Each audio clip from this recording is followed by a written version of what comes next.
Okay, why is that over on there? Okay, I don't know why that's showing up there and not showing up on my... Okay, let's see. That's why. Okay. Okay.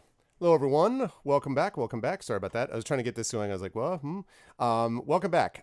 So we are ready to start our concert, and I am most pleased by what it is that I'm about to show all of you, as we are about to bring in someone who is has been sort of watched me stream quite a bit, and then started talking and was a regular follower of my channel, and then streamed himself, and has since been Twitch partnered, and is an awesome all-around dude who I've actually met in person. He actually drove down when I went to Ad Astra a few years ago, and he actually was in person, came down to say hi to me because that's the kind of person that he is. And now is streaming on GOG as well, one of my fellow GOG streamers, and is with me and with us for the opening salvo, if you will, the opening act of the amazing ArvCon 2019 concert. Again, if you haven't already done so, please remember to donate. Please make sure to support the Damon Runyon Cancer Research Foundation. And thank you again to my mods for continuing to do all the giveaways and all that good stuff. But it is my great pleasure now to introduce the gentleman that you are about to see pop onto your screen, who is Mr. Kilgore Trout. And wait for it, coming right now. He is now visible to you, and he is going to be giving us this set that we are about to see. I'm going to unmute him. I think I'm live. I can't hear anything, so there you go. Now we go. Now he's unmuted and ready to go, and it is all up to him. Launch right in. I'm actually going to do a little medley of tunes from one of my favorite players, Leo Kottke, who you may or may not know, but I'm a big fan of his. So in any case, enjoy.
Everything good? Yo. Audio and everything is okay. That was called the theme from the Rick and Bob Report. I didn't name it. I don't even know if it's a real show, but there you go. Everything's good. Excellent. Okay. And actually, my thumb is not.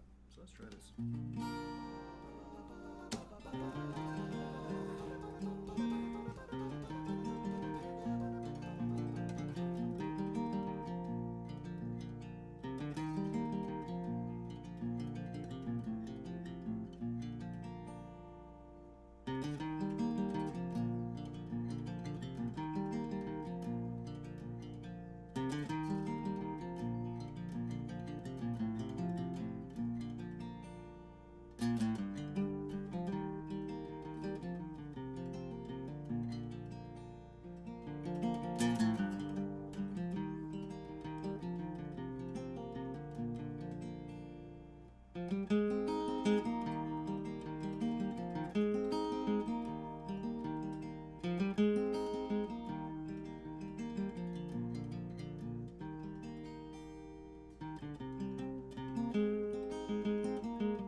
Yeah, I'm not very excitable.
Slightly sloppy, but hey.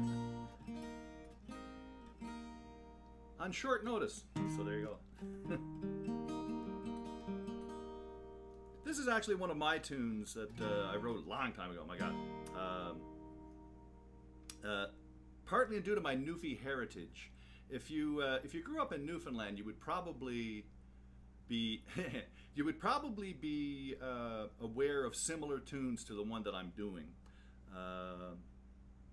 And this one is sort of a take on a variation of some of the stuff, so it's very sort of quasi-Newfie-ish, very folky and whatever, but nevertheless, here it is. It's called My Island Home. Let me try that again. I wonder if I can do this without the pick. Hang on.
I gotta be careful I don't roll over the cat.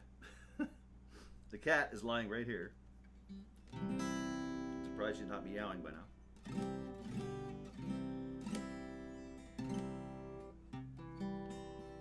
Let's see. Oh, I should manage with this one. This I haven't played this one for a while. This is actually another Bach piece. Just I thought I'd throw in a mix of stuff here. So.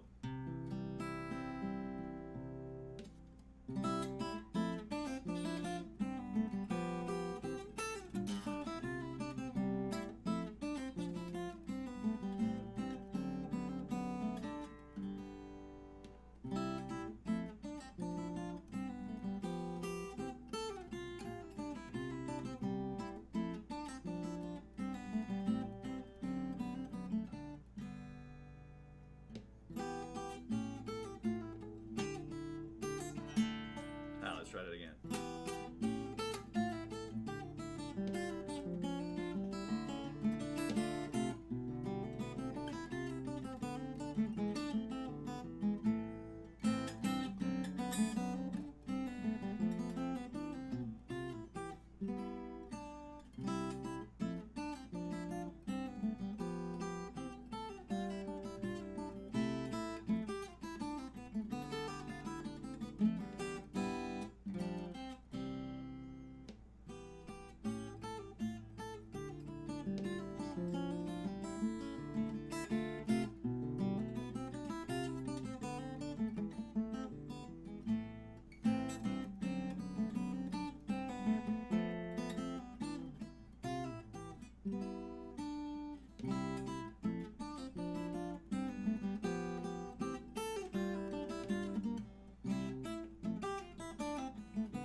Sorry, my guitar is falling apart here. Hang on. There we go.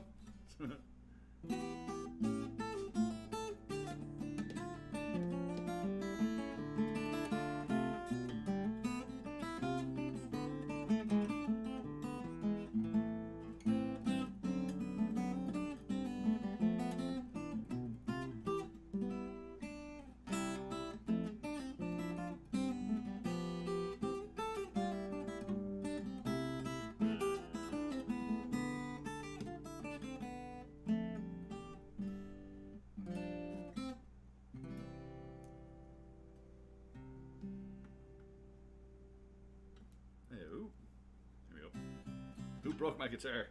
No, my little standy thing just came off. I was through the first half of that. I was holding my guitar up.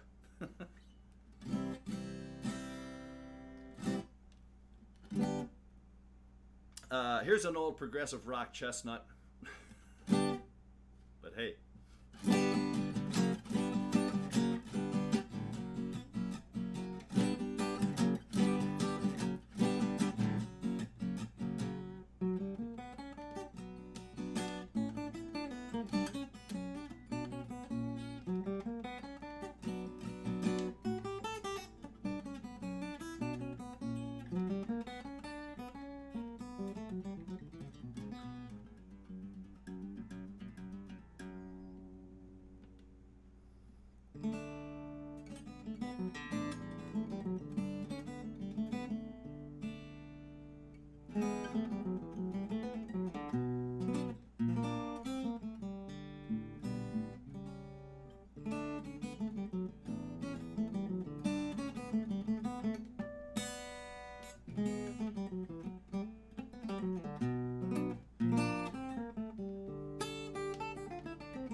You want to hear me play Blackbird?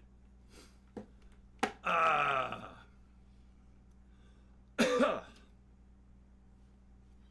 I would have to sing that one.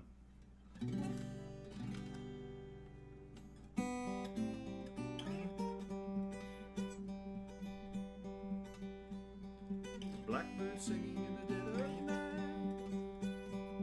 Take these broken wings and learn to fly. All your life, you were only waiting for this moment to arrive. Blackbird singing in the dead of night. Take these sunken eyes and learn to see. All your life, you were only waiting for this moment to be free. Blackbird fly, blackbird fly into the light of a dark black night.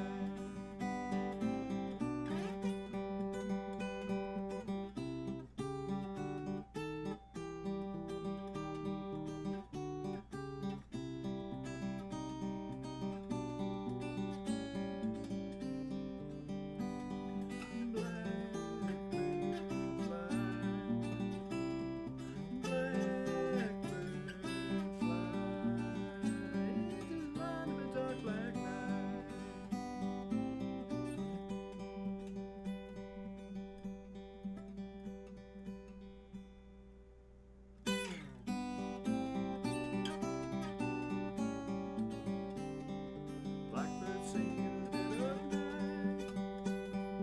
Take these broken wings and learn to fly. All your life, you were only waiting for this moment to arrive. You were only waiting for this moment to arrive. You were only waiting for this moment to arrive.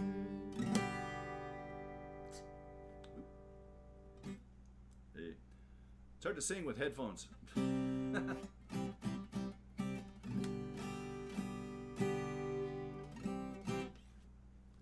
Doot, doot, doot, doot. I'm gonna try this one. Actually, try this with my little thingamabob on. Greetings from Poland. Oh, thank you. Thank you very much.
another Cotti tune actually, called "The Fisherman." Give me a second here.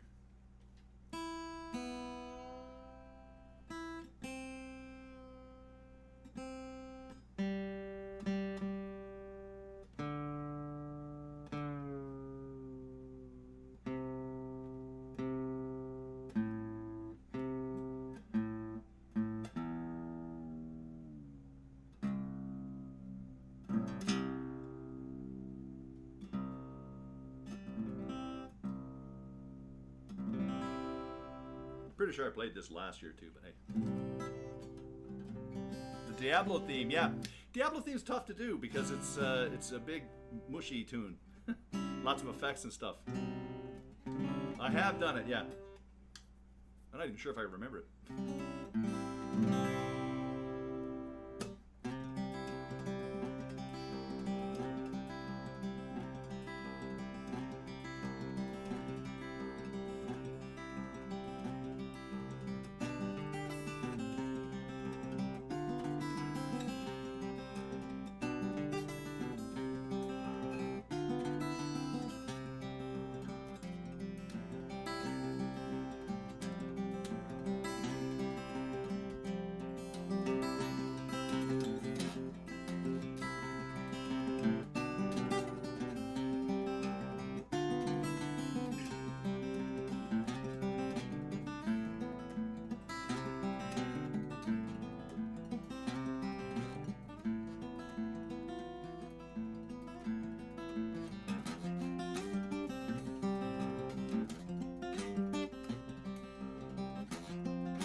Is it?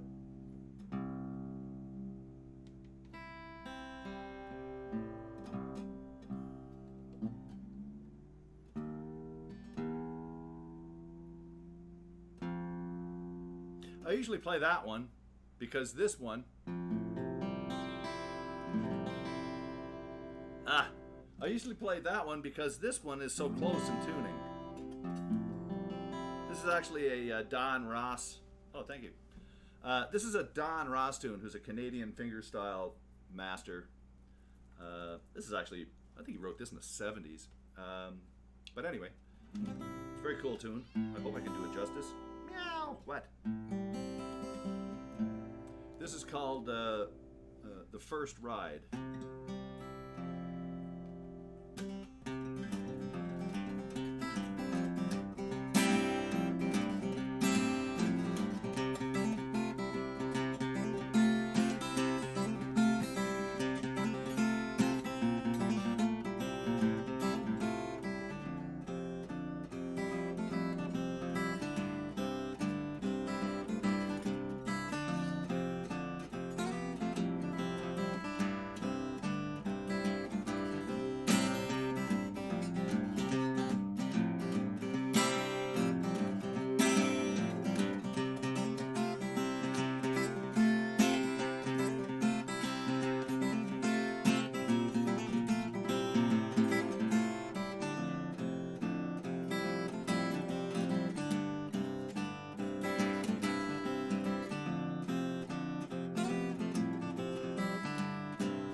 think I have time for the one more thing here. Let me get back to normal.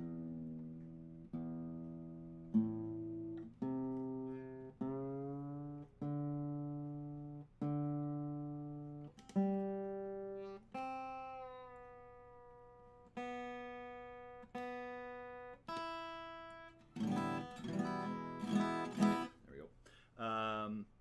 But I want to use this. Do I want to use this? Nah, maybe not. Okay. And maybe I will use this because I think it sounds a little better. Anyway, one more. There's more, just a little more. And then I make room for everybody else because there's more later too. I saw Matt in there, Corono Wolf. Be sure to stick around for him. He'll be coming up shortly after me.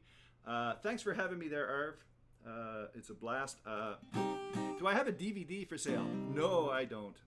I don't. So you can play Time in a Bottle?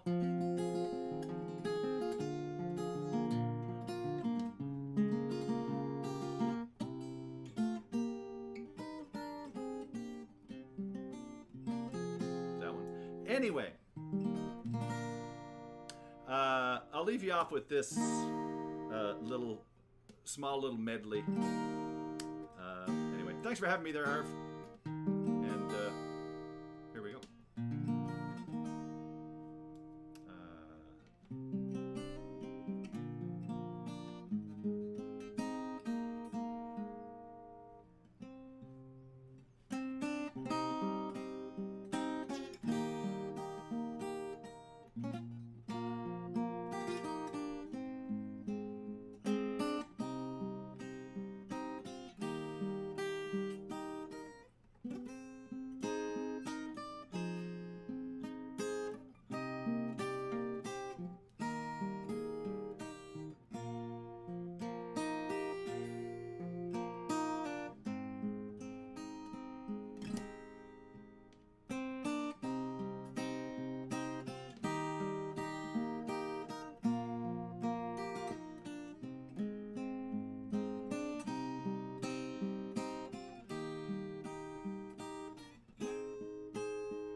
Anyway,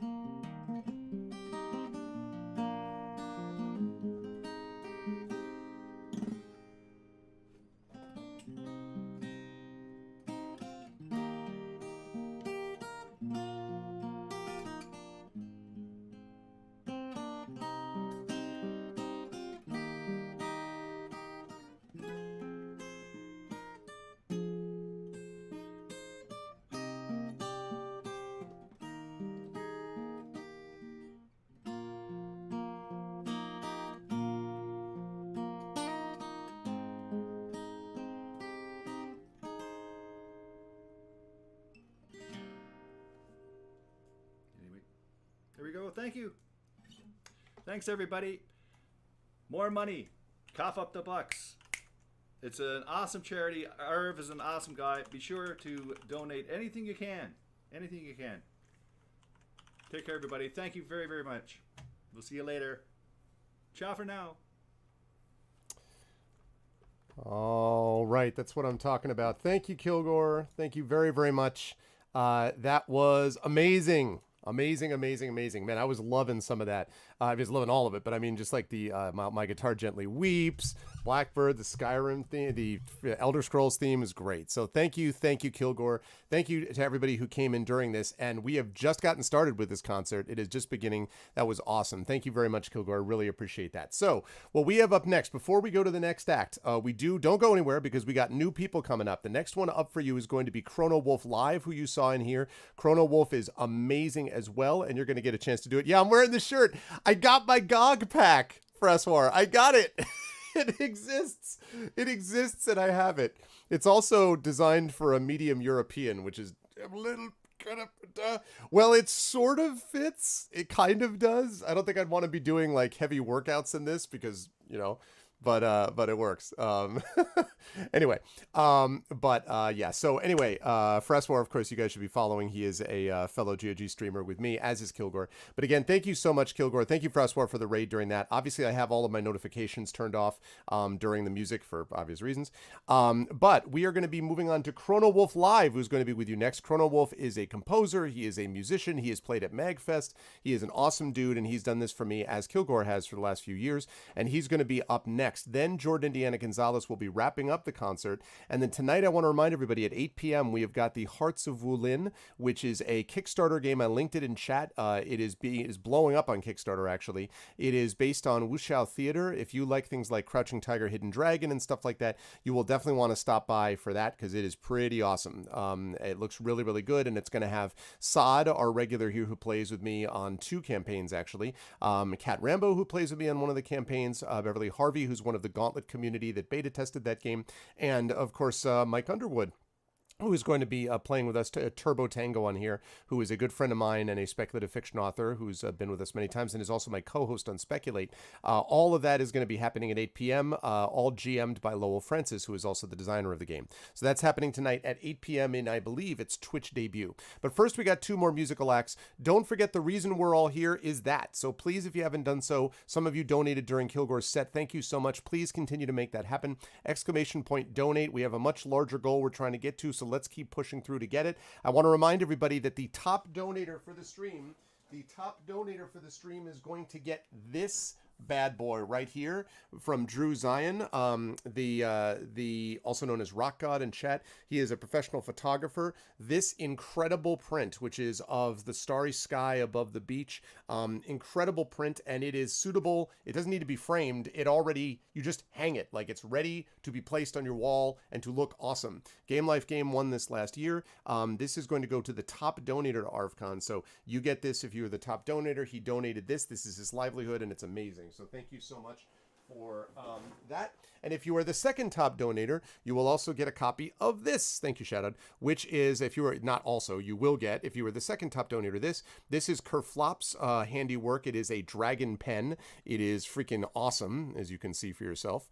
And he has designed this, and it looks amazing. And yeah, super, super good. So that is going to be going to the second top donator for ArvCon. But of course, the real reason we're all doing right with fire.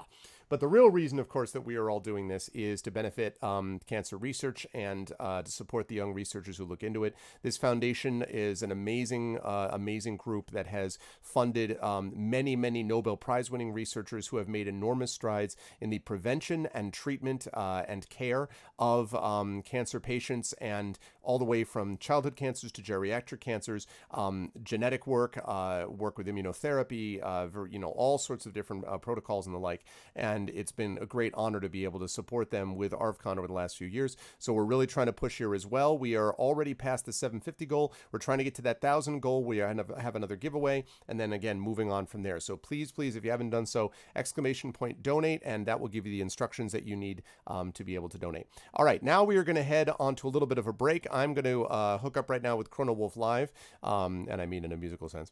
I'm going to connect with Chrono Wolf right now. We're going to get ready to go, and then he will be back with you in just about 8 minutes or so, when we will start with part 2 of our set. So everyone hold tight, and I will be right back to all of you wonderful folks in just a bit. Don't go anywhere.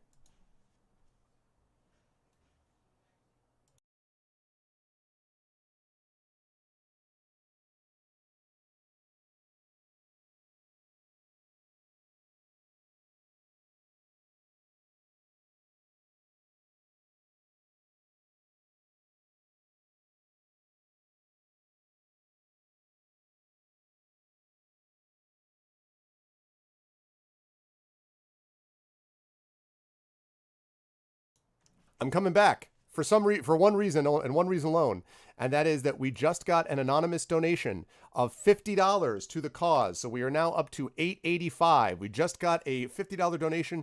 Again, thank you to the anonymous donator, $885. So I just wanted to announce that because that was awesome. So there we go, $885. Good stuff. Love it. All right, now I'm going to go do what I need to do. I'll see you folks in about 5 minutes. Don't go anywhere. See you in just a minute.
Alrighty, hi everyone. Welcome back. Sorry, we had a little bit of some technical stuff.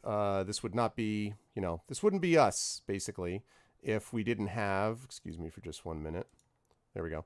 This wouldn't be us. Wouldn't be a live stream event if there wasn't something weird going on in terms of technical issues. But I am very happy to say that we have now worked them out, and Chrono Wolf is going to be ready to go. I want you all to know that I don't believe it is against the terms of service to have animals on stream. But I just, in case there is an issue, I want you all to know that this isn't my fault, and that I'm not responsible. I'm just the messenger. All of this, of course, is to benefit the Damon Runyon Cancer Foundation, and so it is my great pleasure to introduce you to the gentleman you are about to see. Please, ! Donate. I saw all the conversations. Those of you who were survivors that were talking about it, I really appreciate that. So that's good. Echo, I have zero time to do introductions for Chrono Wolf. I'm so sorry. I am trying to do 6 million things. I wish I could, but I can't. I apologize unreservedly. But maybe you can type it out in chat or something like that, because I cannot do that right now. I'm so sorry. But all right, that's going to be it for me. I'm going to let you all go. I'm going to head over there. Here we go. And let's make it happen.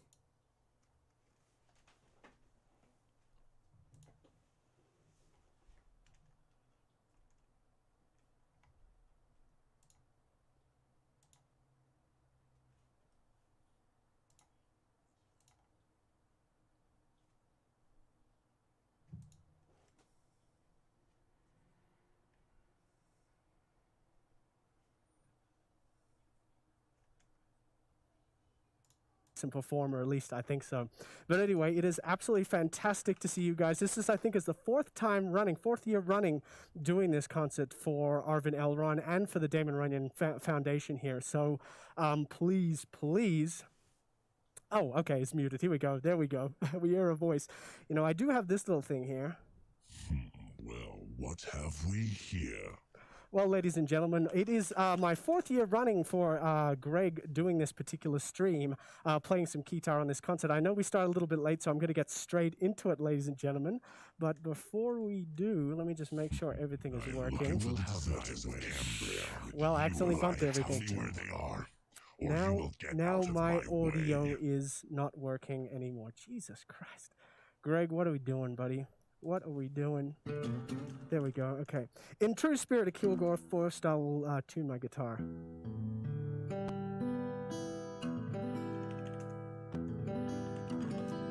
All right, we're good to go. All right, ladies and gentlemen, let's get this show on the road. I'm going to play you some brand new music that you haven't heard before. This is called Mega City 6.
Oh, that's a hard one to play with those Asian instruments in there. Well, I got to tell you something funny about this particular stream. So I completely got all of my times mixed up. You see, when Greg said I was starting at 6 p.m. Eastern Standard Time, I was just like, oh, that's 8 p.m. Mountain Time, right? I accidentally got the times reversed. And the problem with that was, it wasn't until I saw Echo Alpha's tweet saying starting now is Crota Wolf. I was on the toilet at the time, looking at the phone like you do when you're on the toilet. I'm like, holy shit, I've never hopped up off a toilet. I didn't even wipe. No, I'm kidding. I wiped, just to be perfectly clear. I sprung up off there and got everything set up for this performance, and I was just like, holy shit, this... I'm so... Echo Alpha, I owe this all to you. I'm dedicating half of this performance because most of it's got to go to the charity here, and please donate, but I'm dedicating some of it to you, Echo Alpha, because if it wasn't for your tweet, there was no chance in hell I would have made this. All right, let's move on to the next song, ladies and gentlemen. This is a little bit of hard rock mixed with chip tunes.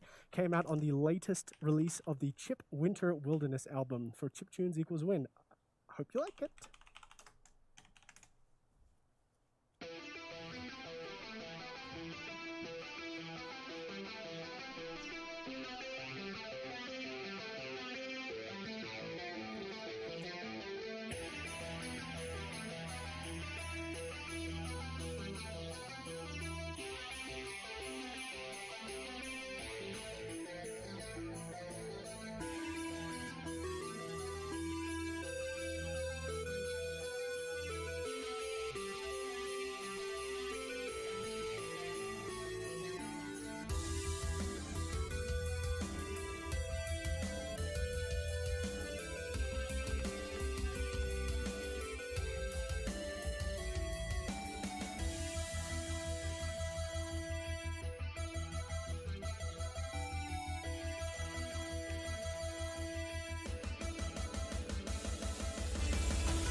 So that was actually a fairly new song. I only released it about 3 months ago. Here's a little interesting thing about wearing this head, what makes things difficult. I can actually see properly at what keys I'm pressing. So I've had to half learn this routine by touch play alone, but I'm also seeing the webcam feedback on my screen with a mirror image. So I'm actually looking at my mirror image there to see which keys I'm pushing. So you'll probably notice that a few times I'll look quite intensely at the screen is because I'm actually looking at my mirror image to make sure I'm hitting the right keys from the webcam feedback. But most of it, it's all memorized by touch to be able to play this, because you can see straight ahead with this. And the only way you can actually see what you're doing is if you really look down like that. And no one wants a performer that spends the entire performance going like that. I want to introduce you to a friend of mine. Come on over here. This is Jezebel the hyena. She is my lovely assistant and is hanging out, helped me set up some gear earlier today, so I just thought I'd give you an opportunity to say hi. Say hi to everyone. Hi. And we won't take away too much of your time. Let's move on to the next song here. This is called Third Time's the Chill. It's a little bit of jazz, there's a little bit of chill, it's a little bit of tip tune, and let's get straight into it here.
You'll probably notice the fade out on that song. I actually manually fade that out when I perform it because I actually don't have an ending for that song. It goes over and over and over. So I figure, if I just play it and just pull down on the fader slowly, then it sounds just like the album. There we go. It's perfect. A little bit of trivia during that song. My headphones cut out for about 10 seconds midway through, so I was playing completely deaf, and I was like, God, I hope this is in time. I hope this is in time. I hope it was in time. I hope it didn't come across as blip, blip, blip, blip, blip all over the place for you guys. So, all right, I'm actually going to take this guitar off now to play another piece that's going to happen on the keyboard because it's got one of the most difficult arpeggios that I've ever had to perform before. And I'm going to see if I can pull this back so you can see it on camera. There we go. Should be in view. I am going to go to my webcam controller and adjust the brightness because it's gotten a little dark here all of a sudden. God bless Utah with its 4 seasons in one day. All right. Let's go here. Brighten things up a bit. There we go. And then the sun's going to come out and overblow everything. So here we go. I need lighting. Exactly. So, let's get straight into the action here. This is called Singularity. It was one of my very first chip tunes ever made. So let's go straight into it here. Where are you? Where are you? Where are you? Here it is. Okay. Here we go.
shit. The reason why I got the keyboard is that needed like a 12-finger stretch that went across the keyboard like that, and it's extremely difficult there. So what I also have is I also have like the switch that enables me to actually change the key of that so I don't have to move my hand across.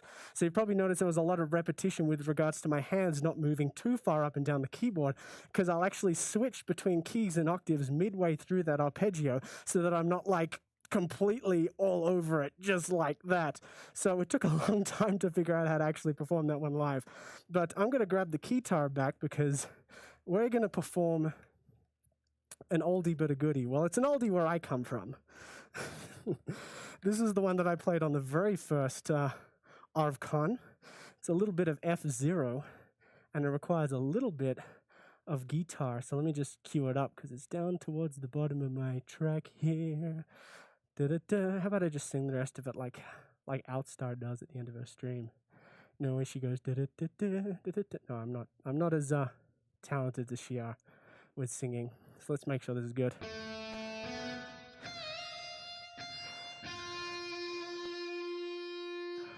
About 10 minutes left. Okay, fantastic. Got it. Thank you so much for that. All right, let's get into it. So 2 more songs. This is the second last one. Let's do it.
Even more fun if I unmute my microphone.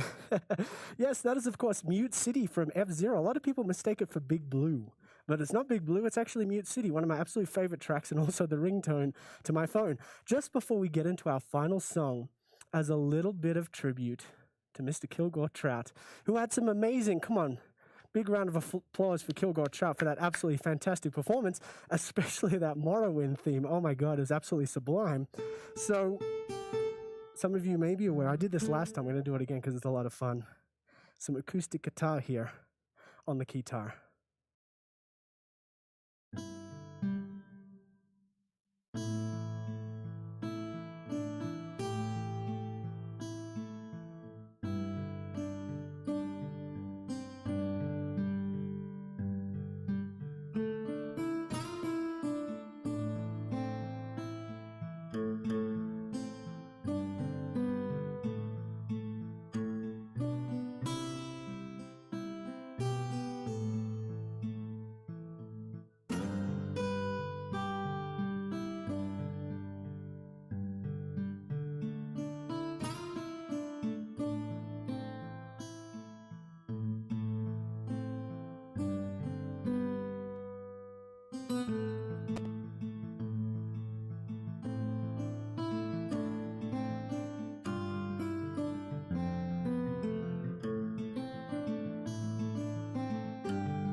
There we go. And that was actually all improv. The first part was from W.G. Snuffy Walden's composition from the TV series The Stand, and then the rest of it was just some improv because I thought, this is sounding kind of cool. I'm going to keep it going.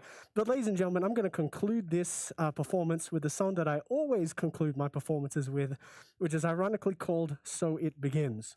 All right, there you go. So, ladies and gentlemen, this is the last song I'm going to play. Please donate to the charity Damon Runyon. They're absolutely fantastic. And please give all your support to the next performer that's after me. Sorry for the technical difficulties, but it's been an absolute blast. If you want to give us a follow on all the medias, I'm sure Greg is going to post that at some point. And I've had an absolute blast performing for you guys. It's always a pleasure, Greg. So, ladies and gentlemen, my farewell piece for this performance. All right, make sure I'm muting all the right shit. Did I just say shit on stream? I'm sorry. Heck. That's more Utah of me, isn't it? All right, let's get into it.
And this is the hardest solo I've ever had to perform.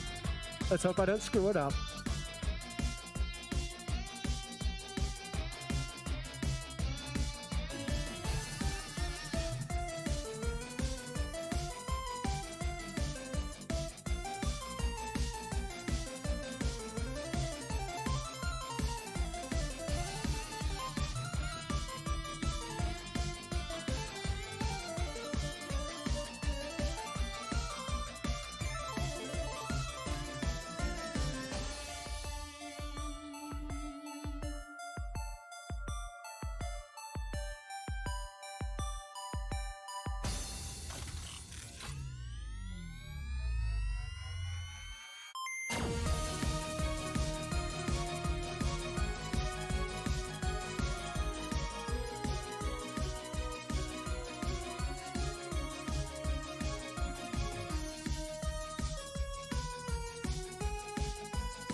thank you, ladies and Damn. gentlemen. It was an absolute pleasure. I'll just hang on for Greg to pop back. How you doing, buddy? Oh man, great stuff, dude. That is really great stuff. I love that. The Game Boy thing was no joke. And you had some serious solos in there, chat.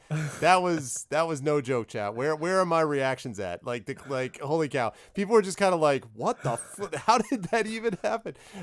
Dude, that is great stuff. Thank you. We had some technical difficulties, but Thank you. I at the appreciate beginning, that. but we got it. So good stuff, man. Tell everyone where you're going to be, because of course you performed at MagFest and a bunch of other things, and you may hear some of Chrono's music and my work stuff coming up soon. But besides me, where are you going to be seen or heard next, music-wise? Music-wise, I am actually helping out on some music for an upcoming film festival. I've actually started out a film festival. It's called the Furry Film Festival. There's a lot of talented people within this particular fandom that have a lot of proficiency, not only when it comes to animating, but when it comes to filming, music, and everything. So I'm putting together an official series to help promote that. And also, I will be not performing as such because it's too early. The performance submissions haven't started yet, but I will always be at MagFest. MagFest is my jam, which happens in National Harbor in Maryland in January, very early January. And yeah, if you want to talk music and hang out there, that's probably the best convention to find me at. Cool stuff, man. Much appreciated. Again, you'll be hearing more of Matt's stuff in videos for me and various things coming up soon. You will, of course, also see him in his other life connected with... I almost forgot. Yeah. I'm actually performing at Anthro Weekend, Utah in late July. Oh, okay. Well, that's kind of important. So, yeah, everyone make sure that you check that out as well. But you'll hear more... exactly. In late July, I'll be performing there. In late July. And you'll hear more, of course, from Matt and my stuff as well going forward. You'll also see work that is connected with him in, for example, the Poisoned Pawn, a certain Tex Murphy thing may be connected to what he's doing. So you will see work as that as well. But it is a great pleasure. Matt, so thank you so much, my friend. I appreciate it. I will be in touch. And chat, let's get some applause and all that stuff for Chrono. And again, thank you so much, dude. I appreciate it. Thank you. Appreciate it. Good luck with the rest of the stream and ArvCon. Thanks, man. Talk to you soon. Later. All right. And that is going to take care of that. That is what I'm talking about, people. That is good stuff. Where did my webcam When searching go? for your new There's my home- webcam. Shut up. Okay, good. So that was serious. That was no joke. We have had two amazing acts. And, you know, normally I would say to myself, how could anybody follow up after two great acts like that? But fortunately for all of you, I have got a third and also amazing act, which is going to be closing out our concert for this evening. And that is Mr. Jordan Indiana Gonzalez. I'm going to go get set up with him right now. I appreciate him being patient because we went a little bit later than I planned because we ran over a bit. I'm going to get him on right now. So I'm going to be heading out for about 2 to 5 minutes, make sure we get everything squared away, and then I'll be right back with Indy that you see in chat. So hold tight, and don't forget, folks, please donate to the Damon Runyon Cancer Research Foundation. We are almost to $1,000 in our new tier. Let us keep this up. Let us keep pushing forward. I've loved hearing the stories from people and all the folks who have been making it a part of their experience to be able to be a part of this. Please contribute to it, and please let's keep moving against this terrible and dreaded disease. Together we can make a real difference against it. So let's make sure we do that. Thanks, everyone. I'm going to be back to you folks in just a few minutes. Hang tight for the next concert act coming up.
How about I unmute myself? All right, lovely people. So we are all set here. We are ready to go with the closing act of the evening. Now, this gentleman, I have to say, is somebody that I've talked about before that I actually found originally when I was just sort of looking around, and he was doing speed runs of a bunch of these Star Wars games. And I'm like, this is cool. I want to check this guy out. And so I knew him when he was just Stryker. When he was just this guy, before he became the awesomeness that was known as Jordan Indiana Gonzalez. But now this dude is blowing up. Like, his first album was recently released, his first full album, and he's really, really good. I really like his stuff, and I hope you folks are going to enjoy him as much as I do. We're going to be playing here and having him go till about 8:10 or so, and then 8:10, 8:15, and then we're going to capture video for Saad and the rest of the crew for the Hearts of Wulin special event. So, programming note, we're going to be starting a bit late on the special event, but I want to thank everyone who has contributed so far. Please, if you haven't already done so, please check out that right there. Please check that out. Wait a second. Okay, I want to make sure that I... Good. I want to make sure that I mute that. So please make sure that you check out Damon ! Donate, so you can get something into that, so we can try to fight this dreaded disease. And now it is my great pleasure to be able to welcome all of you lovely people to the one and the only Mr. Jordan Indiana Gonzalez. I'm going to give him the thumbs up, and I'm going to get on out of here. Jordan, the floor is yours.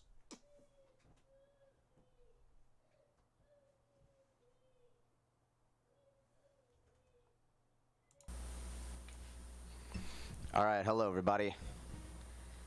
Thank you so much to the man Arv himself, and for all of you guys for being here. You guys are all fantastic and supporting a wonderful cause. So my name is Jordan Indiana Gonzalez. This is a song called Gone.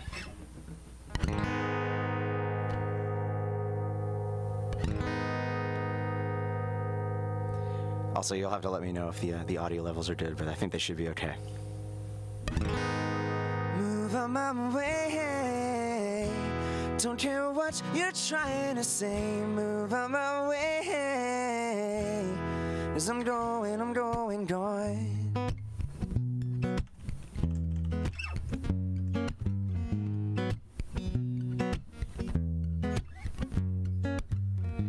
I can't believe this happened to me. 'Cause things were going so well. Yes, I should have known you'd be the one to rip me apart with the lies that you tell. Everybody's telling me that I should just get up and leave. It's all too easy now to see that you never can to be with me. Don't worry, baby, I've finally seen the light. Yeah, I'm leaving you tonight. Move on my way. Don't care what you're trying to say. Move on my way. 'Cause I'm going, going. 'Cause I'm going, going. 'Cause I'm going. I used to think you'd be the one I'd give all my loving to, but soon I'll be gone. There's nothing you can say or do to keep me from moving on. Everybody's telling me that I should just get up and leave. It's all too easy now to see that you never can be with me. Don't worry, baby, I've finally seen the light. Yeah, I'm leaving you tonight. Move on my way. Don't care what you're trying to say. Move on my way. 'Cause I'm going, going. 'Cause I'm going, going. 'Cause I'm going.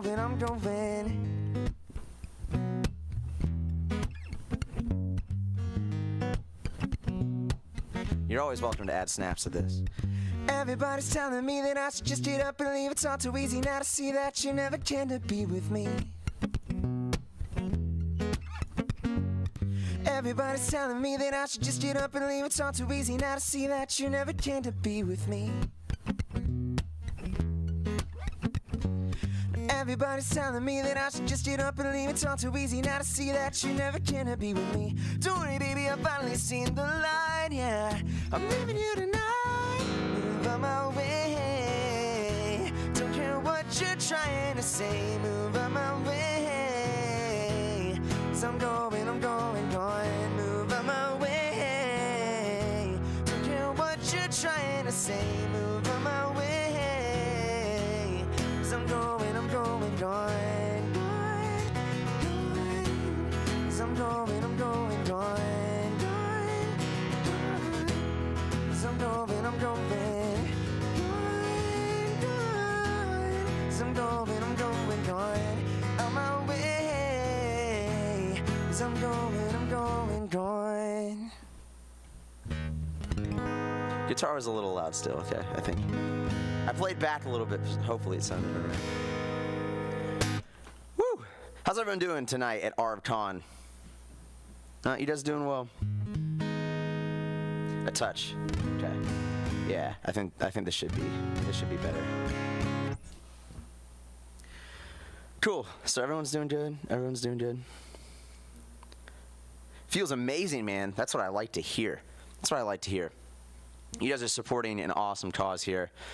This is I think my third time doing this now, and every year it just gets bigger, better, and doing great things. So thanks again to the great Arv for having me, and thank you guys for supporting such a wonderful thing.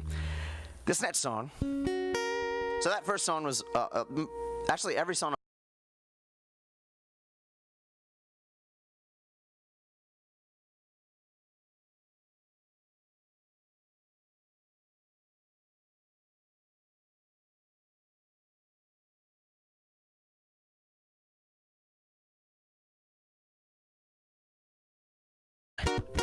Life never goes according to plan.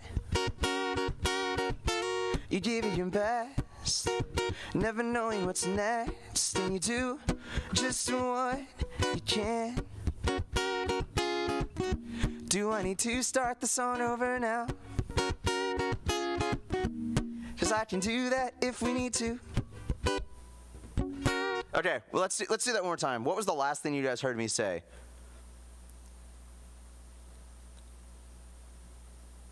Oh, I am good. So everything's fine?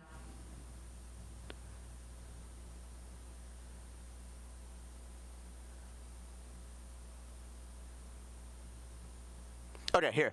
One more time, real quick. So, if during my set, I've got a few songs here for you. If during this set you give $10, all right, $10 is, like 2 fast food meals, a couple cups of coffee. I don't know what it is that you spend a lot of your money on. But if you give $10 to this charity while my set is going on, I will give you a download, a free download. Right? It's not technically free.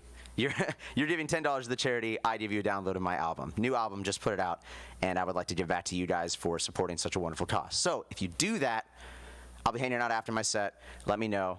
I'll gladly give you the album for a $10 donation to the charity. $10 or more, I would gladly give that to you. So now, starting this song over again. The song is called Memory, and you guys are awesome. What do you know?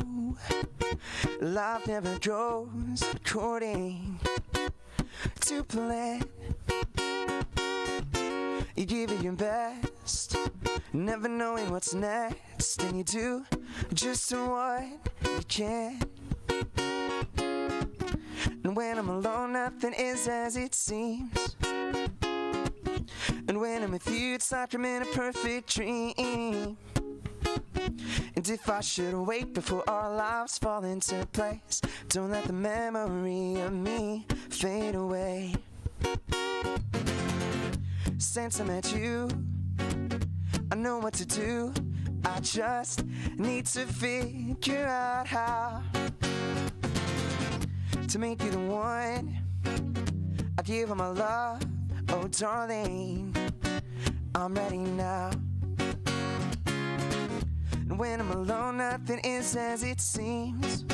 And when I'm with you, it's like I'm in a perfect dream. And if I should wait before our lives fall into place, don't let the memory of me fade away.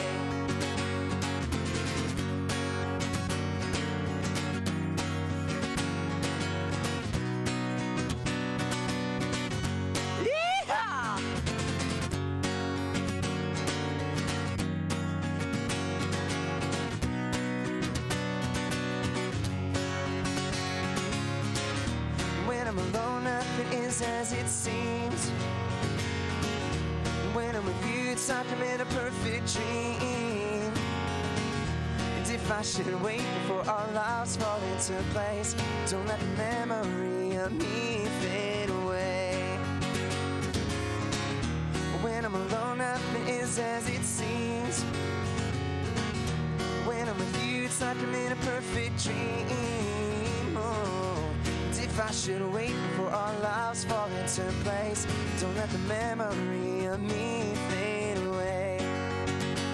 Don't let the memory of me fade away.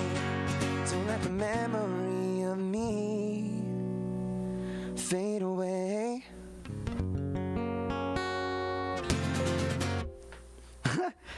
I'm glad you like that strum. That seems to be everyone's favorite part of that particular song. Also, yeah, if you guys didn't know, I'm a big Star Wars fan, so naturally I've got to wear my Darth Vader shirt. I was doing some video filming today for the various social media things. I was like, man, I gotta have my Darth Vader shirt on, you know?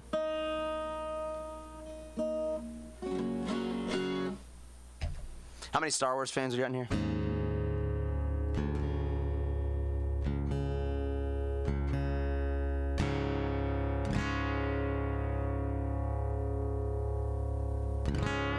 Yeah, of course they own me.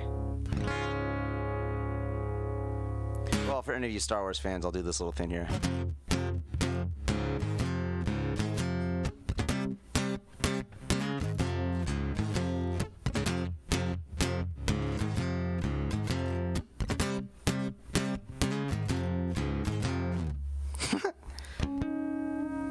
Here's a little fun for you.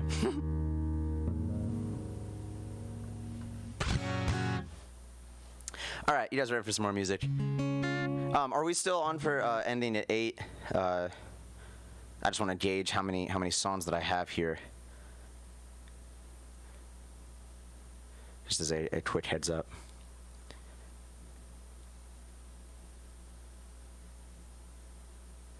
Promising career cut short. 8:15, perfect. All right, cool. I'm gonna play you guys another song. Bet you never would have guessed I was about to play another song, but this one's called Burning Heart, and it's a jam. So if you guys feel the need to dance a little bit, you know, I know you're behind your computer screens, you're doing whatever, maybe on your phone, I don't know. But if you feel it, if you feel yourself kind of grooving, all right, feel free to join it. Let it happen. Let it happen. Let the groove happen. You guys ready?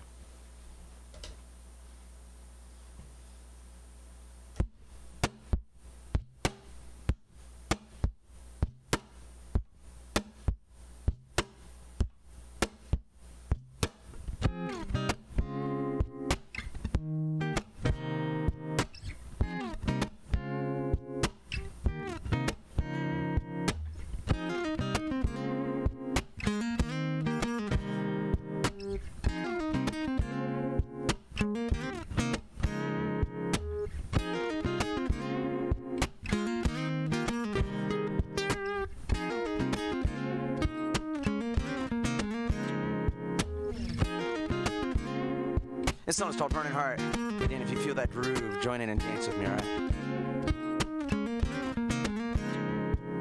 Say you never want to leave. We both know it's not that hard to appreciate the simple things like our intertwined arms. Your lips bring the taste of spring. I'm desperate for every raindrop, subtly inviting me in and I can't stop. So how can I resist when your hands are running through my hair? And how can I resist? I give in before you start. Oh, how can I resist? I'm captivated and I don't care. So how can I resist the fire of your burning heart?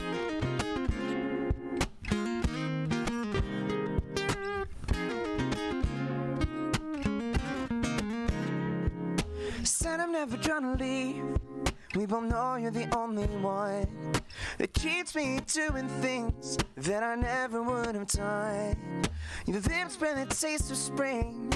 I'm desperate for every raindrop, subtly inviting me in and I that chance to stop. So how can I resist when your hands are running through my hair? And how can I resist? I give in before you start. Oh, how can I resist? I'm captivated and I don't care. So how can I resist the fire of your burning heart?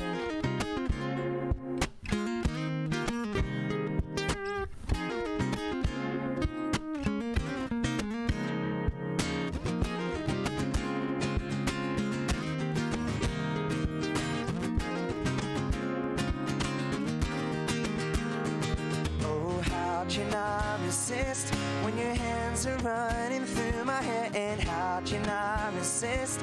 I give in before you start. Oh, how can I resist? I'm captivated and I don't care. How can I resist the fire? Oh, how can I resist the fire? Oh, how can I resist the fire of your burning heart? Of your burning heart.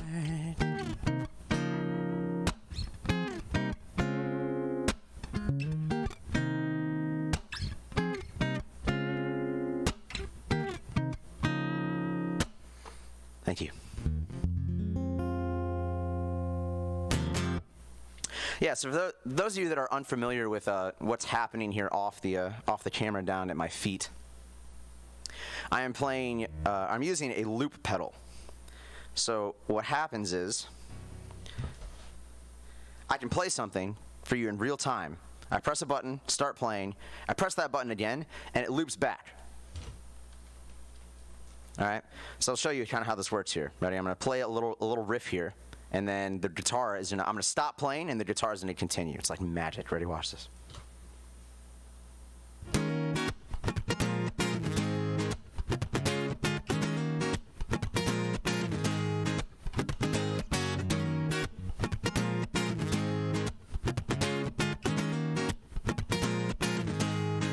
Now I get fancy.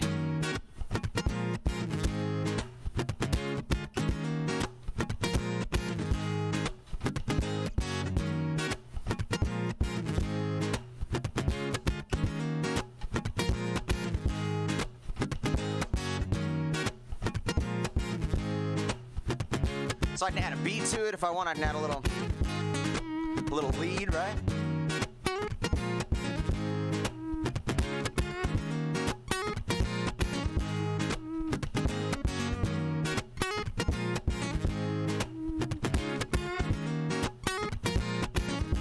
Just like magic, here we are. This song, Losing You, I released it just a little over a year ago. It's the first single off the album. Then again, $10 for the charity, Damon Runyon Cancer Research Foundation. Please, $10. That's all it is, all right? I will send you, you'll get this song, plus 12 other ones, all right? I'm encouraging you, be part of an amazing thing. Hope you guys enjoy. Bet you wonder why it is that I stay up so late at night. It's just I can't seem to quiet all these thoughts that echo through my mind. Even though I try so very hard to keep them satisfied, I can't help but wonder if I should leave this all behind. Can you tell me what I need to do to keep myself from missing you so bad? Too recent lack of time is driving me mad. Can you tell me what I need to say to make sure that you still feel the same way as I do about you? 'Cause I feel like I'm losing you.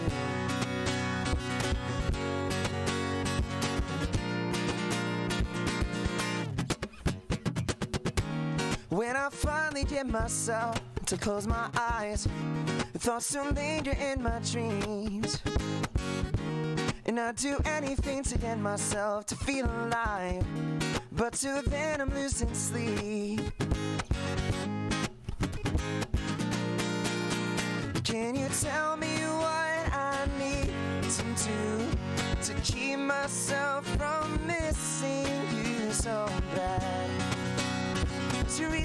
after time is driving me mad. Can you tell me what I need to say to make sure that you still feel the same way as I do about you? 'Cause I feel like I'm losing you.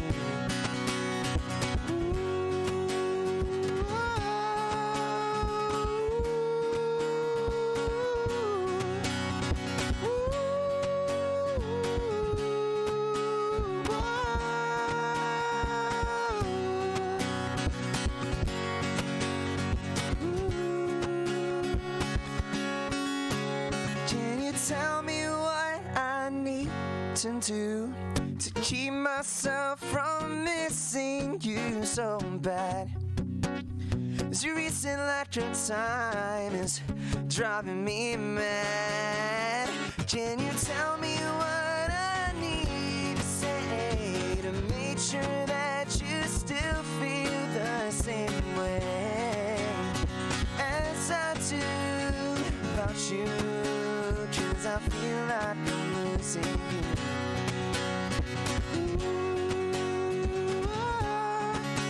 'Cause I feel like I'm losing you.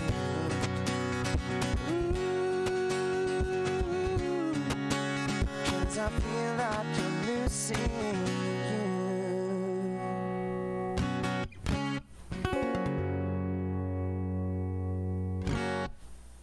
Thank you. Is it Pexy? Hold on. Paxi, excuse me. Awesome, cool. Okay, so afterwards I will we'll link up here and I'll get you that CD. So thank you. What an awesome cause. Seriously, I can't tell you guys enough. You guys are all awesome for being here, for being a part of this. It's just too cool, you know? What better way to hang out on Twitch, connect with a community of awesome people that want to do good in the world, right? Want to do good. We got some people playing music. We've got, you know, Middle Earth. Like, just, you got all this stuff, right? I can't even process all the things that are going on. This man, he's so talented. He's got his own music. He's got, like, books that he's written. He does the stream. He's got everything, all right? This man is so talented. He's putting on this amazing thing for us. So, for one, I just want to give a quick round of applause to the man Greg himself. Please, everyone in chat, give me some claps. I know it's kind of hard to hear. There we go. But seriously, what better way to spend an evening, actually a couple evenings, just raising some money for a good cause with some amazing people. So thank you again so much. I'm honored to be here. But enough about me. How about I play you guys another song? So we're doing good. We got 15 minutes. That means I can fit 3 more songs in. That's additional. That's an additional song that I wasn't even thinking about playing. So the song I'm going to do is actually I'm gonna do this one first. This one's a little bit sentimental for me. This is actually personally my favorite song on the album that I just put out. It's a song called Every Morning, and it's about being in a relationship with someone that you can't be around with all the time, not because you don't want to be, but because of distance. And it's about longing to be with that person and believing that someday you will end up being with them. It's called Every Morning.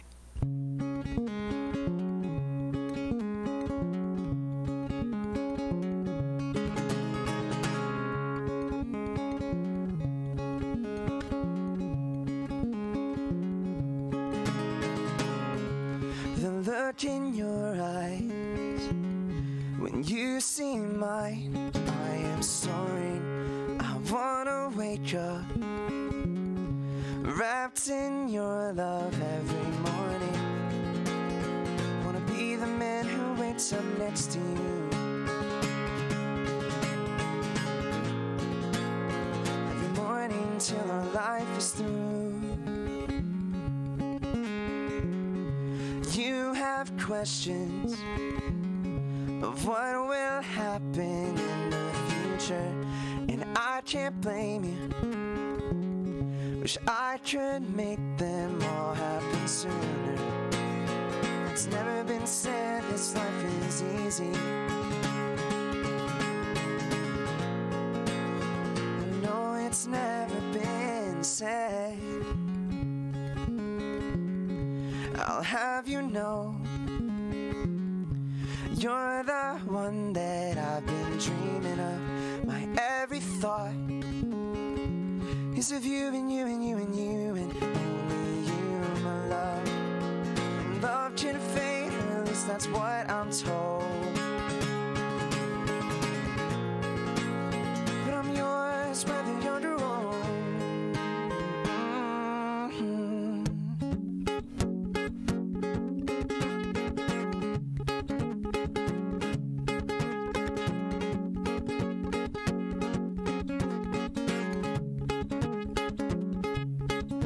To the end of time, I am here. My heart is yours, my dear. To the end of time, I am here. My heart is yours, my dear. To the end of time, I am here. My heart is yours, my dear. To the end of time, I am here. My heart is yours, my dear.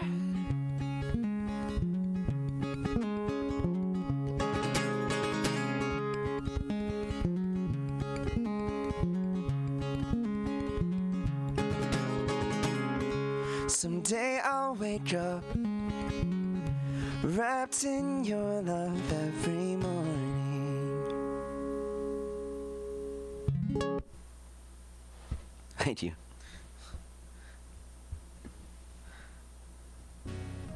You guys having a good time? Chat, give me a 4 if you're having a good time.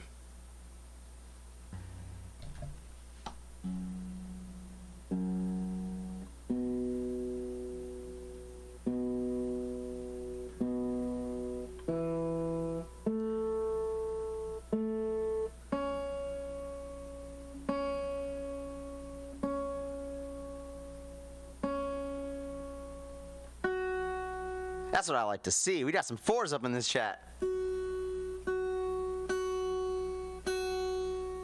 right, so I'm gonna give you guys a little treat here. Since we're on Twitch and we like video games, the community that I first became involved with on Twitch, aside from I was involved with the first-person shooter community. I played Halo and competed in that, but the first real community on Twitch that I joined was the speedrunning community. And for those of you that aren't familiar with speedrunning, it's playing a video game as fast as possible in order to beat your time, or maybe you're going after beating someone else's time, whatever it is. You try to beat a game as quickly as possible, and you time it. So I joined this community, and a while back, I really just wanted to do something musical that summed up my experience in the speedrun community. And so I wrote this song, and it's about going fast. It's called All I Want to Do Is Go Fast. And I think some of you will identify quite nicely with it.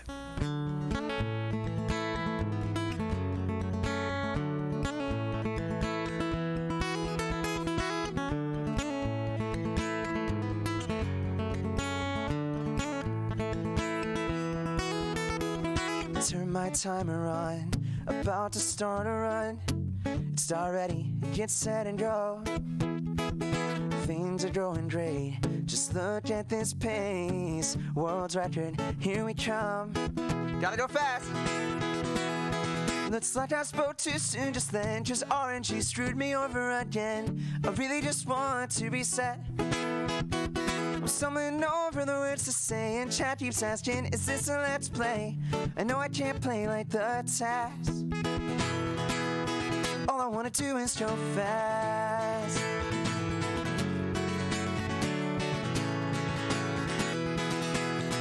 Everyone just laughs at me, but I can still PB. Just gotta play perfectly from here on out. Alright, here it comes. This trick will save the run. It all comes down to a moment like this. Whoa, looks like I spoke too soon just then. Is that frame perfect trick screw me over again? I really just want to reset. Somewhere know for the words to say, and chat keeps asking, is this a let's play? I know I can't play like the test. All I wanna do is go fast. Woo.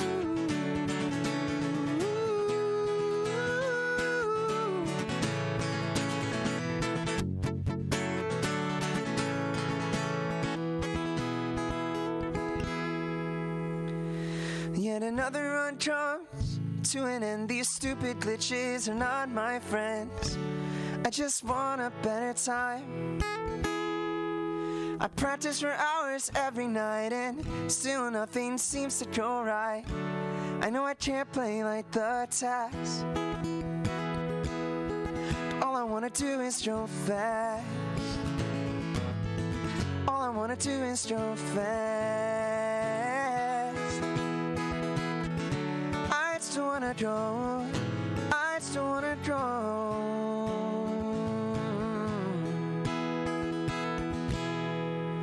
All I wanna do is go fast.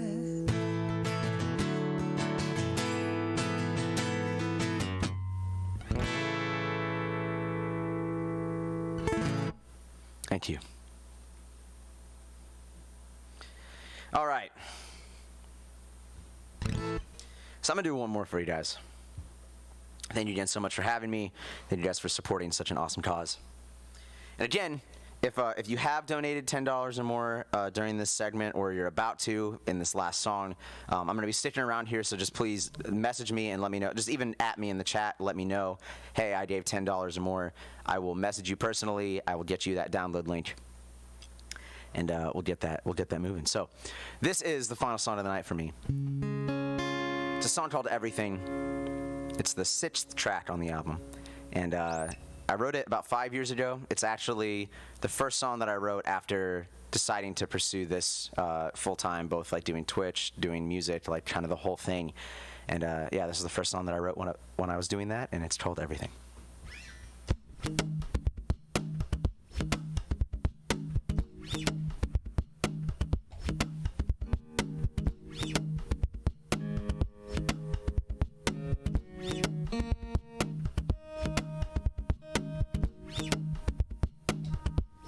I actually didn't like that loop. I'm going to do it one more time.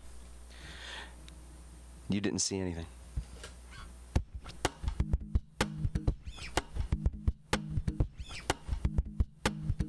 Much better. Here we go. 1, 2, 3, 4. And now my guitar is out of tune. Let's see how many more things we can have go wrong at the start of the song. You ready?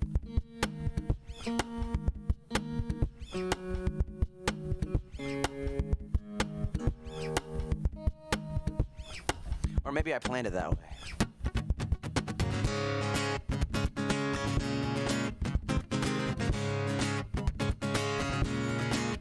Well, hello, my pretty baby.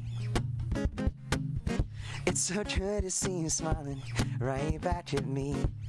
If you could just give me a second of your time, I'd love to let you know that you are the most beautiful thing that I have ever seen, and you are so very precious to me.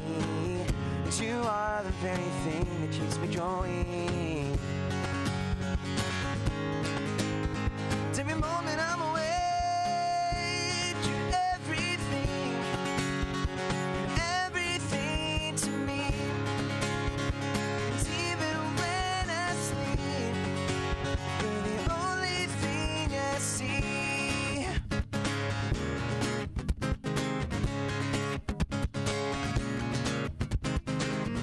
Well, hello, my pretty baby.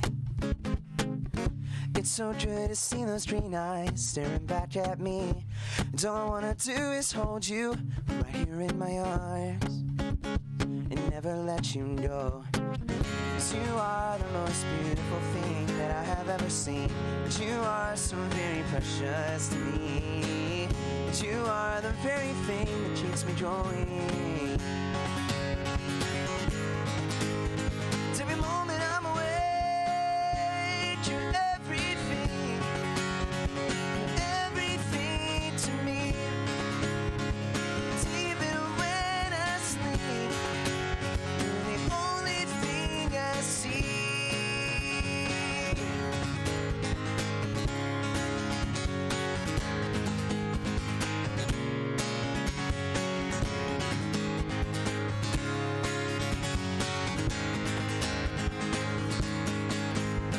Every moment I'm awake, you're everything. You're everything to me. It's even when I sleep, you're the only thing I see. You're everything to me. Everything to me. Everything to me. Everything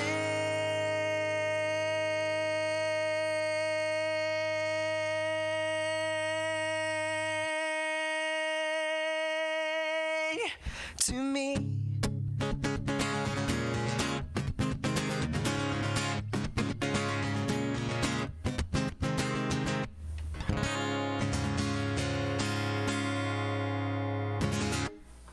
Thank you very much. So I think what I'm going to try and do here is actually get the audio from the Zoom call just so I can hear you. So give me 1 second here.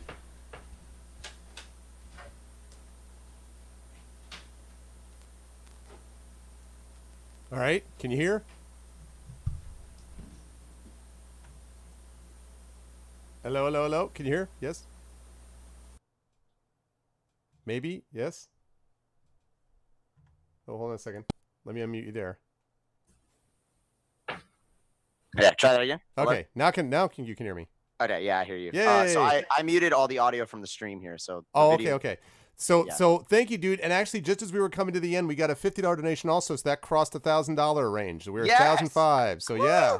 So we got that going on. Thank you, Thorg. It was literally he donated while you hit the whole what, like that, Oh, the that's whole awesome. the whole thing. So it was awesome, dude. Wow.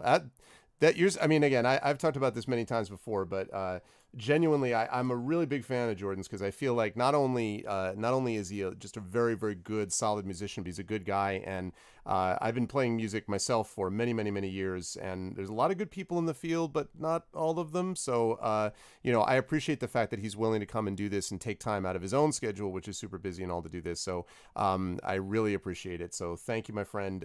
Much appreciated. And that album is seriously good. I bought the album myself a couple months ago. So yeah, it was $1 for every second he held the note. I was laughing. That's awesome. But that's, yeah, it's like seriously, it's a good album. And so actually, if one of my mods could do a shout out for Indy again and head over there and pick up his stuff, he's going places, folks. No doubt about it. It's a really, really legit, really good stuff. So Jordan, man, thank you again so much for doing this. Man. Anytime, seriously. I said it before, but you're awesome, and it's an honor to be here. So thank you. Thank you very much. I appreciated it, man. Chat, can we get some serious love? I think Caleb Indy will probably stick around and chat for a couple minutes after. I'll be here for a bit. Okay, cool. So he'll stick around for a little bit afterwards, but I'm going to let him go and get ready for the next session. Thank you again so much, my friend. Chat, can we get some love for Jordan, please? Love for you guys as well. You guys are the ones that are being here and supporting this whole thing. So seriously, you guys are awesome. Thanks, dude. Much appreciated. I will catch you soon. All right. All righty. So we are going to wrap up with that. That was tremendous. I was super happy about that. So really good stuff, everybody. And whoa, my God, no, never mind. You don't need to see me retweeting. You didn't see anything. There was no retweeting happening at that moment. Who was doing that? No, seriously. Again, thank you so much to Jordan. And thank you, everybody. It was a great performance. Really, really good. That song was legit. He ends most of his shows, as far as I know. I've seen him do a bunch of his shows online. I haven't had a chance to see him IRL in a show, but I hope to be able to do that at some point in the not too distant future. But yeah, really, really good stuff. And again, he had other stuff that he was doing too, and he was like, nope, I can be there, and I really appreciate it. So I want to thank all of our amazing musicians. I almost said magicians, but that's true too. All our amazing musicians, Kilgore Trout with the amazing guitar work, Chrono Wolf with just like the production values, like was super awesome. Really good music and stuff from him, and then just great stuff from Jordan you just heard. So thank you everybody. We've got to do some giveaways, and we're gonna do some giveaways in honor of hitting 1,000. Yeah, so we were at 1,005, and thank you all. We have got a new tier that we're hitting, and now we're just keep on moving as we go on. Now the time has now come for us to do the last event of the evening, which is going to be a new RPG that is coming out on Kickstarter. It is actually blowing up on Kickstarter right now, funded in an hour, and is currently sitting at about 25,000, close to that, 24,000, I guess, on Kickstarter right now. It is called Hearts of Wulin. It is based on wuxia theater. If you like Crouching Tiger, Hidden Dragon, if you like Hong Kong theater, kung fu type of stuff, this is up your alley. I think you're going to enjoy it a lot. And we've got some amazing players, and the developer himself who's going to be actually GMing this for us. So I'm going to go get that video captured and take a break, and then when I come back to you guys, it'll be the last event of ArvCon Day 2. If you haven't already done so, please check that out, ! Donate, which is going to give you the support for Damon Runyon Cancer Research Foundation. Again, this is personally important to me. As I've said, I know I keep telling this story. I lost my mother to breast cancer. I have lost, several beloved dogs, pets to the dreaded disease, family members that were affected by it.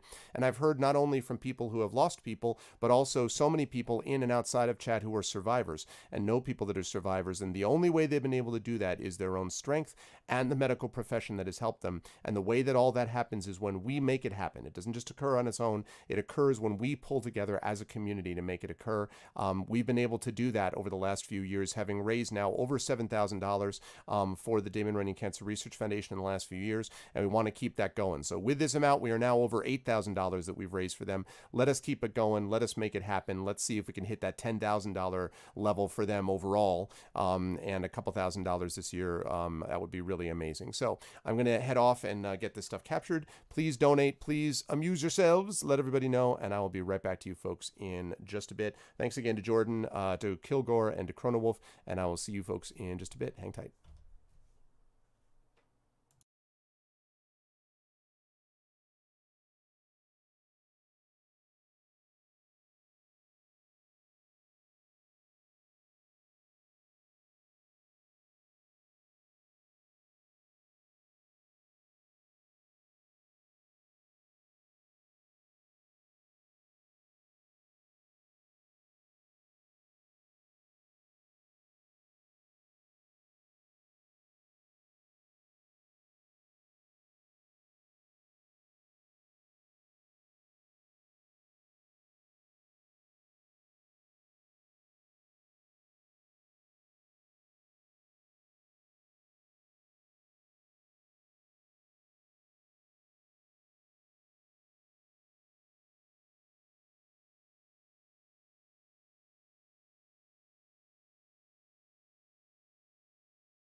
Sigh. Let's try that again. Thanks, Shadow. So we are back.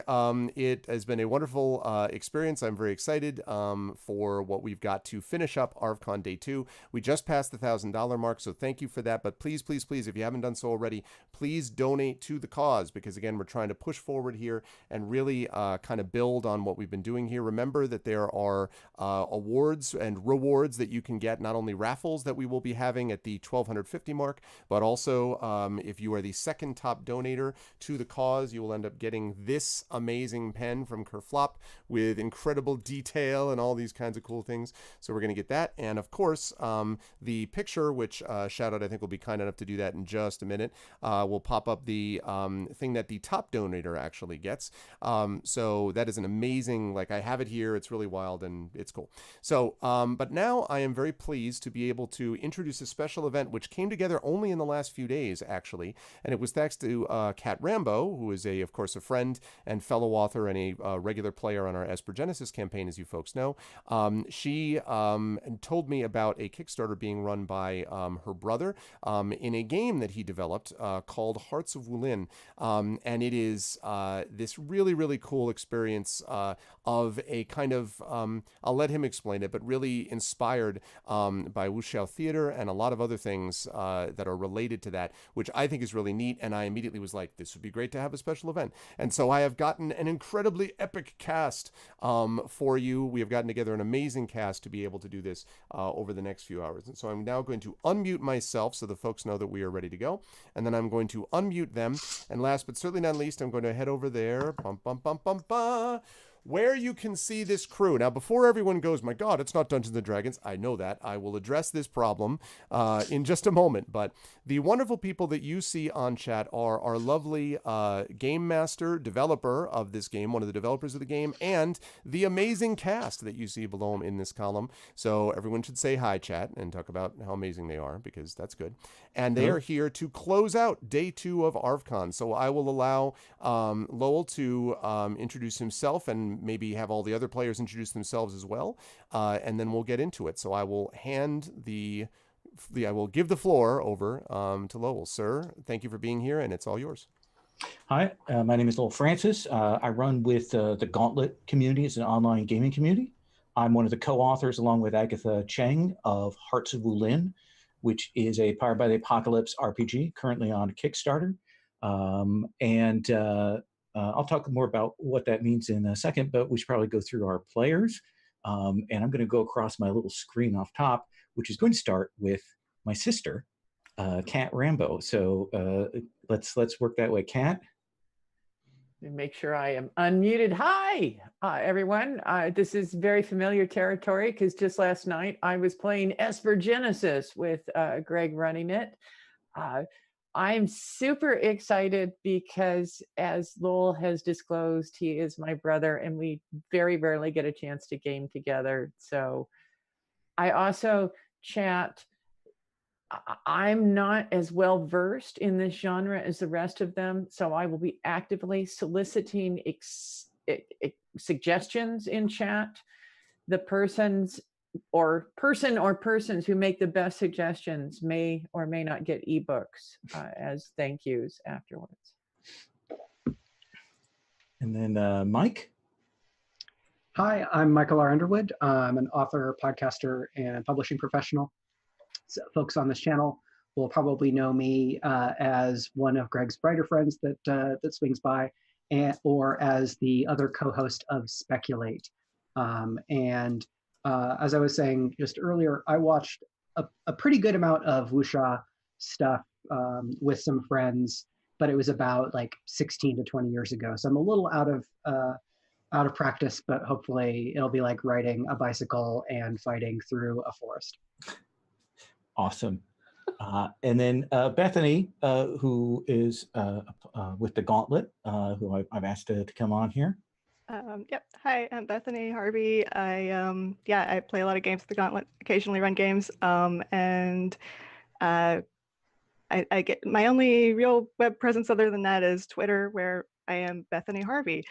I guess I also have a sadly neglected blog called overlookednature.com, where if you want to see pictures of reptiles, amphibians, spiders, etc. It's pretty much what it says on the tin. Awesome. And then, am I saying Sod? Is that how? Yeah. Just use that because my name's Michael, and it's a bit confusing when you have two Michaels. Fair enough. So, yeah, I was here 2 days ago doing Emberwind with John John Helfers as the GM, and I'm going to be here tomorrow. For me, anyway, because it'll be like 2 a.m. for IAB. But yeah, I'm a Twitch streamer, Sod _ on Twitch, and I do lots of online RPG stuff with Greg and others, and also stream myself. And my knowledge of this genre is okay. I watch the movies, so this will be interesting to do. It's something completely different for me. I'm used to the kind of like the generic fantasy D&D style fantasy games, but this will be fun, and I hope you all enjoyed my character. Let's just say that. So I want to talk a little bit about what Hearts of Wulin is to set up the stage for this. So you're going to hear me talk for maybe longer than anybody needs to be talking. I do want to say I am from Indiana. I have a deep Hoosier accent. If at any point you can't understand what I'm saying, just call me out and make me repeat myself, because I will not be offended. I'm from Indiana too. You're fine. Okay, we're all good then. This is a game of wuxia melodrama. It is about wuxia romance and interpersonal relationships and all of that kind of thing. If you've seen Crouching Tiger, Hidden Dragon, you know that those characters have longings, have obligations, they have feelings, and they can't express them. That is what we're doing today. We are having characters that have deep feelings, and they can't bring themselves to express them for whatever reasons. We're going to find out those reasons, and they're going to generate the stories that we play through today. This is based on those movies like Crouching Tiger and Hero and so on, but it's also based on a whole series of novels that come from the 1950s and 60s in China. There's several authors, particularly Jin Yong and Gulong, that set the template for what would become wuxia novels, and all of the stories that we see then were kind of built on that. There had been earlier wuxia fiction, but they set this. They're hugely popular, hugely influential. All of the novels of Jin Yong have been made into 24 and 40 episode TV series multiple times. This is where my love comes from, is these long wuxia soap operas. And so this game is actually built in many ways to simulate that. So this is melodrama. It's heightened stakes. We have characters that can't really talk about their feelings, and they have various obligations that drive them to that. So that's how we're going to be playing that out, is we're going to be hitting those moments. There are some mechanical things when you're confronted by your feelings. We'll go to rolls and we'll see what happens. This is based on Powered by the Apocalypse system, which is also called PBTA, 2d6 for everything. It is a conversation until we get to a point where we have to make a decision, where something might change. And at that point, we go to a roll. The tone of the game is fairly serious. In terms of romance, things can get light, but our general tone is that kind of deep romantic. The world itself, our characters can do fantastic things, but at least for the purposes of the scenario that we're doing today, we don't have wizards. We don't have sorcerers. This is not a bride with white hair or things like that. There might be supernatural spirits and things in the world, but they might also be superstition. We don't know. But you can run up walls and nobody comments on that. So that is how this world works. I do want to mention that for safety tools, since a number of us haven't played together before, we always use, and on the Gauntlet, safety tools for online play. In particular, we're using the X card. If you're not familiar with that, basically that means that if we hit material that you find problematic, that you find objectionable, that hits a phobia, I've had that at the table before, or if you feel something is wildly off tone, someone is offering something you're not comfortable with, the X card can be done either with a safety signal like this, or you can mark it in the chat. If we hit that, We'll go past it, no questions asked. I may have to get a sense of where you want to cut and what we're moving past, but we'll go past it. This is just the most basic safety tool. There are a lot more things out there in the gaming world to handle this, but this is what it has become my default for this. The game is collaboration. It is a story game. So you're going to describe what you do. I'm going to frame that in terms of the system, and then we'll roll. So what I want to do, we're going to be looking at these characters. For those of you watching, we've got a character keeper that people are working from. That's a Google spreadsheet. I'm going to have people kind of make their choices and walk through that. That's going to probably take about maybe 15 minutes.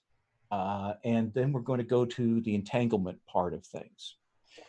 So for those of you who are playing, what I'd like for you to do is you can grab one of those columns, and here are the choices that you're going to need to make.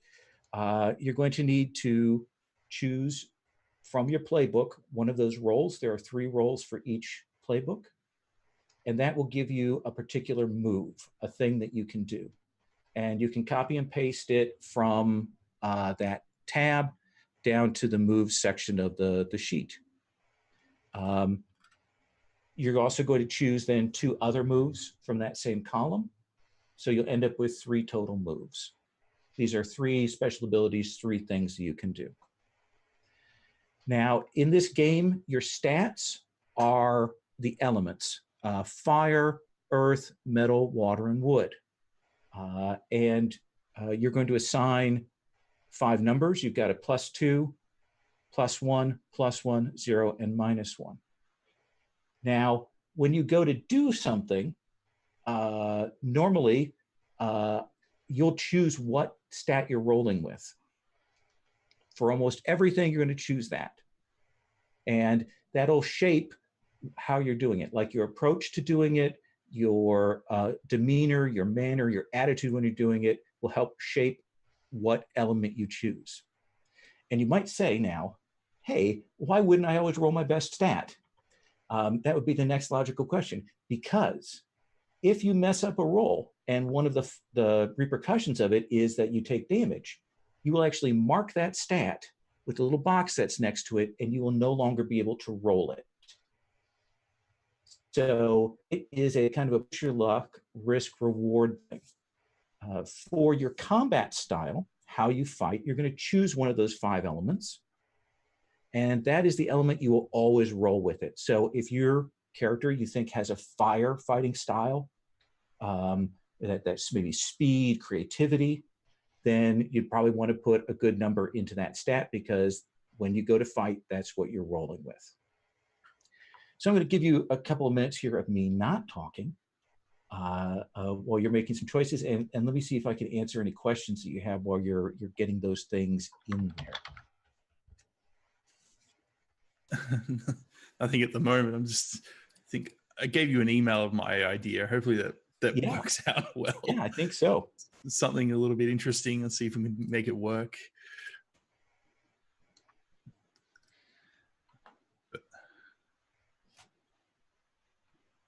So when you're wounded, does that mean every roll, no matter what stat, it gets a -2 on it?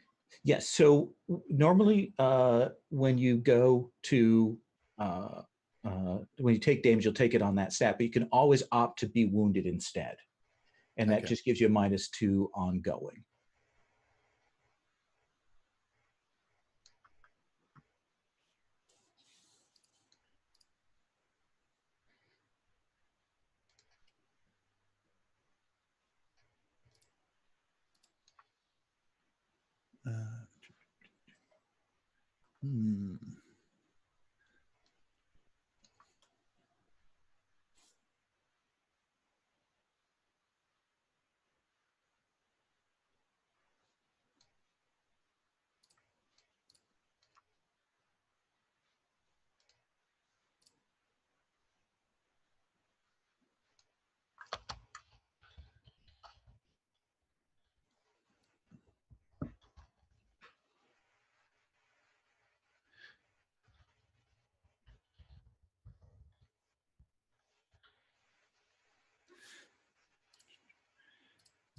Let's see.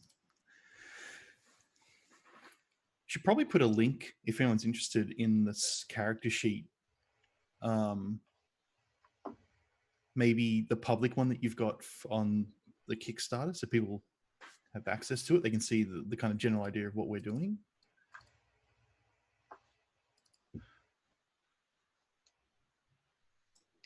Sure, I will grab a link for that. This game, is it always designed for 4, or can you play it? Is it flexible enough for more players? Since you have, I think 3 or 4 is probably your best. Once you get to 5 players, and you've got all of those entanglements and relationships, it's a little harder to hit people's scenes and triggers in play a little bit.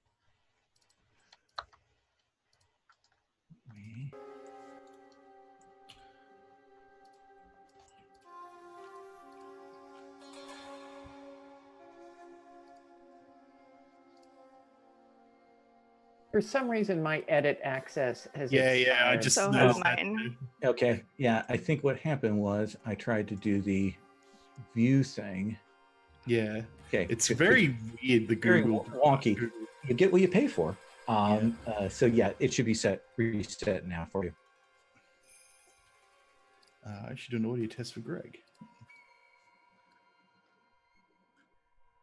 Yeah.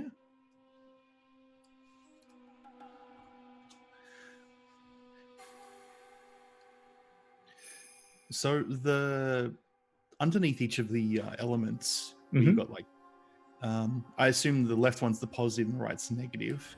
Does that mean, like, when you're playing, if you mark an element, do you gain one of those negatives or positives? I mean, what that is the negative is intended to show people what that might mean. So it is not a mechanical thing, but more, it's just more for role playing. Yeah, it is a thing to help you shape the fiction. All right. This should be. Look at this.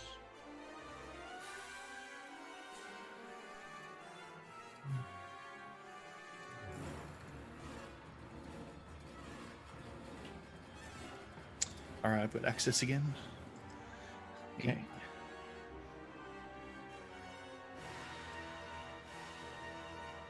And that's a link there to the spreadsheet that's in the playtest packet. So people can look at the sheet that we're not working in.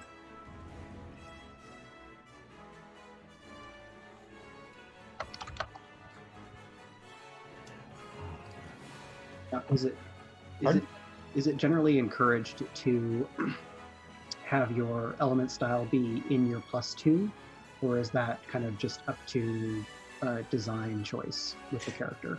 That's up to you. I've seen people go +2 or +1 usually as a focus there. One of the things being that if your style element gets wounded, and if you get that actually checked, then you can't fight. You have to find another way around until somebody can help you get better.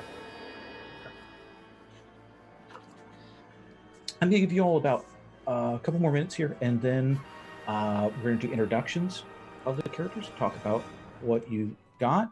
I still don't have access. I don't have access? I don't have access. I'm unable to work on the character sheet. Sorry, I thought we were waiting to get that. While you folks are working that out, let me just quickly jump in for a minute and just say thank you to Redlear for the amazing raid of 77 people. What is going on? CanCon, hello, Redlear, Sovapede, Buns, Flack a Marauder. What's up, Flack? Good to see everybody. I hope everyone is doing well. As always, Redlear, so grateful for these raids. I appreciate it, man. Thank you so much. Welcome to the conclusion of Day 2 of ArvCon 2019 to benefit the Damon Runyon Cancer Research Foundation. We are up to $1,005. We are trying to push for more than that, and we are in the midst of an awesome special event featuring Hearts of Wulin, which is a new game up on Kickstarter that is doing amazing, amazing stuff on Kickstarter, and is basically, if you like Wuxia Theater, Crouching Tiger, Hidden Dragon, that sort of thing, you should check this out, I should say. And we're joined by GM and designer Lowell Francis and speculative fiction author and speculative co-host and all-around good guy Mike Underwood, Cat Rambo, all the above except not a man, and clearly a wonderful person. Of course, Saad, who you may recognize from previous D&D games, and Bethany Harvey from The Gauntlet, who was a big part of getting this game ready to go. And we hope you all like it and are looking forward to watching more of it. So I am on the outside looking in for this one as they play, and I eat and watch this amazing stuff.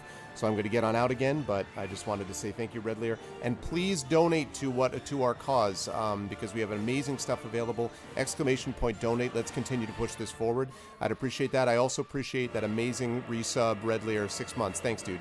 Okay, I will now bow out again. Sorry about that. Woo! Sorry, I had to do it.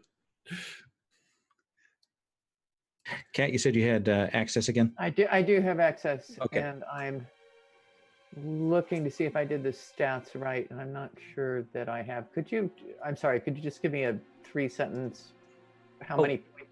Right up at the top above the stats, you'll see a little box has +2, +1, +1, 0, and -1. And how many points am I allotting among the 5 elements? So you're going to put a +2 into one of the boxes, a +1 into another one, +1, then a 0, and a -1. So Got it. you're going to assign those 5 numbers. Perfect.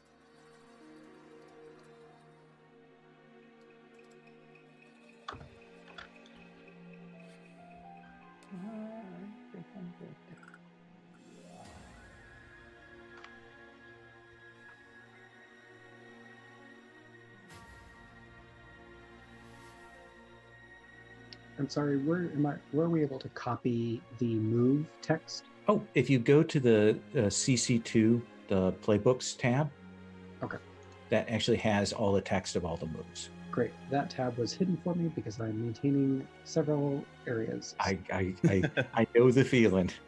That makes it much easier. Thank you.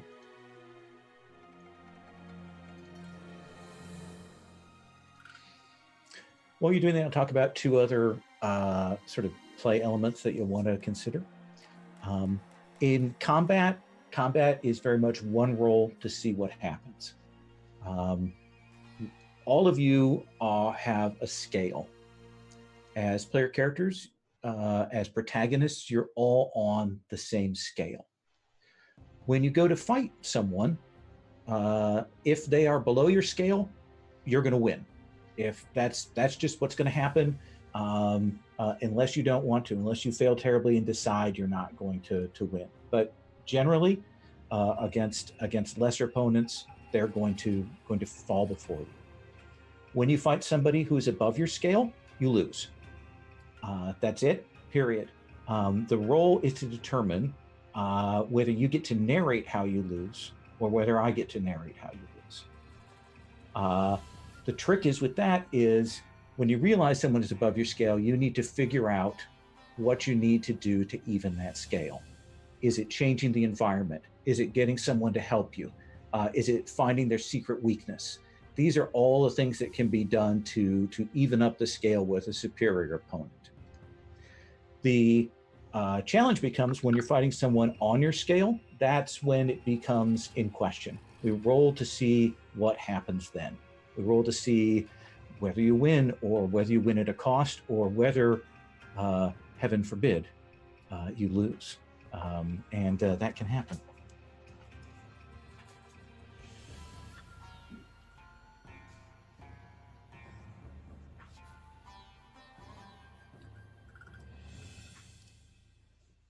All right.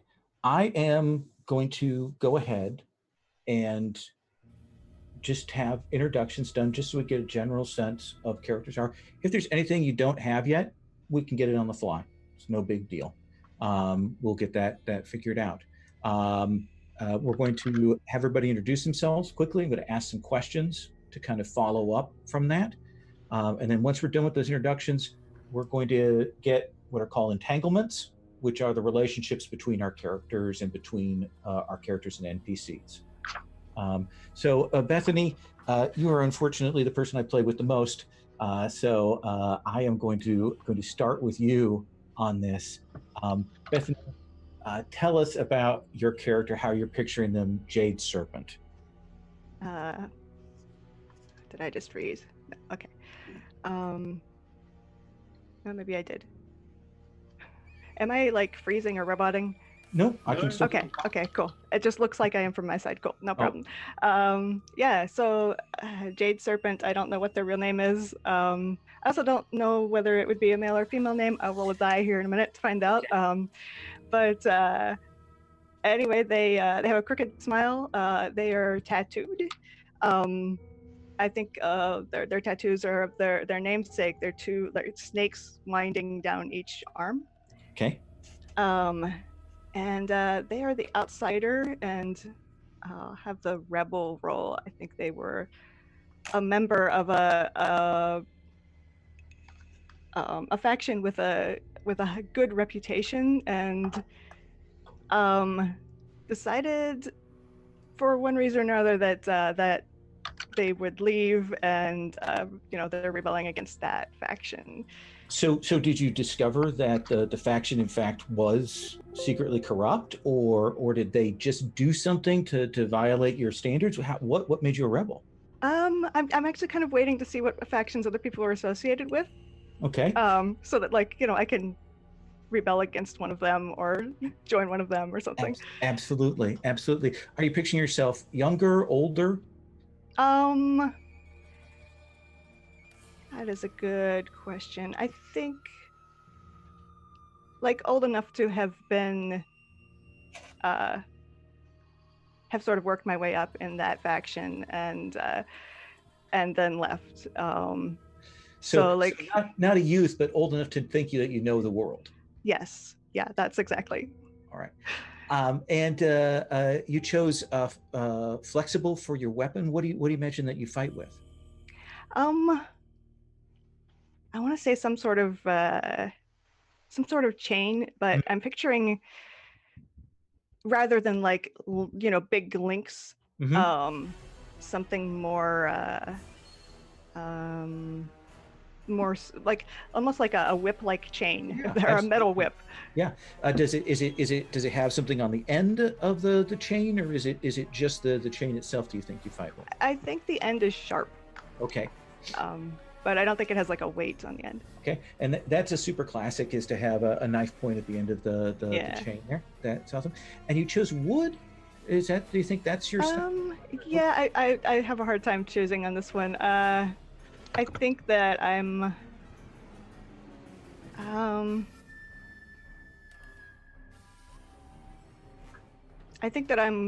willing to wait and do things sort of in the background and a little underhanded, as opposed to being more direct.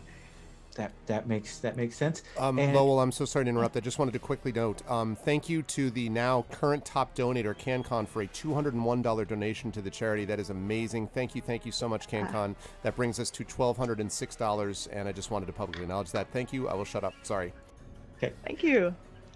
And so the rebel, the rebel, your ability is you can call on your fellow rebels for help, which is nice. Yep. And then you took have sword of travel, which allows you to appear anywhere you want to help someone once per session, which is great.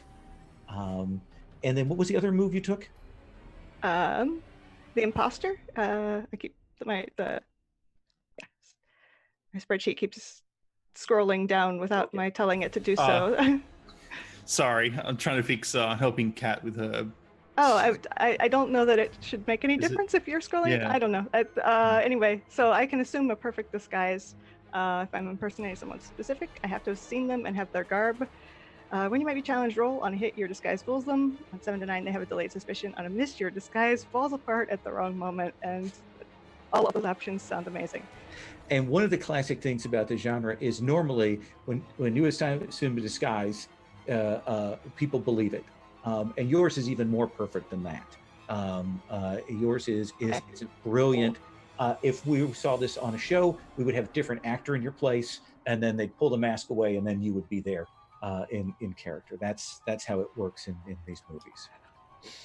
All right, I'm going to move here. I'm going to go wrap around, and I'm going to come to Mike. Mike, can you tell us about your character Zhang? Yeah, so I'm playing Unlucky Zhang, who is a loyal swordsman born under an ill-fated horoscope. The scholar that analyzed his birth chart said that he would be destined to betray his master, which has haunted him his whole life, and he has been desperate to prove himself loyal to someone who will accept his work and him as a servant. So he joined a mercenary company as early as he could. He's a big, like really solidly built guy. So he was probably 14 and could pass for 16 or older to go off and join this security company, and fought and learned how to sword fight from them in the 8 trigram style. Actually, I'm going to do 8 trigram sword rather than saber because I want to do great sword. Oh yeah. Kind of the Dadao big two-handed double-bladed or two-edged sword. Yeah. So he's like the big guy archetype. Okay. But whenever he kind of comes under more scrutiny, so when he was up for promotion within the security company, they reviewed his full horoscope and he was cast out. So he's drifted looking for someone who will, hoping to find someone who will look past his horoscope and take him who he is. So do you think the horoscope, is it that whatever group you're in, you'll betray, or is it more of a sense of the original faction or clan that you were with? How do you think that reads out? He believes that the horoscope was read maliciously due to a quabble between his family and the local scholar, but he's never been able to escape it, and different groups have interpreted it in different ways, basically reading in an excuse to suspect him based on their own prejudices. So he doesn't, like, he's gone back and forth on whether he really believes it, but he knows that it is true in the social sense because it has kept him from being able to find a real home. What is your, I mean, have you gone back to your original family since then? What are they feeling? I mean, are they still worried that you're out there and perhaps a threat, or how do you think that stands? I think his older brother really pushed him away from the house because the older brother had kind of had been building a good life for himself as Zhang was growing up, and the cloud of this horoscope kind of followed the family. So the brother has tried to keep Zhang at arm's distance, and his younger sister and both his parents would like to see him more and would like to see him come back and prove himself, because it would also restore honor to the family. So he has this push-pull tension with his family where he goes back to visit only occasionally, and the scholar, even the scholar who made the horoscope, is now very, very old, but is incredibly well regarded. So there's no room within that town to challenge his reading. Awesome. And the loyal means that you've got the swordsman, means that you've got a second wound box. It means you can, when you would normally go to mark an element, you can mark your first wounded box and have no effect. And it's only when you mark the second one that you have a problem. What were the 2 moves that you chose, though? I chose Legend of the Mountain, which says when you defend someone, roll. On a hit, you keep them safe and choose 1.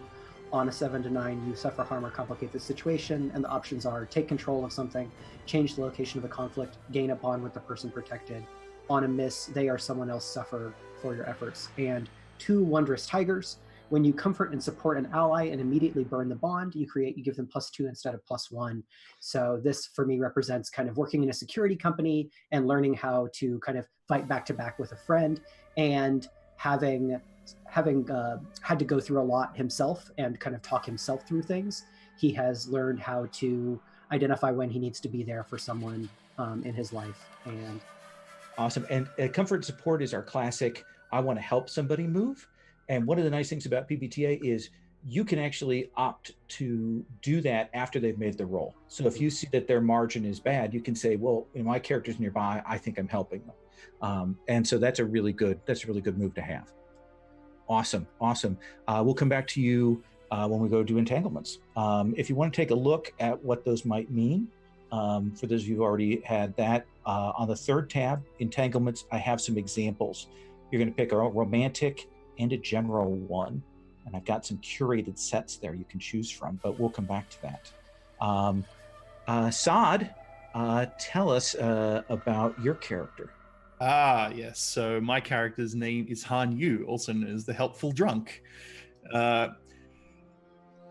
Without getting into too much detail, he used to be a skilled fighter for a family, and after a certain event, he fled and went to hiding. And the best way to hide is to just not look like a bum, so to speak, someone who's lower class, very lower class. However, while staying in hiding, he still would help the people of town. So if he has an ability in one of his moves, it's called Everlasting Chivalry. He gets ongoing +1 to any interactions with soldier common folk. So they know him as being a helpful person when needed, but he has problems with drinking. And he also, I don't know how else to probably spoil it a bit, but he learnt an interesting new fighting style from a traveling person just like him, and he has another ability called Fearless Fighters, where if you have your fighting style marked, you can opt to continue fighting and you get a bonus based on how many actual stats have been marked, and it's kind of like I'm going to kind of hopefully use that mechanic as a way of showing off the alternate fighting style, so to speak. So it'll be an interesting concept. Let's see. So do you think he was from like a Wulin clan and something went wrong? Is that how you picture this? Or was a noble and something went wrong? Where was... I feel like he was his family is of upper class, and he was told to train under a certain master, but something happened, maybe an accident, and he was blamed for it, and so he fled, even though it was someone else's fault. He knows it was someone else's fault, but he was given all the blame, and so he didn't know what to do, and so he's been traveling, being a bit of a kind of drunkard for a fair long time. So he'd probably be in his like early 30s, mid 30s. I mean, like that in that era, wouldn't that be classified as pretty mature? Yeah, a little mature, elder. Yeah. And that's one of the things when we come to the entanglements, we'll talk about whether the people know, the other characters might know you from this, or they might know you from before. So that'll be an interesting question. And the style, you called it tipping monkey. Yeah, the tipping monkey. And his ability with weapons is also known. It's basically anything. So Okay. a broom handle or a chair, anywhere, any place that has lots of furniture, he is going to be really good there. But if there's no furniture, he's going to have a bit of a problem. Yeah, well, I mean, stones, everything. All right, that makes sense. And you've got the hidden thing, which allows you to hide your style. And gives you a bonus to convince people about that. All right, all right. Back to you with entanglements here in a little bit. That brings us to Kat. Kat, tell us about your character. All right. So Mei Song has picked the student/hopeful apprentice playbook and role. She is a small, slight, fresh-faced young woman in a modest dressed who is sometimes surprisingly strong. Her story is that she is a hopeful student whose mentor died before actually really sort of explaining how anything worked. So she's on the quest to find a new mentor, and sort of everything is normal to her right now. She's not sure what is normal and what is not. She's also the youngest of 8 children and has 7 older brothers. So she is somewhat sheltered and naive and a little wide-eyed about things. And you use a staff. Use a staff. She likes to kind of keep things at a distance. Okay. Her style is usually to reserve judgment before getting face to face to things, and so the staff is suited to her style. The 7 older brothers, this family you come from, are they a Wulin clan, or are they more salt of the earth folk that you came from? They are all peasants. Okay. And do they know? I mean, They don't know. Okay. They don't know, and she's a little worried because every once in a while she thinks she sees one of them. It is possible that an overprotective one may have come seeking her. Absolutely. How did your mentor die? They choked to death on a frog. It was a bowl of soup and the frog, it was sort of complicated, but it's sort of embarrassing. They did choke to death on a frog. And you're convinced it was completely natural and there was no... I'm not sure. I think that there might have been some sort of curse involved, or, Had they been afraid of frogs previously? Say that again? Had they been afraid of frogs previously? No, but I ever since then, she's considered frogs extremely unlucky. Okay. And how did you come to be a student of this mentor? If your family was peasants, was there something they saw natural, or was your family trying to find this to put you? You know how it is when you're the youngest child and everyone is overprotective, and you're like, I'm going to go prove myself. And sometimes you don't quite know what that means, but you do know it means leaving the village. And if it means following some grumpy old guy down a roadway, yeah, you do what you have to. Do you think your mentor had been a member of one of these Wulin factions, or was... It is highly possible, but he didn't explain anything. It was all kind of like inscrutable task stuff. A lot of chore-based training. A lot of chore-based. So many chores. And that gives you got the 3 moves there. Got sacrifice. When you mark wounded, you give everybody a +1 for, which means a +1 on their next roll. You are the person when you give advice and they ignore it. You get a bonus to trying to fix the situation that they get themselves into. That's Sherry's favorite move. And then State of Divinity. One of the things you can do with the comfort and support action, besides giving a bonus to a roll, is you can use that to clear when people have their elements marked. And you can use that to clear wounded, and you can clear element on yourself or someone. So it's a nice healing move. All right. And how tall? 5'2".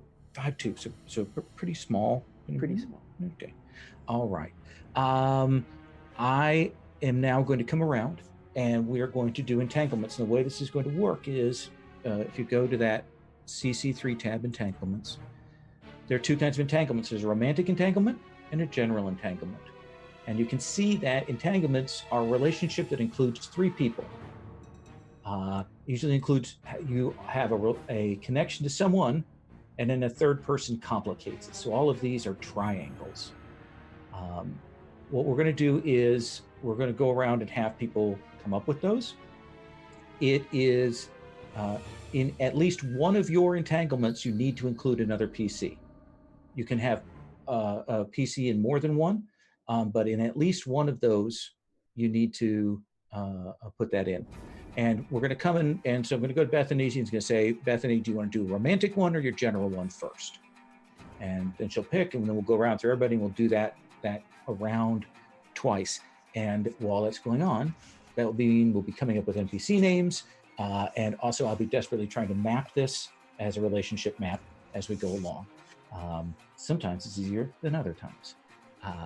So Bethany, now we've got some example ones there on that tab that are in the sort of for your type for the outsider, but there's also some ones off to the side if none of those work. Do you want to do your romantic one first or your general one first? It doesn't matter. I know which 2 I want. I just don't know who I want them with. Okay. Well, and certainly when you can say who wants this, you can offer it out to the table. Somebody can say, oh, that sounds like me. or you can point to someone and we can check in with them. So let's start with romantic, because that always is the tough one. Yeah, so I'm in love with blank, but their sibling blank considers me beneath them, which makes sense because, I used to fight on the for a rival faction. So I don't know. This is why I didn't pick a faction for that. Okay. Do you think it's the person that you're in love with is one of their siblings, or is the person you're in love with them? Let's see who we've got. I don't know who we. Maybe Zhang would like. Zhang do you think Zhang would work for that? Would make sense. And let's see. Oh, the loyal swordsman. Yeah, it's definitely. I think it's Zhang's sibling that I'm in love with. What do you think, Zhang? So I am not good enough for his sibling. Would it be okay if the objection, or I don't know, I'd have to figure out how to do that, because I could come up with other tensions, but the question is, are they enough about your character for it to be satisfying for you? Maybe. I mean, I'm not set on any particular one. Because because I could invert that, which would be like, if we have some other connection, I could be like, he's ruined my life. You don't want to be with him. Like, so it would be that type of tension, but that goes a different direction. And I don't know if that's and we can phrase it this way: is that and Zhang, what's your brother's name? I think he is Many Blessed Wu. Okay. So we would say you're in love with Many Blessed Wu, Bethany, but Unlucky Zhang objects. Okay. Yeah, that works. And then when we come around to Zhang, we make another connection in a different direction there. So that gets that. We'll come back and get your general. Mike, do you want to do your romantic or your general? So let's see. So I had an idea for general before the indicator that one of the two other parties needs to be a player character. So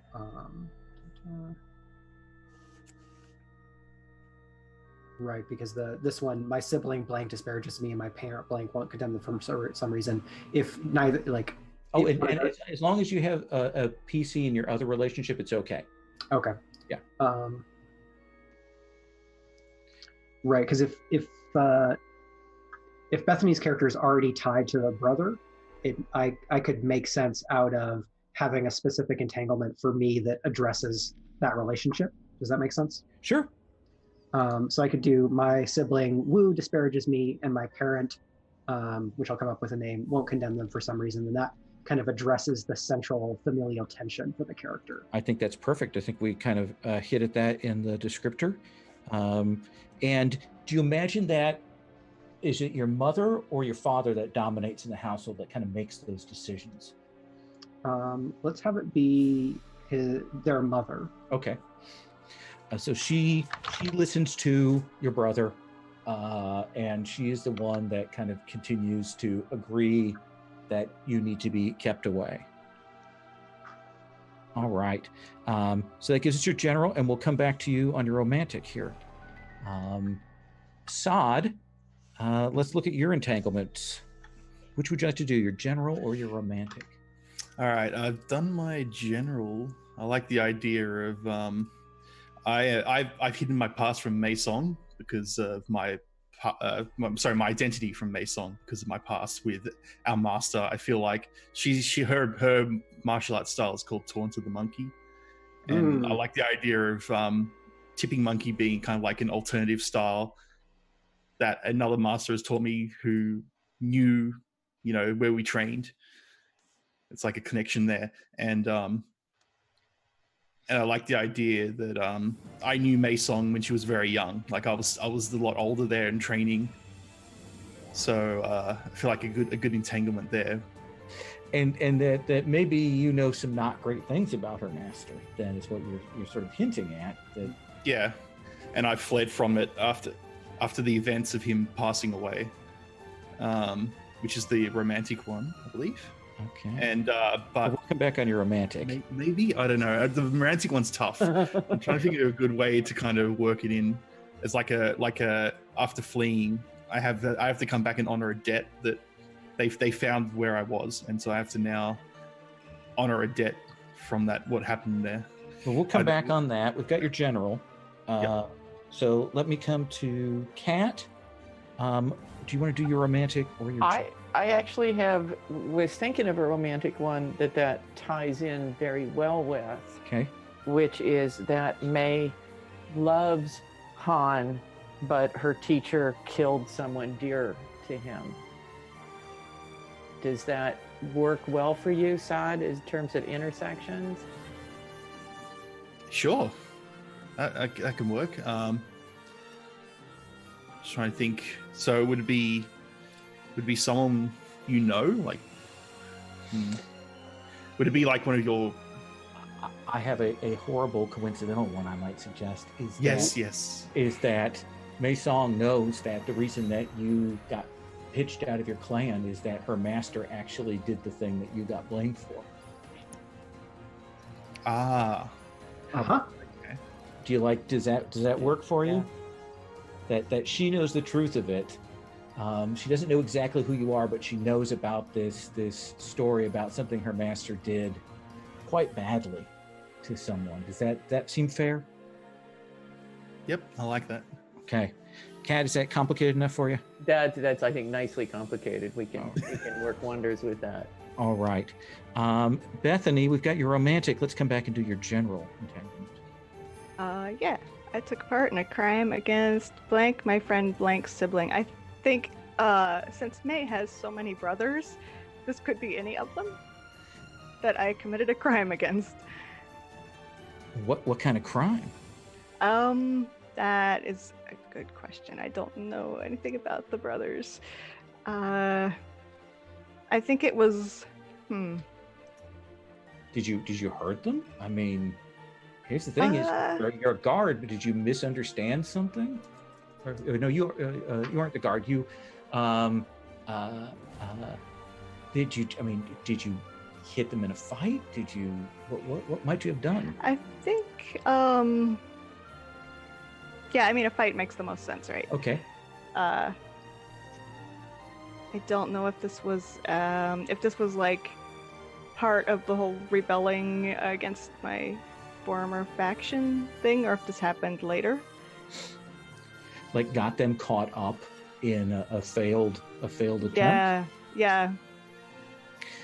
Mei Song, who is your eldest, dearest brother who has had their arm rendered inert by a fight that was started by some horrible rebel? You mean one-armed Den? Yes, one-armed Den. He used to be the bright hope of your family, but after that day, he was my mother's favorite. Absolutely. Yeah, so that looks horrible and awful enough just to... Perfect. Okay. Mike, let's come back to you. Okay. There's so many good ones here. It's really fun.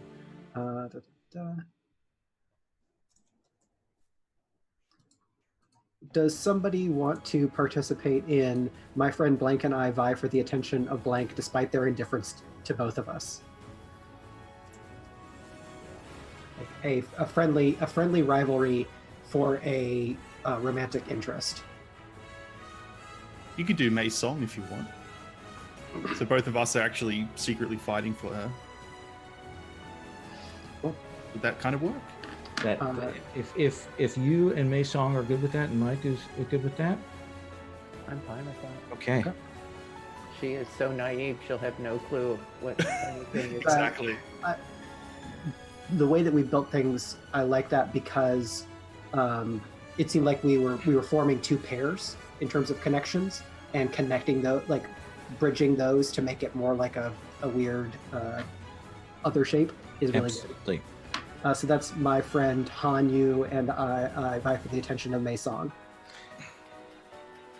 Yep, is that right? Her indifference. Yep. Sod? Yeah, I mean, like, do I just use the same one and just reverse it? Oh, so do you have something else that you I'm just trying to think. Because it could, if you want something different, I could believe that we're both vying for her attention, but you Yeah. don't actually want to be with her, and there's some other miscommunication. No, I like the idea of Yeah, it doesn't necessarily. It's about the truth that you believe. I like the idea that my teacher, which would be the master, had like a thing for Mei Song to be what was it? Sorry, I lost it again. What's it? Like they had a very close relationship with the family of Mei Song's family. And The peasant family? Yeah, the peasant family, because of just how hardworking they are, and because my family was quite higher ranked in the world, it would have brought a lot of shame being, close to them. Okay, so how do we want to put that into a triangle here? How do you want to phrase it? My teacher, Master Wang, and I share unspoken love because of the shame it would bring to the Yu family. Do you know what I mean? So you share an unspoken love for Mei Song. Oh, for Mei Song. Okay. But I've always hidden my identity from her. So in essence, you have two rivals. Yes. You have your teacher, Master Wang, who, I mean, is he still your teacher, or have you broken away from him? I've broken away from him. Okay. So Master Wang, parentheses villain. Okay. Yeah. Who's dead because of a frog. Who is supposed to... But that's not her master, though. Yeah. Right? No. But somebody who knew her master. So it gets all complicated there. So, all right. This is lovely and delicious. This is getting complex. It's like everyone that adds on, it just gets more and more complex. I've been watching the version of Roswell, and it's like, oh yes, yeah. This is the like a CW show is the right structure for something like this. Absolutely. Kat, this brings us back to you. Do you have a general entanglement? So I had a general one, and I'm not sure how to fit it in. But I suspect someone of evil, person X of evil, but Y respects them, and I would like to suspect them of having been involved in the frog incident. Okay. And I think I suspect them, but they are friends with my friend Jade Serpent. So is it Zhang that you suspect, or is it Han that you suspect?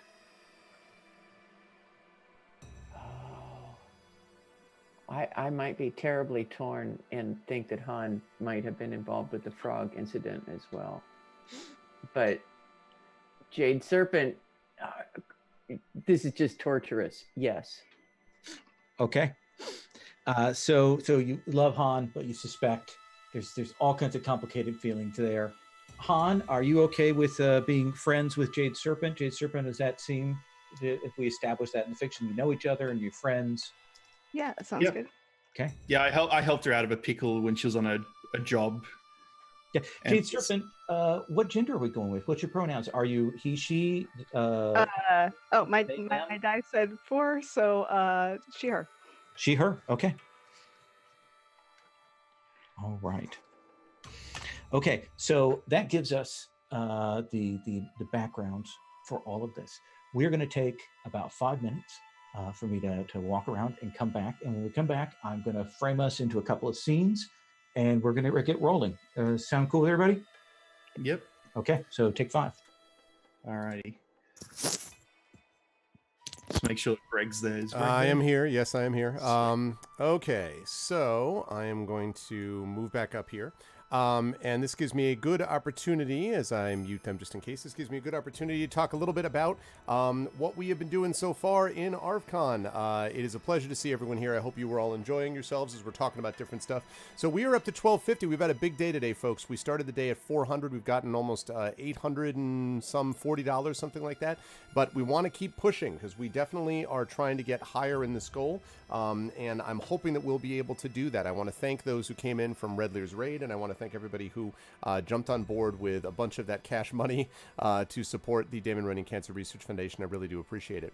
I want to make a comment as well about one of the other things. I've talked many times about why I support this particular charity because of my own personal stuff, but I also want to mention that one of the things I really like about this charity is the fact that it supports young researchers who are engaged in this, and I'll tell you why.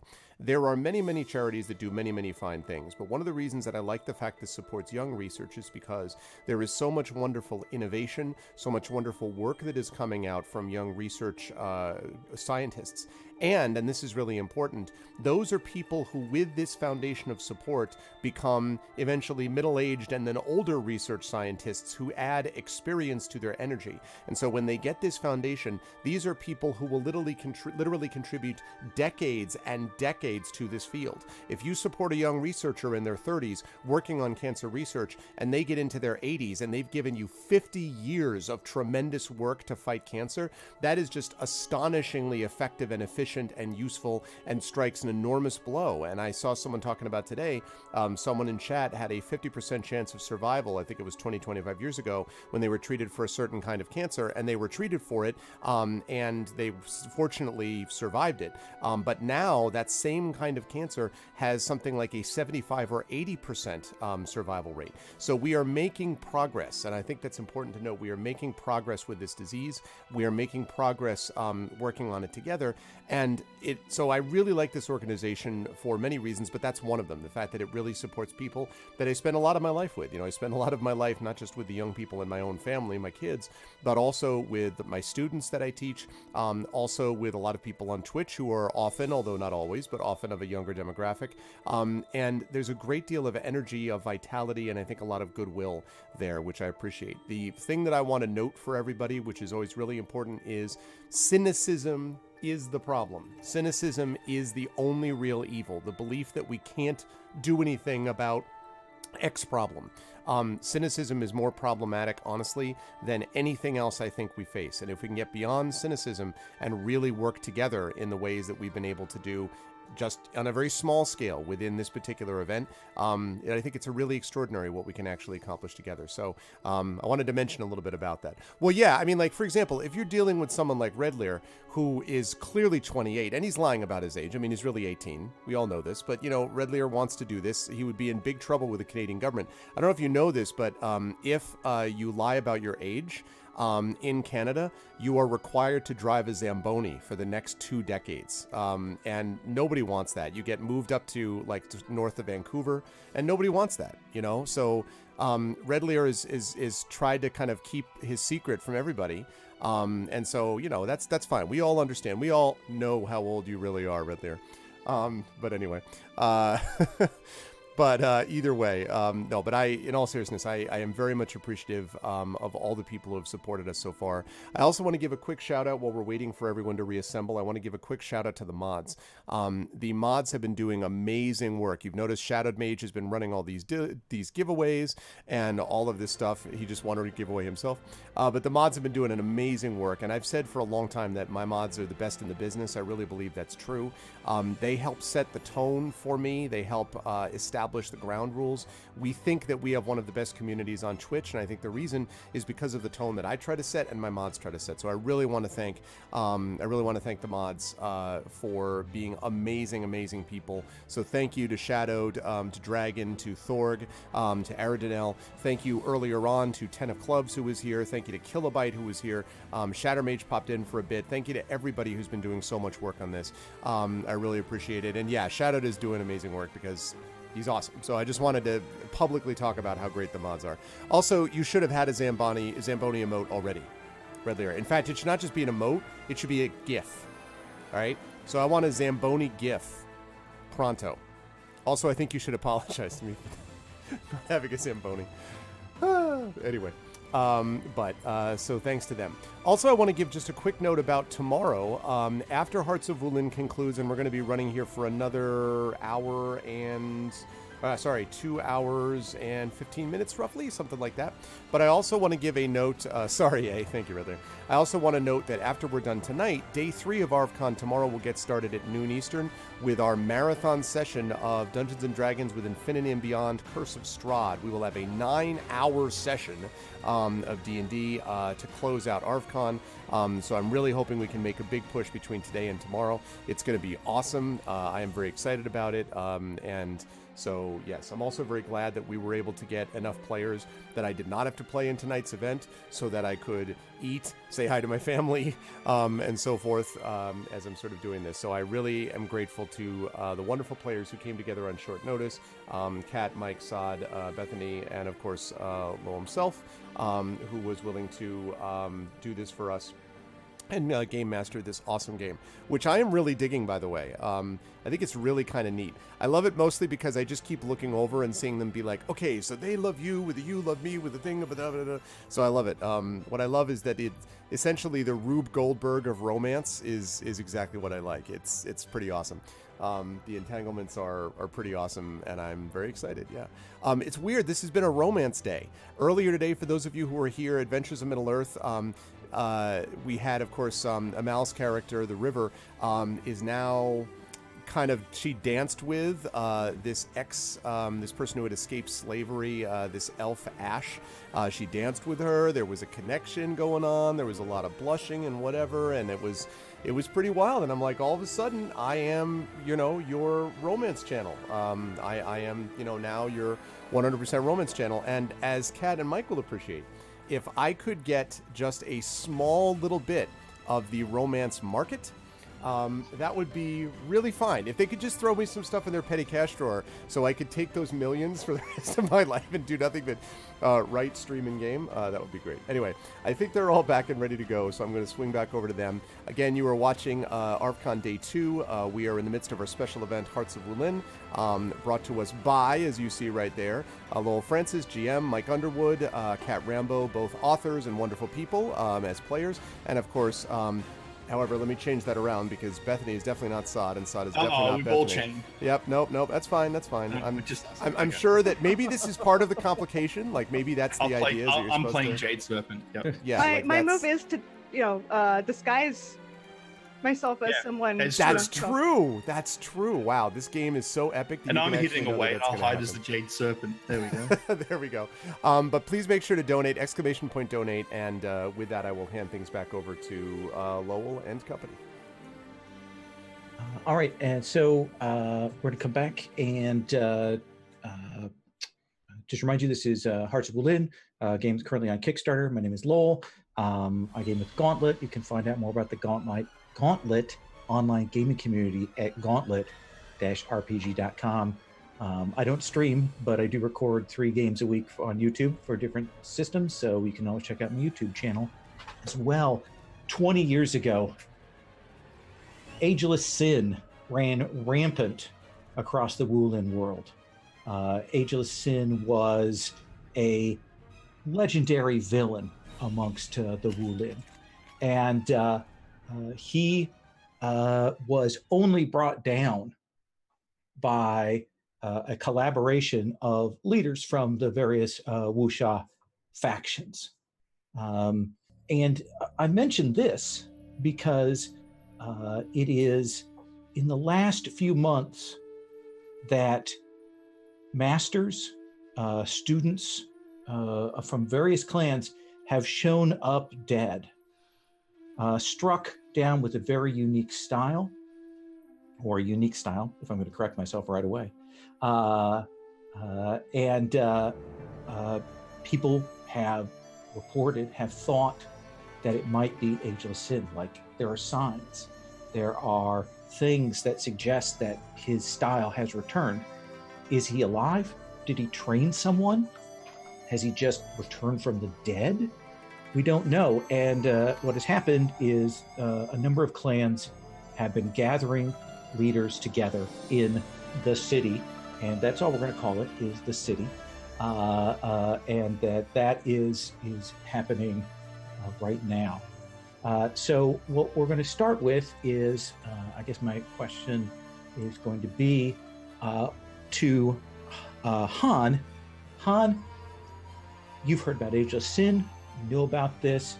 What has drawn you to go to the city? What is in your mind why you might head there? I've been trying to. I heard in the previous town that I was at that someone that I knew was passing through, and so I decided to escape back into the main city, hoping to get away, and. Yeah, and so the whole Age of Sin is just a wonderful. There are so many people; it's going to give you a place to disappear into. So I'll probably head to one of the various inns that know me, and see if I can get some free drinks. Absolutely, Jade Serpent. What has drawn you to this? There's tumult in the world of the clans. There's all of this disorder, and with Age of Sin, all these people arriving. What has drawn you to the city? I am trying to prove myself to the new faction that I've recently joined because they don't quite trust me yet. So I'm gonna say that my old faction was associated with Age of Sin in some way, or maybe not. Maybe the new faction just really wants rid of him. So I am trying to hunt for him. Yeah, so maybe they lost some people to Age of Sin. Maybe their master was one of those that defeated Age of Sin 20 years ago. You're trying to prove yourself. Do you have a name for this clan that you're with? I'll just get one off the list.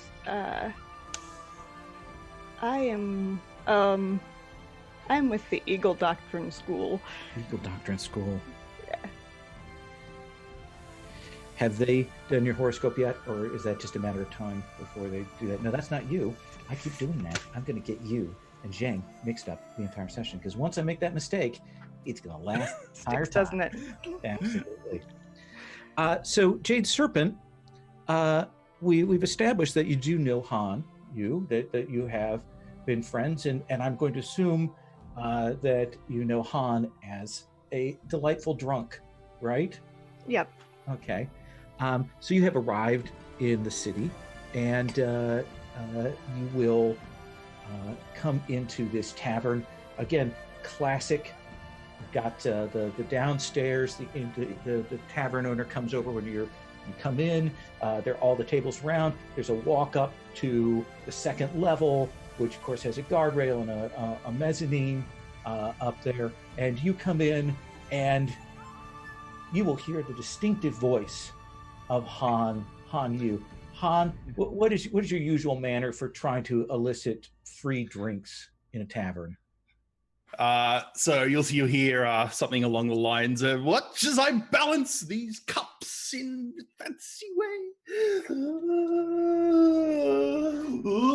And I'm like doing all this weird balancing act with a whole bunch of cups that are stacked on top of each other, filled with liquids, and using it to try and elicit favor or free money from the various patrons of this tavern. And certainly, Jade Serpent, you will see that Han's act is perhaps not going over as well as it might, just given the general tensions around in the town. So what would you do? I think his act might go better if it were funny. So I take out my metal whip thing, and I wind it around the bottom of his chair and yank it. Throw him off balance. Oh no! So I lose balance on my chair that I'm using to hold these cups, and I just completely tumble down and just get drenched in cups of water. And I think that will generate actually people cheering, and there'll be drinks then finally given to you. Han, how do you regard that when you see Jade Serpent arrive? I'm a bit dizzy, and I see someone. What the? Two of you now. Three of you. What? Oh, there's one of you now. Hi. Hi. If you're on the floor, I'll offer you a hand up. They're and like point to the drinks that they're setting down in front of you. Come on. There you go. You found the secret. You sit down too. Drink. It's a really good fake fall. How did you know that? You're a smart one, you are. I will sit down and drink with them. Okay. So you two will sit down and drink, and as you are indulging in that, you will see the door swing open, and you will see these three figures come in. They have the broad hats with the veils down. They're dressed fairly identically. Very hard to tell exactly what they're like, but when they come in, you will see that a number of people who are not of the Wulin, the sort of the people who are just commoners drinking, that there is a quick shaking of drinks and food, and they clear out. And you will see these three head over to the corner and sit down, and the innkeeper, with some reluctance, goes over to serve them. Could I do a quick study of them, see if I know? Absolutely. So the study move, when you study something in order to change the game state, we roll. What do you want to roll with? I will do, so this would be caution, so earth. This would be an earth roll. Sure, that makes sense. So let's have you roll. 2d6 plus 1. Yeah. All right. 5 plus 1, 6. 6. So that's a fail. And so what that means in PBTA is that I get to do something as a GM. Normally, I don't even roll. I'm just sitting here watching you guys play. It's delightful. But as you're kind of watching them, you will see these three turn to face you, Han, and you will realize that these are bounty hunters. And they look, and you see them kind of pierce you and realize who you are, and you see three chairs scoot and their swords shift. And we'll come back to you two in a second. So let's come back then to Mei Song. Mei Song, what has drawn you to come to the city? Oh, Angel Sins, all the people gathering. What about this has brought you here? I'm very nervous because the last village I was in, I thought I was safe, and then I got up in the morning and they asked me if I knew about this one-armed traveler that had come through, and I'm pretty sure it's my brother, One-Armed Din, come looking for me, and so I think though in the city I can probably get away from him. There's a lot of people there. And so, have you been to the city before, or is this? Oh, no, it's a little scary. Well, it's a lot scary actually. But I'm sure everything will be fine. Yeah. So all the crowds around you, the stalls, the noise, everybody's holding out, trying to get you to buy their wares. You're kind of pressed in, the carts and so on, and you're kind of trying to make your way through. And I cut to Zheng. Zheng, what has brought you here to this city? Rumors of the return of Ageless Sin have created an opportunity for Zheng. If he can find a Wulin clan that is desperate enough or trusting enough to give him a real chance, he can go into battle against Ageless Sin. And even if he dies, if he acquits himself, he will prove the horoscope wrong. And Ageless Sin is certainly a name that you've heard before and is legendary. You probably know at least one of the people that died. And have you been to this town before? I think Zheng has traveled on caravans that have come through the city, but he's been here enough that there are people he knows he needs to avoid because they already know him and his family, or they know Many Blessed Wu. And so as you're traveling through, you will see that there is what you know is the sort of the knot of someone who is not used to the city, who is kind of trapped by locals. This is what they do when they can smell the naivete. And as you walk up, you will see Mei Song. I mean, again, still a skilled warrior, but also uncertain about how to behave in this. Doesn't necessarily want to swing out with her staff, and she's caught in this knot of people. And they're like, please buy our wares. No. Oh, okay. Here, you know, and please try this. Oh no, you know. Excuse me. No. Oh, beautiful woman. Yes.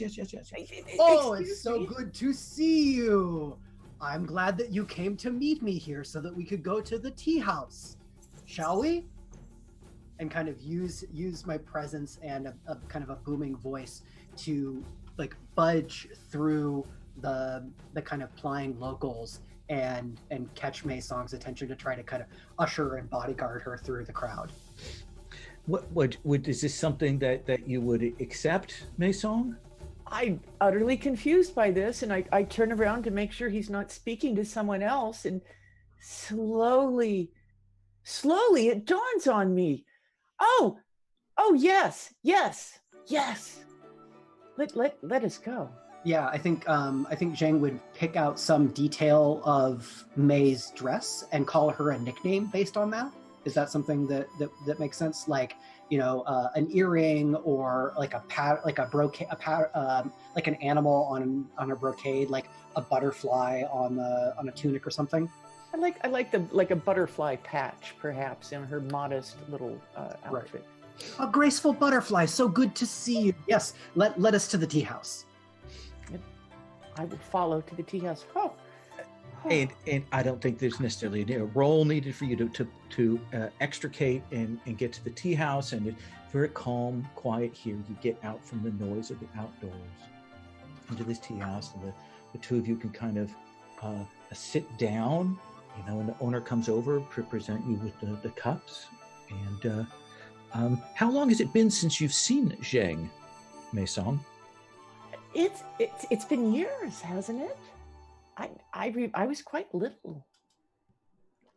Yeah, I think maybe Zhang did a job with or traveling to or from someplace with Mei Song when she was still studying with the master, or like, does that timeline work out? That works. And so Mei's master would have known Zhang. So like you would know, you probably Mei would know some of Zhang's kind of bad luck, but maybe they would have been able to see each other fight if, you know, when something came up on the road, as things always do. And Zhang, I have a question for you before I come back to Mei Song. You have great affection for Mei Song, an unrequited love, correct? Yes. How do we see on screen? What are the visible signs for us watching at home that you are maybe perhaps not entirely together on this? I think, and this is a little hard, so we'll have to harder contrast it later, since we introduced Zhang mostly interacting with Mei Song. That when he's with Mei, he tends to kind of be more loose-lipped, and he fills space through like nervous talking that he just doesn't do around other people. So like he'll fill in things, and when like as they're sitting down, Zhang will pull out details about the tea house, and he gets a detail wrong. So like as they're going, he says, and they have the most wonderful jade dragon on the second floor, and it's not a jade dragon, it's a gold dragon, because he's just like trying to do anything to avoid an awkward silence. Mei, what's your reaction to this?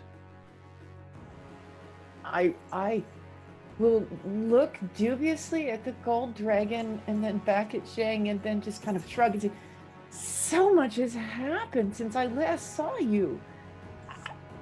Do you remember? It was with my master, and he's gone now, and now I'm looking for a new one, and and my brother, and there was a frog, and there's just been so much has happened, so much, Zhang. One of the frogs, the frog bandits. No, it was a frog, a real frog. Real frog. And my master died. I'm terribly sorry. I hadn't heard. I've been in the neighboring province for some time. I'm terribly sorry. We should drink in his honor. He was a great scholar and a teacher, and Wulin is poor for his passing. And Jang will turn to somebody in the next table, and if he thinks that they are of Wulin, he'll ask, "Did you know that? Do you have a name for Maze Master?"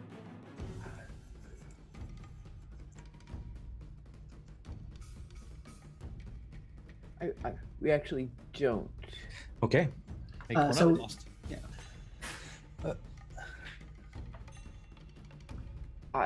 Master Han Shi. Did you know that Master Han Shi had passed? I hadn't heard. And the person at the next table is sort of clearly in the middle of their business. Like they're talking with some people and you interrupt and they're like, take your hands off me. I meant no offense. I was merely sharing grief that all Wulin clearly feels. And the two people at the table look at you oddly, and then the other person kind of reaches over to say, no, you should calm down. We don't need this right now. And the person says, oh, my apologies. And turns back, and they go back to their conspiratorial, deep conversation. And I think Zhang will kind of turn back to Mei, who is very much kind of the sun in his galaxy. So like any of these such things are kind of distractions from, like, okay, she has his full attention, and he's kind of just, he tends to try to make a scene or whatever situation be as comforting and pleasant for her as possible, in a way that is probably on the edge of overly familiar, that then probably, I would guess, plays into some of May's naivete and creates that ambiguity. So May, what do you think your intent in this interaction is? Do you have to excuse yourself at some point? Do you have something you want to ask of Zhang? What do you think? So I don't quite know actually what my mentor was a great teacher of. So I'm going to subtly ask Zhang. I'm going to try to draw him out in his grief about my teacher, because he might actually know some of the things that my teacher was supposed to teach me. Mm-hmm. So I will say, oh yes, it's a great loss. It's a terrible loss. I've been weeping for days. He was a great teacher of, and then I kind of pause and look sideways to see if I can draw out a fact. Okay. Yeah. Jane, I'm going to ask a detail here. Yeah. Do you actually know much about her teacher or not?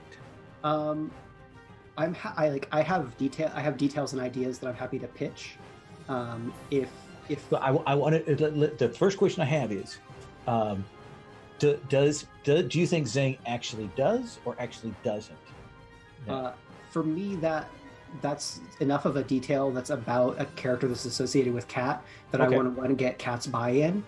So I have an idea that the master was a master of spear and calligraphy as being two sides of the same discipline. Okay. I like that. All right. So does that kind of fill in something for you, Maison? So what does he say? So it's of course the scholar's pen spear style. Yes. I had the fortune of seeing some of his great calligraphy, repeating the poems of the Wudang scholars when I was in the Yanxi province. And you see her, like, as he speaks, she's just kind of trying to get the details and just leaning closer and closer because she's so intent on this knowledge, and goes, yes, and then sits back and of course one more nervous glance around, because you never know when her one-armed brother is going to come in. As you're doing that, as you're hearing that, you will hear noise upstairs. Like there's a second floor to the tea house, and there seems to be some kind of altercation that has broken out. And you will see these two that you interrupted before. Clearly, they're positioned by the steps going up, and they look up like they know what's going on, and then they look back down and strenuously avoid mentioning or acknowledging the fact that perhaps there's some sort of fight going on upstairs.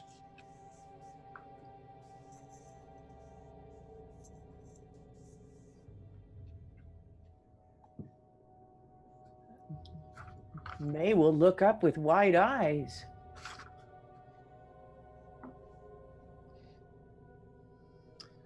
I expected that something like this may be happening. The city is likely to explode with conflict at any moment as factions try to position themselves, both to show that they do not fear ageless sin, but also to vie for who will be the one to challenge him or his student, whoever that may be.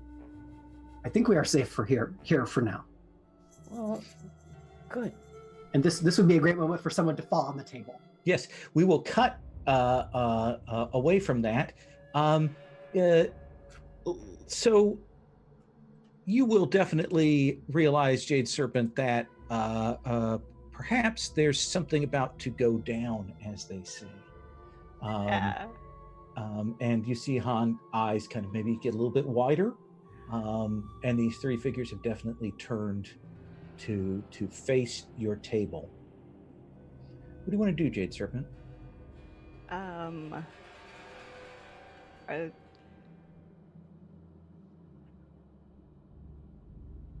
See, do we want to just start a fight right now, or do we want to try to avoid one?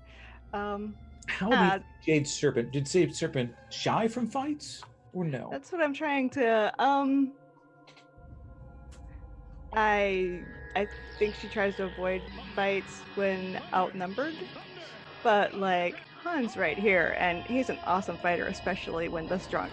So, I think we can take him. So I think I'd like, turn to Han, like, okay, I'll get the one on that end, you get the one on that end, and whoever's free first takes the middle one. To get the Just what? Just take one of them. It's fine. I'll take one. I'll figure out. Shouldn't we be pretending to hide from them? If we stand here, sit here, and drink, they won't notice us. I think they noticed us Just already. wait. It's a little late for hiding. Just keep drinking. They won't notice us. Just wait. And, Hi. And you've been having this conversation with them, Jade Dragon, and these three loom over, and one of these veiled figures looks at you, Jade Dragon, and says, "You may leave. You may go." I may leave. Is this someone I recognize, or is it? I think it was I supposed to leave, or her? Sorry, it's a friend of yours. We are here for Han Yu. Well, you can't have them. I think they're for you, Jade. You should probably get out of here. Go now while I distract them. Yeah, I think I take, one of those big mugs of beer that are everywhere, including on the floor, but I take one off the table and just like smash it into the one's face who's talking to me. Okay. Why not? So you kind of step up and you're going to engage with the first one that's closest. Han, you can see Jade is not backing down and moves to engage. This figure hasn't read them at all. It's going to go in. We've got two other people here. What do you want to do? I was like, we're done. Let's just all drink and have a good. And I get like grabbed by the shirt upwards, and let's just drink. We'll all be friends. Yeah, you can pay the bill and everything. You for us, it'd be great. And then one of them just tosses me over the side for the next, and I clutch into the table. That seems absolutely appropriate because they're going to follow you down, and certainly Mei and Zhang. You will see Han Yu come crashing through a table from upstairs and lands perhaps not as well balanced as might otherwise be, and comes crashing down. So I'm going to come back to Mei and Zhang. I want to resolve Jade. You have the moment here when you're just one-on-one with this person, because if you're fighting all three of them or even two of them, they might be above your scale, but you have an opportunity here to fight with this one-on-one. They draw out, they go to draw out their blade. So we're going to be rolling duel, and they are on your scale. All right. And what is your style element? Wood. Wood. So let's have you go ahead and roll with wood. Let's see, then did I put a 2 in? Yes, I did. I was smart and put a 2 in wood, so 10. Okay, a 10. So tell me what that looks like. The blade comes out. The other two are focused on your friend. He goes to engage you. You've got that whip. What happens? Yeah, I think I had put the whip away, but like when he stepped back to draw his blade, that's when I can get it. And I think before he can, step back toward me, I just like flick it out and hit him, and like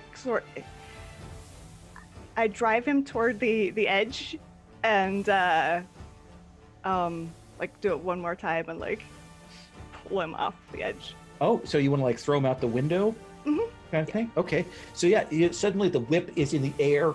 It's a serpent that's at his face before he even realizes it. He has to take a step back. He hasn't read what the positioning of the room is, and suddenly he's out that window on that second floor, and that seems like you're showing mercy. You're not trying to finish him. You're just getting him away from the scene, right? Yeah. I don't want to be outnumbered anymore, because what I'm going to do next is like just jump down and join Han Wu. All right. So you're going to get to mark XP because you showed mercy when you defeated an opponent soundly. Let's come to Mei. Mei, you see Han Yu come smashing through that table. You hear the sound of people coming down, clearly to follow up, and these two conspiratorial figures have also stood up like they are there also to deal with Han. What do you want to do, Mei? I will leap wide-eyed to my feet and extend a hand down to Han. I will go, Han, and then extend a hand down, and then be somewhat distressed because I believe he's still sort of sticky from all of the liquor. And so you actually see her kind of, her hand makes contact, and you see her kind of like, and she changes her mind and grabs the staff and squares off with one of these figures. So you get between Han then and one of these two at the table. And what are you doing, Zhang? I think seeing Mei kind of jump into the fight, Zhang has his Dadao kind of strapped over his shoulder, but doesn't want to draw steel first. So he will kind of slide up and out of his chair and kind of use kind of push hand style, like kind of I see his trigram style as being very, very much informed by Pakwa Tai Chi. Mhm. So he's kind of up and flows and uses the momentum of kind of getting up and out of the chair to push one of the assailants away from Han Yu. Okay, so that sounds like you're using your Legend of the Mountain to defend, right? Yeah, so if that can count, I would love to. Yeah, absolutely. So what do you want to roll that with? I'm going to roll that with Earth, Okay. kind of aesthetically, because I think the style, like he uses the style that it's fire inflected, Mhm. but like in this case, I'd like to focus on kind of his size and presence. Oh yeah, that makes perfect sense. Let's go ahead and have you roll. It's a fail! Hooray! So I got 5. No, it's a mix. So I got a 7. Sorry, 7. 5 plus 2. So on a 7 to 9, you'll succeed, but you suffer harm or you complicate the situation. Which would you prefer? I think I complicate the situation. Okay.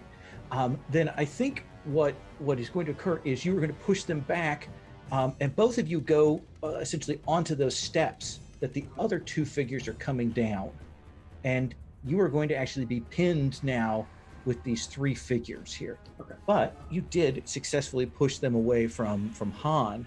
Han, Zhang does that. Yes. With my move, do I get to choose one on a 7 to 9? Yes, absolutely. Okay. I'd like to gain a bond with Han Yu as the Yeah. person protected. Absolutely. And you can burn that bond to give yourself a +1 on a future roll. Okay. So do I mark that as Han Yu 1? Yep. Because bonds have a level, right? Yep, they can go up to 3. Okay, cool. Thank you. So Mei Song, we're going to resolve your duel with this person in a second. I want to know what Han is doing here as Zhang is pushing this attacker away. All right, we'll pay 50-50. I kind of like, while my arm just lying on my back for a bit. Wait, is that May? And I kind of like put my head up and see like May and Zhang starting to go at these 2, and I'm like, hey! Han, you are drunk, and yet the woman that you have great affection for came up, tried to help you up, and then pulled her hand back in revulsion. Do you think that rises to the level of inner conflict, to the level of you like react? Yeah, that would be an inner conflict. Okay, so when you're faced with the challenges of your entanglements, when that happens, that's when you roll inner conflict. What do you want to roll that with? Ooh, I'm gonna roll that with let's do wood. Okay. So that's just 2d6 plus 0. Yeah. And I roll a 8. Okay, so now you have a choice. You can put a check mark by your wood, and then you can't use that until you get that cleared. Or you can flee. Like your heart tells you that you need to get out of here and remove yourself from the situation. What do you want? Do you stand strong or do you flee? I would probably start crawling out. Okay. Because I'm drunk. I'm very slowly crawling out. So just that we see like the glimmer maybe of a tear as you kind of pull yourself towards this getting out of this situation. May, this swords person has drawn, they have these paired knives that they kind of have a handle on the end, and they kind of spin them around and they come up on you. This foe is your scale. So let's have you roll. What is your style element? Wood. Okay. It is the taunt of the monkey. All right. And so basically she's this is actually a style that I perfected through interacting with my multiple other brothers, and so it's basically called stop hitting yourself. Okay. So it's just like kind of like the staff pops out and like makes them, like smack themselves in the face. Perfect. Let's have you roll. Okay. And so I roll a 4 and a 2, and then it's +2 for wood. Yeah. That's what I said. So that's 8.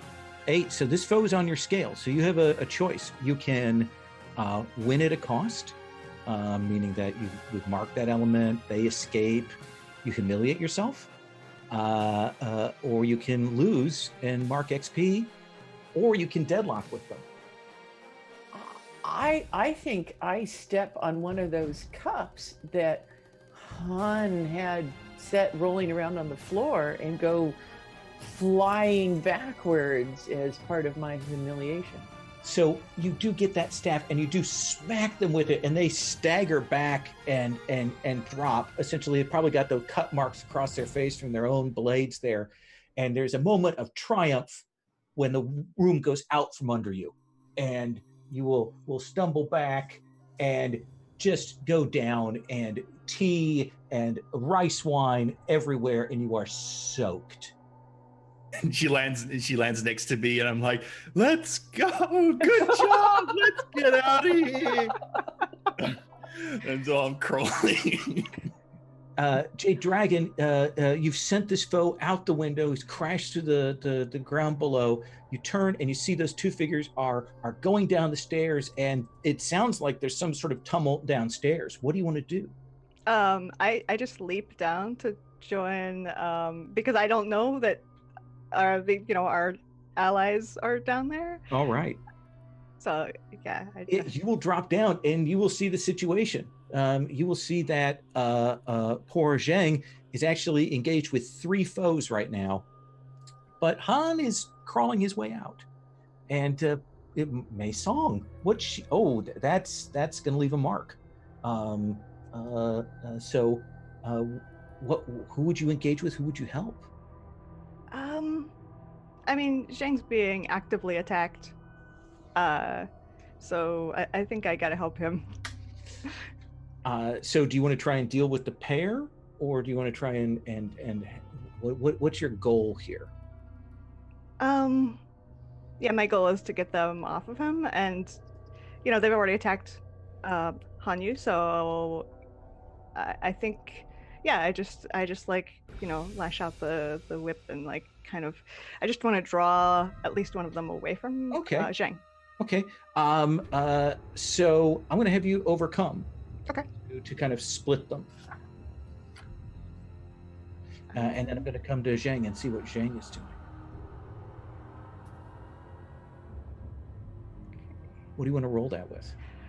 So I'm just looking at. So I think this is. I think this is control, calculation, and reflection, which I have a -1 in metal. But hey. Perfect. Looking forward to this. Actually, that's a 9. There's still an 8. Still an 8. So I think that you will pull this one, but I think the other one comes along with him. Like when you do that whip and kind of yank him off the stairs, his comrade leaps down, and the two of them they're not dealing with Zhang, but they are up on you right now. Okay? Zhang, you push this figure back. For a second, you saw these 2 looming figures, and then woof, they're pulled away. What do you want to do? Since the odds have flowed momentarily in my favor, I think I just unleash a big flowing run of attacks in my style to try to kind of pummel and take this opponent out of the fight. Yeah, you've got the opportunity, the momentary opening while they're split. So this foe, again, of your scale, let's go ahead and have you roll. Okay, and I'm rolling with fire because I'm using my style, actively using my style, and I rolled a 3 + 1, so it's not great. So, do you have any? You have a bond you could burn, but that only takes us to a 6. I had a 4. Okay, so 5. So we're in bad shape. So what goes wrong? I think he's he kind of gets. I think Zhang kind of throws the blows, but the opponent kind of shoulders them aside and isn't getting overwhelmed, and things move so that Zhang is looking down the stairs, and if timing makes sense, that's when May takes the fall, and he's kind of like there's a stab in his heart as he sees her in danger, and he kind of misses the counterattack. So you need to mark, because you roll with fire, you're going to mark that element. Okay. And you can opt to mark wounded instead, and you've got the ability to as a loyal swordsman, to mark one free if you want. Yeah, I think I'll do that. And what that looks like is that we see him kind of getting kind of several body blows, but he's big and sturdy enough that it doesn't seem to be slowing him down. The thing is, when this happens, there's a moment when your foe kind of pulls their hand back and you look and the camera zooms in and we can see the needles on the fingers of your foe. Oh no! Look down and you'll feel the numbing and you realize that these guys may be from the Many Venom sect, because he has harmed you, but you can feel that you have been poisoned. Okay, and are we going to jump to somebody else? I'm going to jump to somebody else. In fact, I'm going to jump to Han. Han, the object of your affection just took a tumble as you are crawling away. I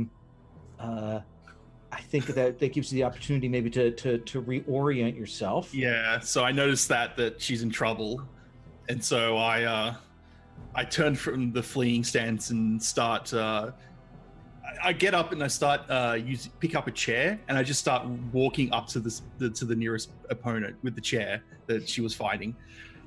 Yeah. And so you sit down. Be a bad person. Just sit down, okay?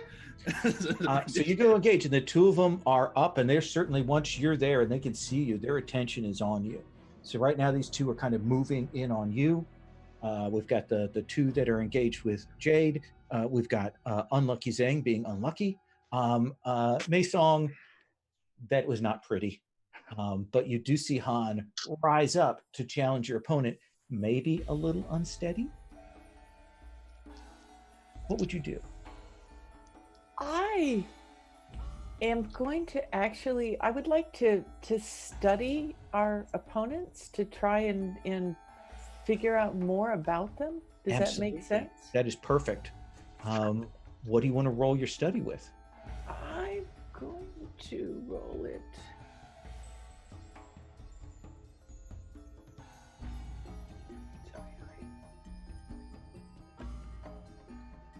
There's nothing that makes one faster than knowing everyone is waiting.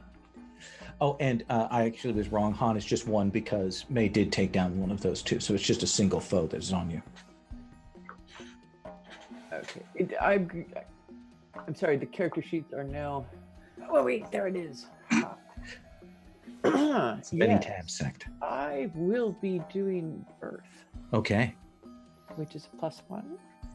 So that is a total of 7. 7. So you get one hole. You can ask a question about the situation or about a person, or you can declare a fact about the situation.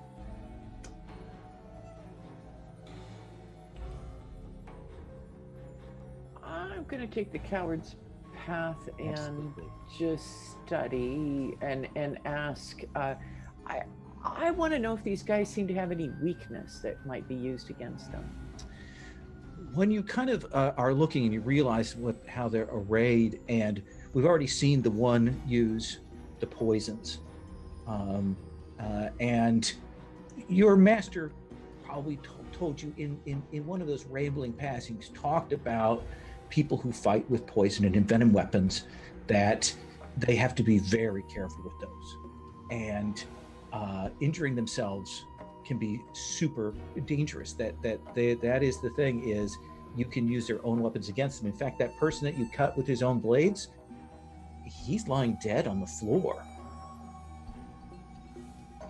Does that seem like fair info? It does, and you actually kind of like see her eyes like travel around the room, and you can kind of like see the wheels turning in her head, and you see her eyes get wider and wider, and then she leaps to her feet when she's able.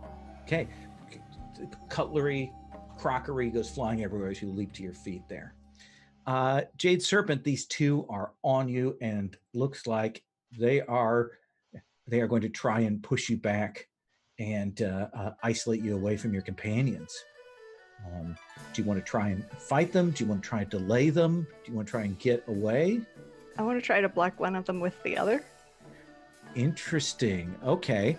Yeah, let's have you roll overcome. Essentially, as a means of changing up the environment, changing up the situation. Sure. Let's see, what am I rolling?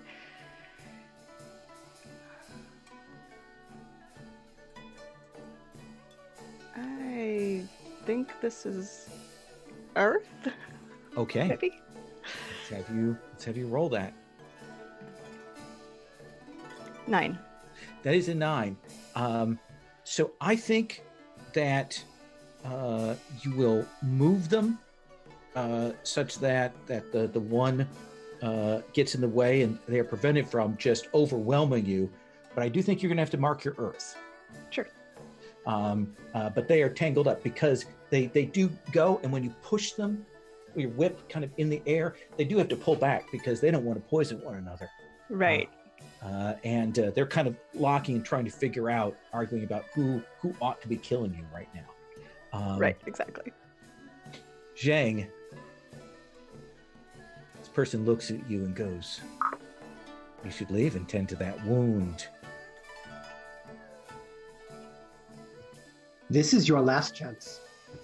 You won't get another. And Zheng draws his sword.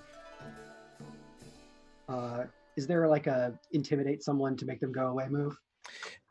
This is actually still kind of a duel here. Cool. But here we're kind of doing it on a non-physical thing, and you can certainly roll that. So it's still rolling with your style element. Cool. So I roll plus fire. I got a 7 on the die, plus 1 from fire is an 8. Is an 8. So the foe is on your scale. Are we deadlocked? Do you win at a cost? Do you want to lose? Let's see. So reveal a detail is like add to the fiction. Yeah. Or you can reveal a detail or add a question or ask a question. Sorry. So I think we get a quick montage of this many Venom sect fighter and Zhang dueling, and kind of Zhang is trying to use the distance granted by the sword to keep this fighter at distance. And while they're doing so, he says, "What is your connection to Ageless Sin?" And is trying to kind of goad this fighter into revealing something about the sect's plan. And he says, "We are but servants of sin. We have a list, and Han Yu is upon it. Old connections." And you can tell who's from. They must be getting orders from Ageless Sin. And he is circling you now. He's got the measure of your blade. And now he's looking at how to get in, because he knows if he can just get another needle into you, that you'll not survive. Han, we come back to you. You're squared off with this figure. Do you want to engage them? Yes, I do. Okay. What does that look like? You said you had a chair. Is that what you're working so first he walks up right in front of him and sits in the chair and just waits for him to attack. And as soon as he attacks, he does like a roll back on the chair. And so like because he's assumed he's got the fist with the poison needles. Oh, yeah. That slams into the chair, and we go from there. So let's Absolutely. see how that goes. Have you roll? So I'll use 5 for this because it's a pretty passionate moment right now. So 2d6 plus 1. Oh no, that's 5 plus 1, 6. That is a 6. One of the things is we should have done is everybody starts with should start with 2 bonds with people from their relationship. Oh yeah. Do we get, if I can use one of those to make it 7? That would be. So who do you have bonds with? I'd have probably one with May. Okay. Is that the relationship you're calling on? Is that the mental thing Yes. pushing you over? Yes. Okay. Because that person hurt her, Absolutely. pushed her back, and all that. And yeah, you look over. She's gotten up, but you need to try and show yourself here. So, foes on your scale. What do you want as your choice? Because it's at. So I'll win at a cost. What do you want? And I'll mark. So I'll mark my element. Is that correct? So I use 5 for that. You So I mark the one you rolled with. And yeah, so I would say that during the fight, like I'm using the chair to kind of like block the needles from touching me, and eventually I do defeat him using the chair in unique ways, and I make him. I sort of can I humiliate him? What's the coup de grace with the chair? So I use the leg part of the frame as he punches towards it, and then I twist it so he completely loses balance, and his arms just get twisted like that, and it full on flips him around. We hear the cracking Foley work of bone there. So what happened? Did you get hit with one of the needles? Yeah, one of them still penetrated through the chair and like grazed me. Yeah. So I've got. And so I now have a mark, and I'm probably poisoned from that. It's a beautiful little scratch here with a little bit. It just looks great here, even through your grimy makeup. Of course, you're still beautiful. So we can see that. And then I pick him up and put him in the chair and say, "You stay there, stay. So you move, stay." Just in there arguing with him. What are you doing? Han has taken out this foe, though you can see that he has been hurt, and it does look like Jade Dragon has gotten a little bit of breathing room, but is still in a bad place. Which of them is closer to me? I think probably Jade Dragon. So I figured this thing out about the needles, and you see, she's already sprung to her feet, and she's got her staff in her hands, and you see her grab a cloth from nearby, and basically what she's trying to do is kind of whip the cloth around the person and pull it tight so they're forced to hit themselves with their needles. Following in your style, absolutely.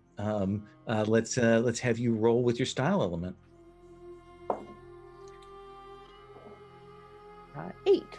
8.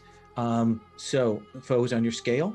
Do you want to win at a cost? Do you want to lose, or do you want a deadlock? I will win at a cost. Okay. It's this time, since you've already lost face, is it that they get away, or do you have to mark an element? I think I'm going to mark an element. Okay. So I'll mark wood? Sure. Or yeah, you mark the one you rolled with. Oh, yeah. What happens? What I mean, you take them out, you drive the spikes into them to drop them, but how do you get hurt? I managed to, as I pull it close, one of the needles comes out and jabs me. And you'll feel that it's burning almost immediately. And very wide. Yeah, and this person, their mouth comes open. They immediately, you can see their skin go deathly pale, and then they're crashed to the ground. Jade Dragon, one foe but remains for you. Yeah. I'm going to use my whip sword chain thing. Is there a name for that? There is, but now that you're asking me, I will never remember it. Whip sword chain thing. Whip sword chain thing. So you've got that out. You come in at them. Let's have you roll. Yep. That's a 4 plus 2 is still a 6. Now, as I gave Han the opportunity, you would start with 2 bonds. If you want to burn one of those, you can get that to a 7. Yeah, I have one with Zheng and I have one with Mei. Who do you think is pushing you more in your mind to succeed? Is it that May you see? I injured, think it's May, yeah, who just like took one of them off me but was hurt in the process. I can't let this other one get to her. Okay, so that will get to a 7. So what do you want as your choice there? It's a mixed success. Let me see. Mixed success. I would like to win at a cost. Is do you take damage or do they get away? They get away. Okay, and that's the thing is your whip. What is it that is that blow that makes them realize that they are overwhelmed? I think I think it like I was going for I was going for their neck, you know, but it didn't hit their neck. It hit like, you know, the side of their head and they ducked and got out of the way. But I think that like they saw that coming and like, yeah, no, not dealing with that. Yeah, it went across the forehead. That forehead wound suddenly bleeds out, and this figure kind of looks around, sees his fellows are down, and he tumble rolls, and he is out the window, and he is gone. Zhang, it's just you and him. He thinks he has the measure of you.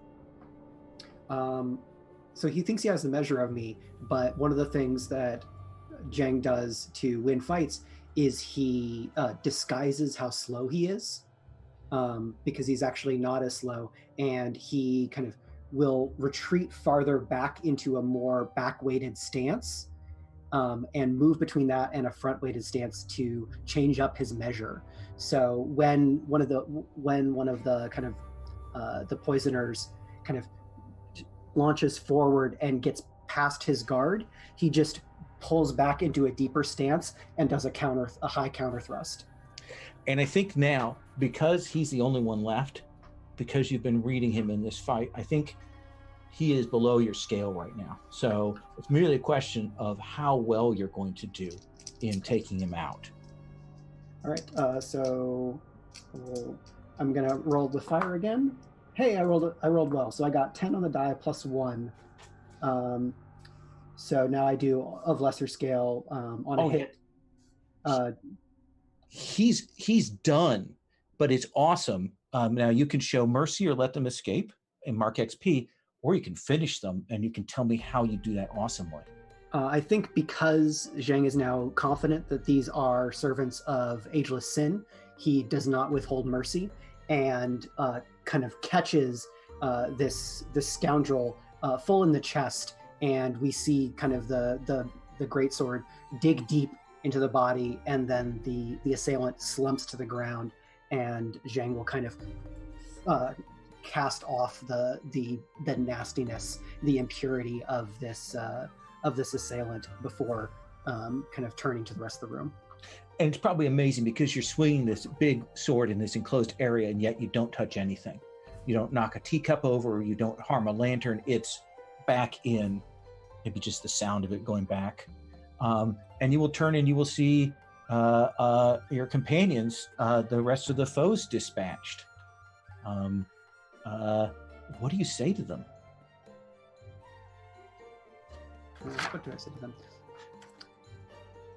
I believe that these assailants were servants of ageless sin or some agent of his. It has already begun. Hold on, let me question him. Are you a servant of agent sin? Huh? I think he's out. You pretty much dispatched him. Uh-oh. Hello? And I kind of like slap him a bit and see if he wakes up. There'll be that bit when his body falls off of the chair and hits the floor. Oops. May, what's your take on this? I am somewhat distressed by the amount of disorder around me, and so I'm surreptitiously kind of putting teacups back on tables and straightening chairs and looking around. And finally, I sort of stop and I go, well, why did they come here? They came for Han. He was on their list. How have you been? I've been. He's been the usual. Han, was that the liquor or the poison? Yeah, I'd probably say it would be both, because the liquor would probably amplify the poison as it goes. It's just, I don't feel so good. May I need another drink? So I think we have to cut that scene to the scene of the four of you at the acupuncturist apothecary, essentially doing the herbal mix to aid you and remove the poisons from your system. The little old woman just looks very disappointed because you're all kind of a mess.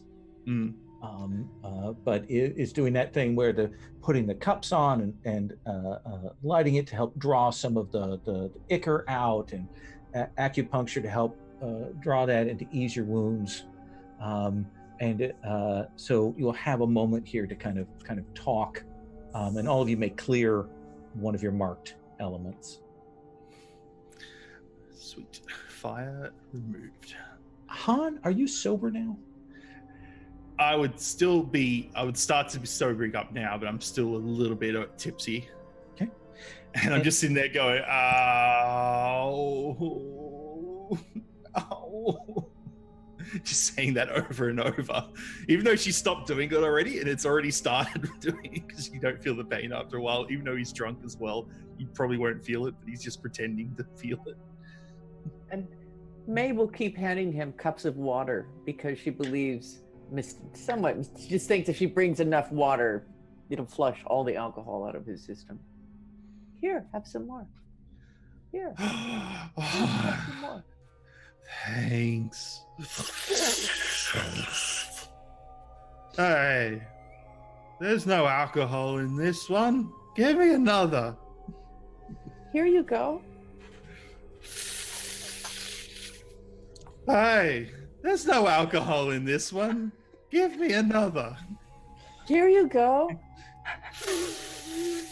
Jade Dragon, what is your take on as you watch this scene here? Now you finally realize that Mei Song is here. Yeah, that's strange. I mean, I guess it's not strange. She has as much right to be here as anyone, but I don't think she's here for the same reason I am. So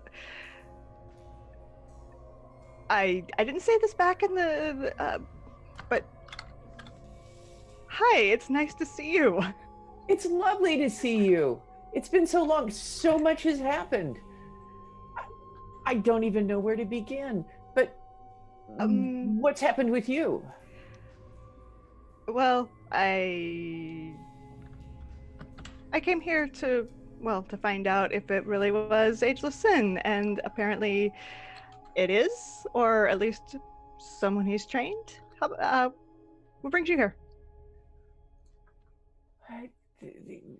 You haven't seen my brothers, have you? No, I'd rather not see your brothers. Yeah. Okay. Yeah. I think one of them has a grudge still. I just came to the city for no particular reason, because it looked like a good place to be. Jade Serpent, I'm going to pause here for a second as Mei Song mentions her brothers, and we probably on screen get the montage of you, and in previous episodes we've probably seen it before, but we see it again with the sword coming down and his arm falling to the floor. Mm-hmm.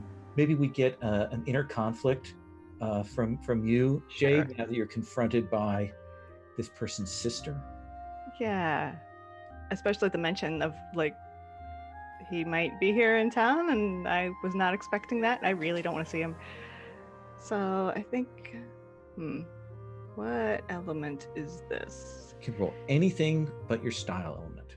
Anything but my style element. Okay.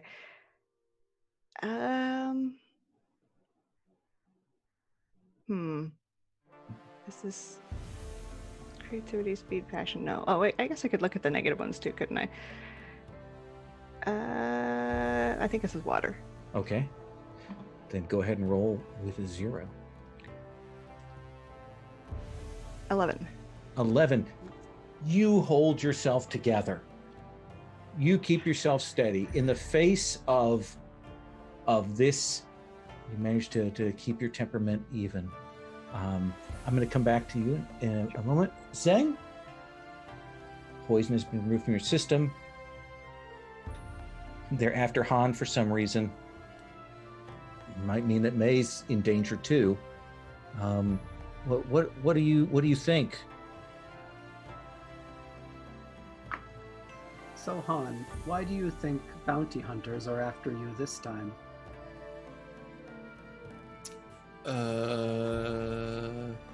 Well, I don't know. I'm not trying to, I'd be disguising this, wouldn't I? Would this be and here's the question: is we can do this as a hearts and minds, where he's trying to gently persuade you. Yeah. Or if he's being more forceful, then it's actually we go to a PvP thing. I'm trying to gently persuade him that I don't know what's going on. Okay. By just making stories up about previous towns being drunk, and maybe some noble or someone with of stature has sent these people after me.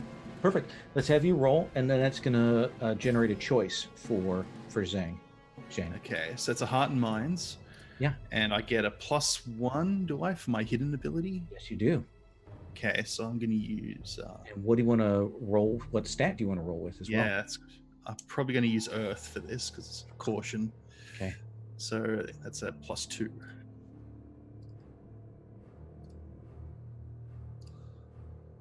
No, 2d6 +2.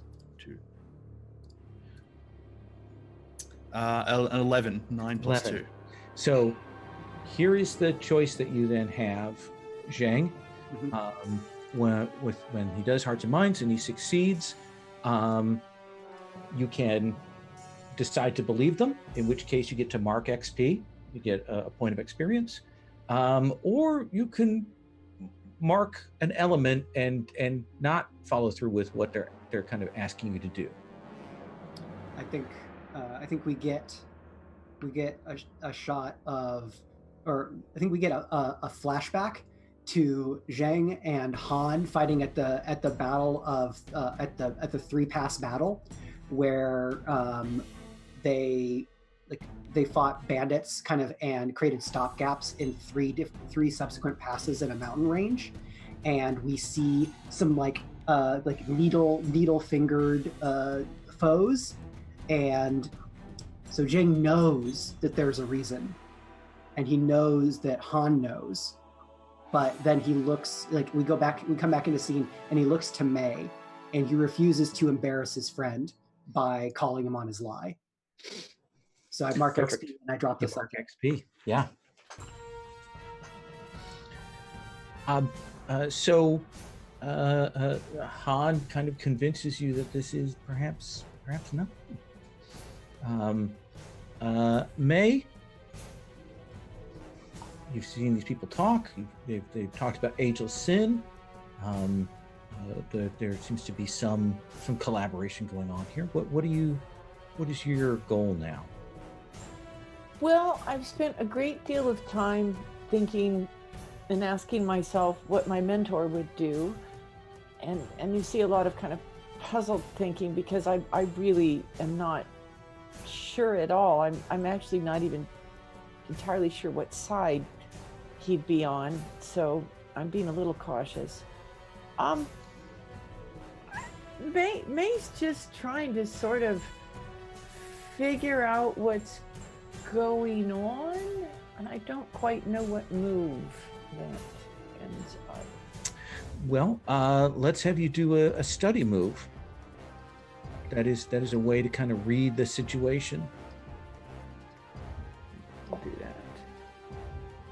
that. Does a 4 altogether work? That would be no. So, you are there in the thing, and they're kind of hearing them talk, and they're discussing things, and you're like, okay, what do I do now? And you will hear, May! Oh no! You look over your shoulder, and you will see 3 of your brothers. Oh no! One armed brother. And they are standing there with a look of horror and shock on their face because they haven't had a chance to get into clean clothing probably by this point. What is going on? I take a step backward and hide behind my friend Jade Serpent, and because I'm pretty small, and so just basically I'm pretending that I'm not there. Jade Serpent, May moves to go behind you. You glance, you realize that her brother has not recognized you quite yet, but only because he's paying more attention to May. What do you do? I mean, I let her hide behind me, and I think because she's hiding behind me, I can't just leave. So, If we move together, we can get out. I think, take for my antics. Oops, that should actually be a 0. But, so like, Hanyu's here. Yeah. And he's obnoxious. And he's distracting. So I think I'm going to just yell and insult him. Just enough to like make him respond in some distracting, obnoxious way. That seems fair. Are you using that opportunity to slide away or to put on a disguise since you have that ability? Oh yeah, I'm gonna I will disguise myself. Then tell me what you disguise yourself as. We know that Han is going to rise to the occasion, correct, Han? Mm-hmm. Han's very good at persuading common folk. There's Absolutely. nothing to do here. So Jade Serpent, what kind of disguise are you putting yourself into? Yeah, I'm wondering. I had this brief flash that it would be funny to disguise myself as May, but I don't think I'm actually gonna do that. Fair enough. It would be funny, but it would not make any sense. But I think I'm going to. I want to look like I belong here. So. Okay. Oh, do you like disguise yourself as one of the like apothecary's assistants? Yeah, I think that's what I have to do. Perfect. And it is movie magic that this happens quickly. You're kind of moving back. May has already wanted to fall back. You disguise yourself. As he turns to face you, we see a different actor, on screen dressed as an apothecary, and he's looking around. Hanyu, I don't think he's even in Do I these. have to roll? I don't think so, because you've got that special ability for that. Yeah, but I have like the move requires a roll. So. It requires a roll if you actually get if you're doing a very specific thing. Oh, okay, cool. Yeah. Cool. Otherwise, your disguise is perfect with that ability. So Hanyu, do you think we need to roll for your distraction, or do you think it happens? Well, I think it would happen because I have a +2 and then a plus. I was going to use water for this to use my awareness for it. So I'd have a +4 to do it. If you want me to still roll for it. Oh no, I think you've got their attention as Jade Serpent and May kind of start moving their way out, and they're trying to be, upright. And where is our sister? What have you done with her? What's going on? Can you describe her for me? I might have seen her. If you describe it to me. She's very small, very innocent, and very helpless. She's out here dangerous. Oh, what? Just like it's like just some commoner walking by. That looks suspiciously like him. Is that the one? And they will go. Cho, you go look and see if that was her. Over there. And then you go that way. And they will kind of split there. This one-armed brother looks like he must be the oldest. He's the most serious here, kind of square-jawed and very. His brow is clouded, as it's tied very close top knot there. So Zeng, it was a conversation about things in the apothecary, and then everything went sideways as Jade and May slipped away, and Han seems to be engaged with these common folk. What are you doing, Zeng? I think Zhang is studying the apothecary's assistants very closely, in case one of them is secretly an agent of Ageless Sin, because I know from the legends that Ageless Sin was all about coming at people from the edges, and being a scoundrel would use proxies. So I want to study to kind of reveal like a hidden assassin or something like that. Perfect. And I'm going to do that with water, awareness, wisdom, flexibility. And I got a 6 + 1 is a 7. So you can ask one question, or you can declare one detail. Can I ask who here works for Ageless Sin? That is a perfect question to ask. And the way that is framed is we can see that amongst the apothecaries that are milling there, and Jade Serpent and May that are kind of heading out, there is another apothecary who's kind of following behind them, who seems to be observing them. Like Han is not their target right now. They maybe they're here to control the situation, but yeah, that is definitely one of Ageless Sin's. There's maybe you see the edge of a needle at one point in the distance there. What would you do? I think I would believe that Han can handle himself, because he's talked his way out of situations like this before. So Zhang would do the thing that you have to do as a big guy to not like draw attention to yourself, and just kind of try to slip out to be able to keep an eye on this agent. Okay. So May, thank goodness. The drunken Han has given you this opening, and this apothecary seems to be helping you to go out the back. Do you do so? Oh, how very helpful. Yes. And you will get outside.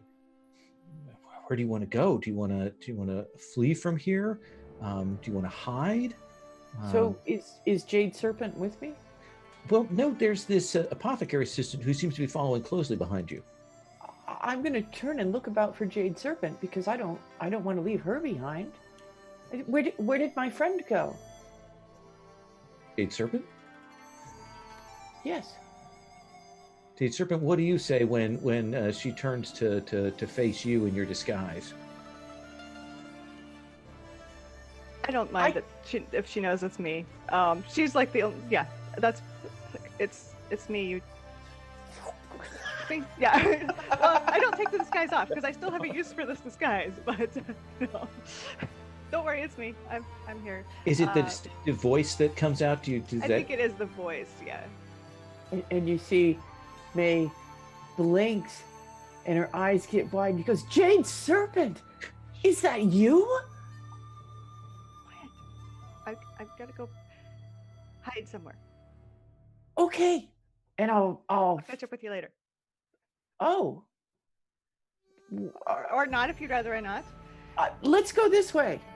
And I'll just turn and start running down the alley. Jade Serpent, do you follow?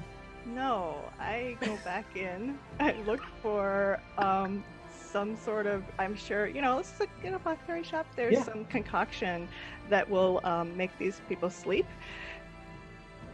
Absolutely. Absolutely. I think you can go in there and begin to get that.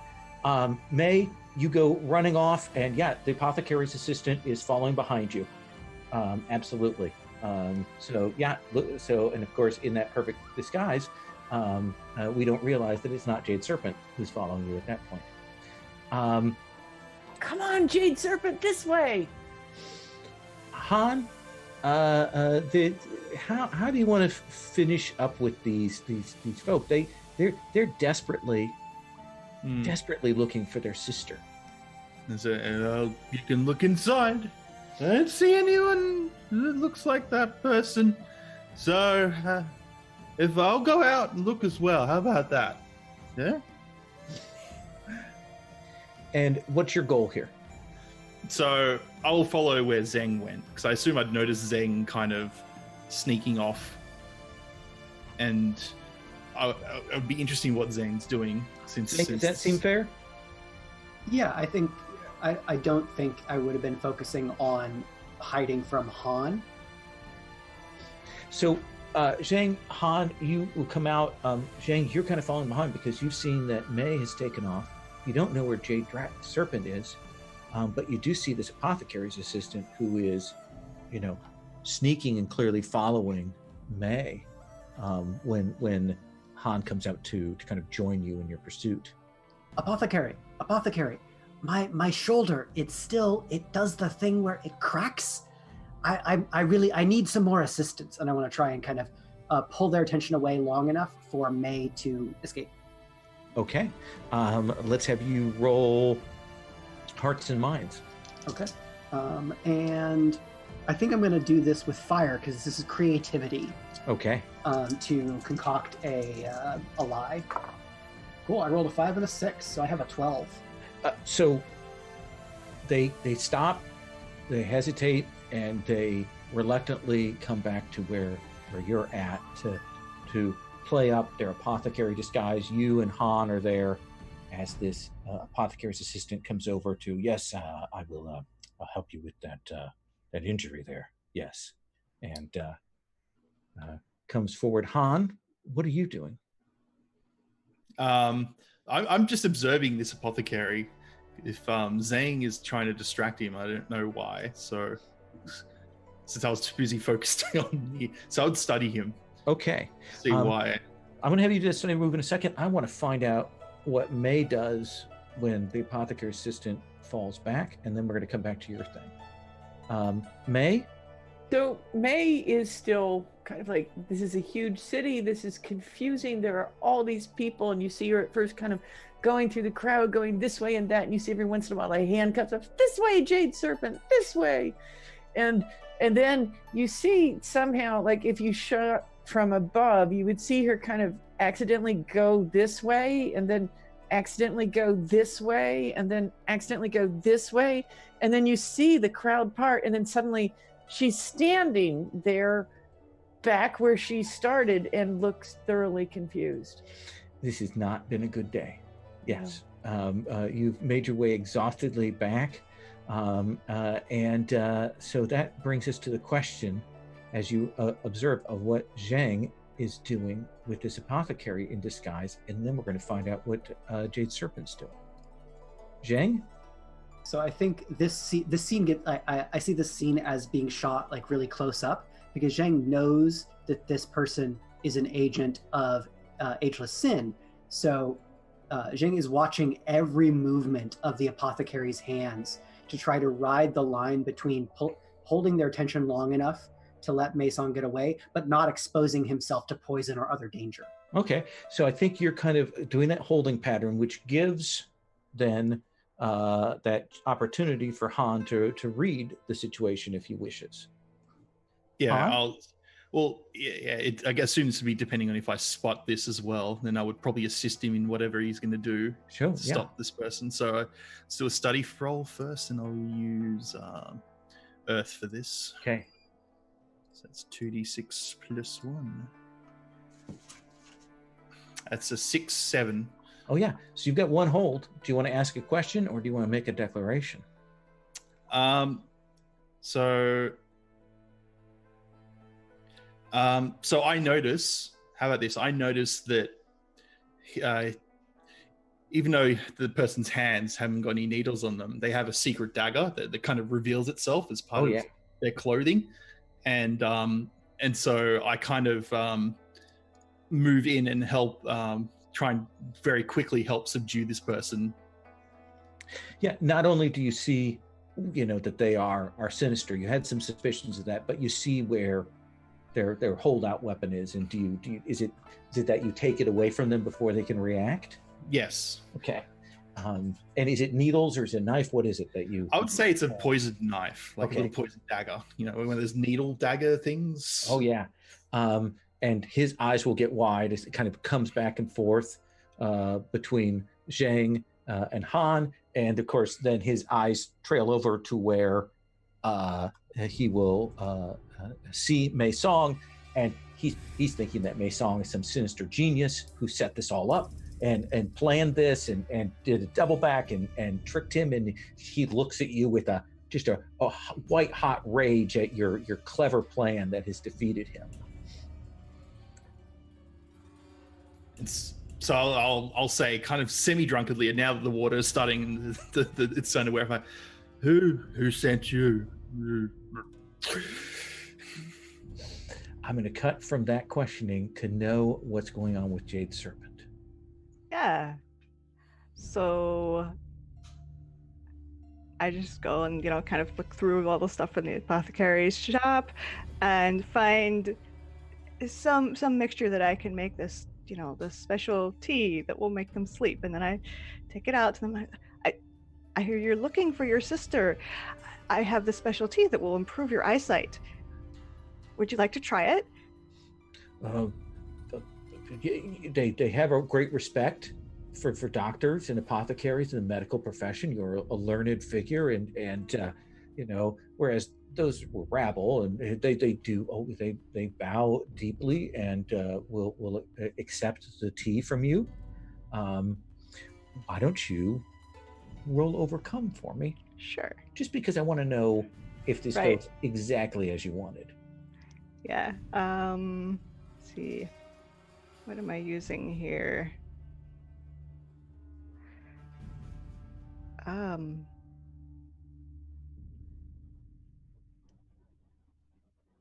I think. Yeah, I don't know. I think wood. Okay. That's 8 plus 10. 10. So they are seated there. You hand the tea out to them. All of them thank you and drink deeply of this.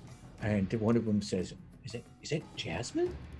There's a little jasmine in the mixture, sir. And then Yes. they will each, probably in order from eldest to youngest, will fall out unconscious there in the apothecary's household. And so we cut from that to the three of you interrogating this agent, who is looking like May is the mastermind of whatever network has caught him. Zhang, Han. So I'll just say, who sent you?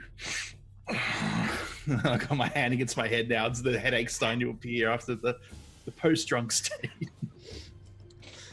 Are you pushing hard? Do you want to try and hearts and minds to get him to answer? Yes, I will. Okay. Zhang, are you helping out with that? Yeah, I think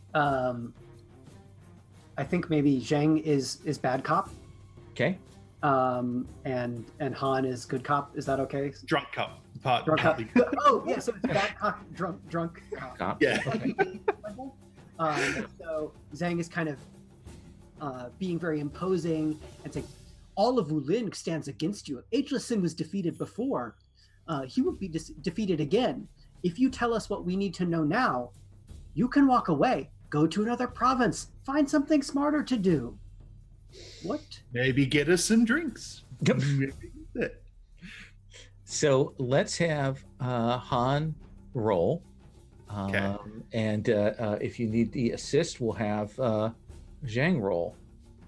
So I'll do water. This is awareness, wisdom, flexibility. Do I get any bonuses? Checking. I'm not convincing someone I'm ordinary, so that won't count. Yeah, okay. So just a 2d6 plus 2. Yeah. A 12. 12. So he will kind of look back and forth between the two of you and looks at May, and he will say, "You would know, drunkard. You would know who has sent us."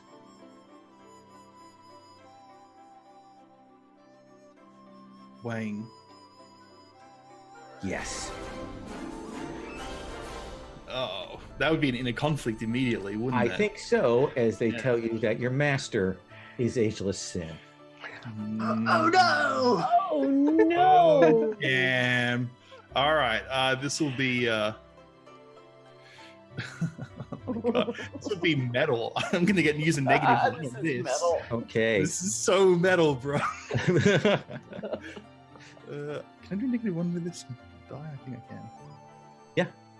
I rolled a 5, so I failed. So, first of all, you have to mark metal. Yep.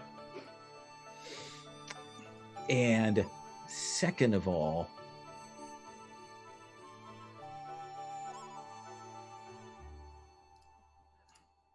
I think that is a moment, May, that you will kind of realize that Han Yu is not what he appears to be.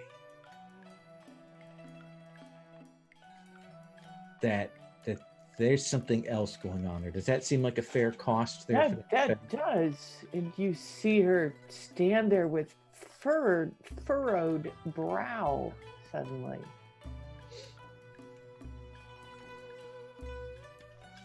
Zhang, Han Yu. And then she just sort of breaks off and looks devastated. May.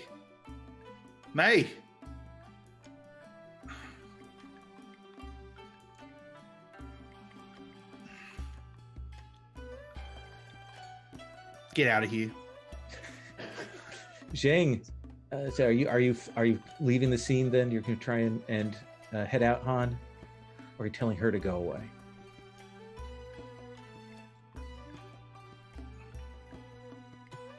What do you think? Han, would you stay or go, or tell her to go? I'm gonna first thing I'm gonna tell the guy to leave, the apothecary person who was working for Wang. Okay. And I see May go, and I'd just stand there staring in the direction that she went. Then let's see what Zhang is doing, and then let's see what Jade Serpent. Zhang, you see something happen there. Do you think you understand anything of what just transpired emotionally?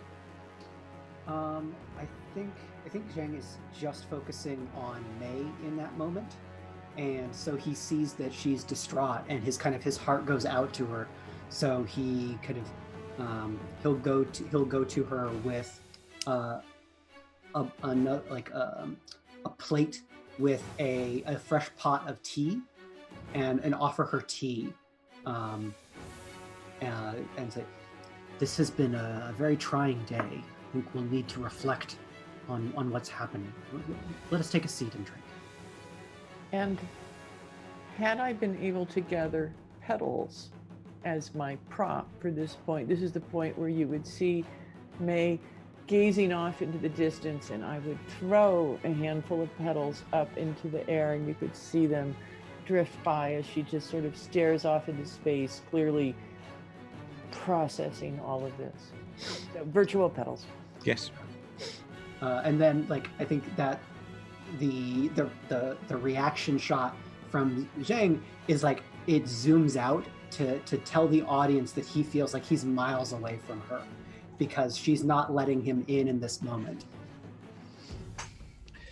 And do you think, I mean, she's ignoring you. Do you think that rises to the level of inner conflict for you? I think it does because maybe he feels that estrangement, and then he looks back to Han, who also feels haunted, and it seems like everyone he's connected to is lost in their own world, and there's no steadying force. There's nobody for him to prove himself to because they're all in their own thing. Perfect. And I think I'm gonna roll with metal at -1 because that's control, calculation, and reflection. And I get an 8 -1, so that is a 7. That is a 7. So you have a choice of marking metal or Yeah. fleeing the scene. I will mark metal. Okay, you And- keep yourself steady there. And I think I'm going to be unsatisfied, and so he'll kind of be like restless, and he's like looking for something to do. Yeah. Some way, like maybe he starts pacing. Meanwhile, Jade Serpent, you have brilliantly dealt with the threat to this, and you've got her brothers gently taken care of. No problem there. What would you do then? Do you seek out your friends? Yeah. Then I think that you will cross paths with Han as Han is fleeing that scene. Does that seem Yeah, fair? I'm heading back to the tea house. Sorry, to the apothecary to find Jade, since we left her there. So Jade, let's do that scene. What would you say to Han? I think I Oh, stop. oh. Han, no, you don't want to go in there. No, we Kind need of to like leave. walking like a zombie, and you pull me up. Huh? We need to leave before they wake up. Come on. All right. Come on, I'll buy you a drink. Where would you take Han? Would you call on your faction, your rebels, or is there someplace else that would take them? Where do you think you would go to try and get yourself some space here? Yeah, I think I know. Like, the rebellion was a few years ago, but I still know some of the people who split from that faction along with me who live here. So I'm gonna look them up. Yeah, they seem like a good place to hide. Okay, let's have you roll that rebel move. Yeah. Just give it. Want to engage the mechanics. All right. Oh, that's a 6. Oh, I guess I'm supposed to choose. Yep. I don't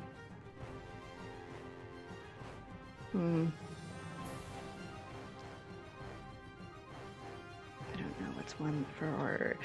I think. Well, no, this is caution. Never mind. This is obviously caution. So that's a 0, and I rolled a 6. So. Okay. No. So yes. Oh yeah, absolutely.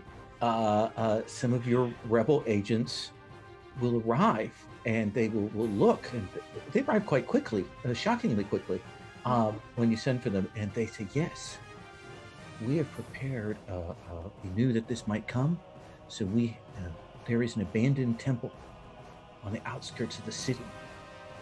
We will take you and this one there, and we'll see to your protection. Thank you, brothers. I absolutely. I mean, if there's an abandoned temple, it's got to be safe. Absolutely. And so they will take you and Han to this abandoned temple. Of course, we see the sinister trappings of it as we approach, but... Can I quickly, just before that happens, I grab Jade and I say, can you bring Zhang and get them to get Zhang and me and bring them along? Me shouldn't be in the Yes, definitely. May is the one that I told her to hide. Do you know where she hid? She went that way. Well, the brother goes, "Oh, we know where she is. We will go and find her." Oh, okay, good, thank you. Yes. There's no need to worry. All right, and also Zheng is too. He's Yes. Xing and Mei, what does that look like? The two of you, you're kind of a distance apart, but you're in the same place. Mei, you can see your other two companions are gone, but Zhang is clearly something's going on with him.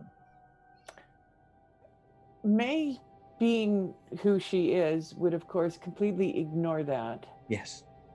And after staring out the window, you see gradually a look of steely resolve creep over her face.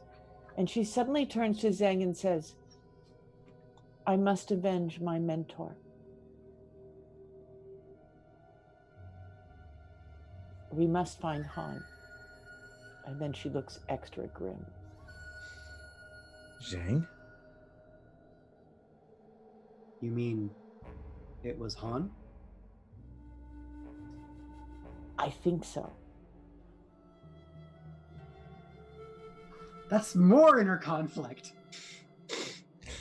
Yeah, is this hitting on a different note, you think? Yeah, because I think here, because I'm looking at agenda, express tension between duty and self. Yeah.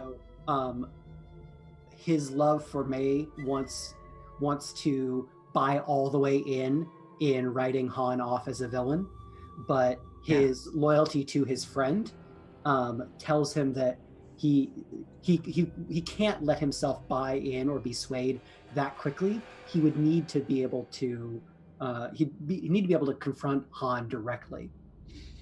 And let's have you roll. And I think I'm going to roll with water for wisdom. Okay. And I got an 8 + 1 for a 9. Okay, so you can mark water and keep it together, or you can flee. I think I'm gonna to mark water and become uncertain, because now I'm doubting this long friendship, which was not unfraught, but I thought was always built on a baseline of respect for Han, kind of as a traveling companion. And as you two are having that conversation, this figure will arrive and will say, I'm a servant of Jade Serpent. I was sent by her to bring Yu Zhang and Mei to her and Han in a safe house. Okay. And it looks towards you, Zhang, and will you come with us? Like, I think Zhang will look between this attendant and to the table setting where Jade Serpent sat, and he's trying to figure out if there's something else going on, but he's kind of unsteadied enough that he'll just go with the flow and follow the servant. Absolutely. So I think we cut then to the shot, and of course now there's fog on the ground, and the lighting has certainly changed, and of course it's getting on dusk as this person arrives with May and Jade, and Han, have you resumed drinking, or are you dead sober now? Dead sober. Dead sober. So you're kind of restlessly waiting.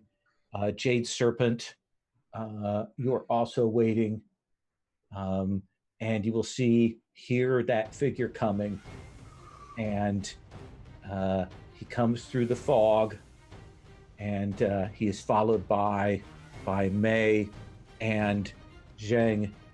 Mei, you see Han Yu there. Yeah, as soon as May sees May, like he just slumps and looks very sad. And Han says, Jade, whatever happens, just please stay out of it. Stay out of. Just stay out of it. Wow. Mei, All right. what do you do? I come through the fog gripping my staff, and when I see Han, he slumps in a way that reinforces my feelings that surely he would only act that way if he were guilty. And so I march over, and I am so torn because I fear that my mentor would want me to kill him, I think.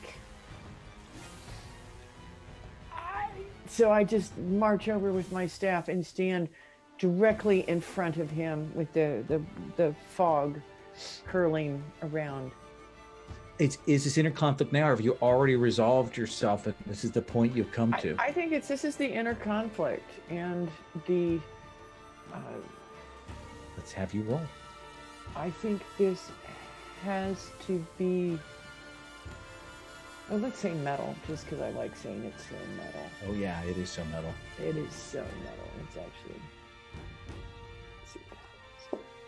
All right, so that is a 7 altogether. Okay, so you can choose to run away from this or mark metal. I will mark metal. Okay. So you keep yourself together. Does it look to us like you are going to strike Han? You see her hands are definitely tightening on the staff. You can see the knuckles. You get in, and you kind of hear her take a deep breath. Now, Jade, you heard Han ask you to stay out of it. Do you stay out of it? No. What do you do? Look, we don't have time for this. You can beat him up at the abandoned temple. We have to leave while your brothers are still asleep. They're going to wake up and they're going to come looking for you. And you see May's face change completely at the mention of her brothers, and she suddenly spins around and is looking. Well, you're here at this thing. They're a ways away, but yeah, she certainly has drawn your attention away from that. Zheng, what are you doing? It looks like Jade Serpent has kind of broken the spell a little bit here. I think Zheng walks up, and he's got the great sword kind of unslung, but it's just resting on his shoulder, but still sheathed. And Zheng looks at Han Yu and says, "No deflection now. I need you to tell me that you did not kill May's master. No jokes, no drinks, just the truth. I think you owe me that."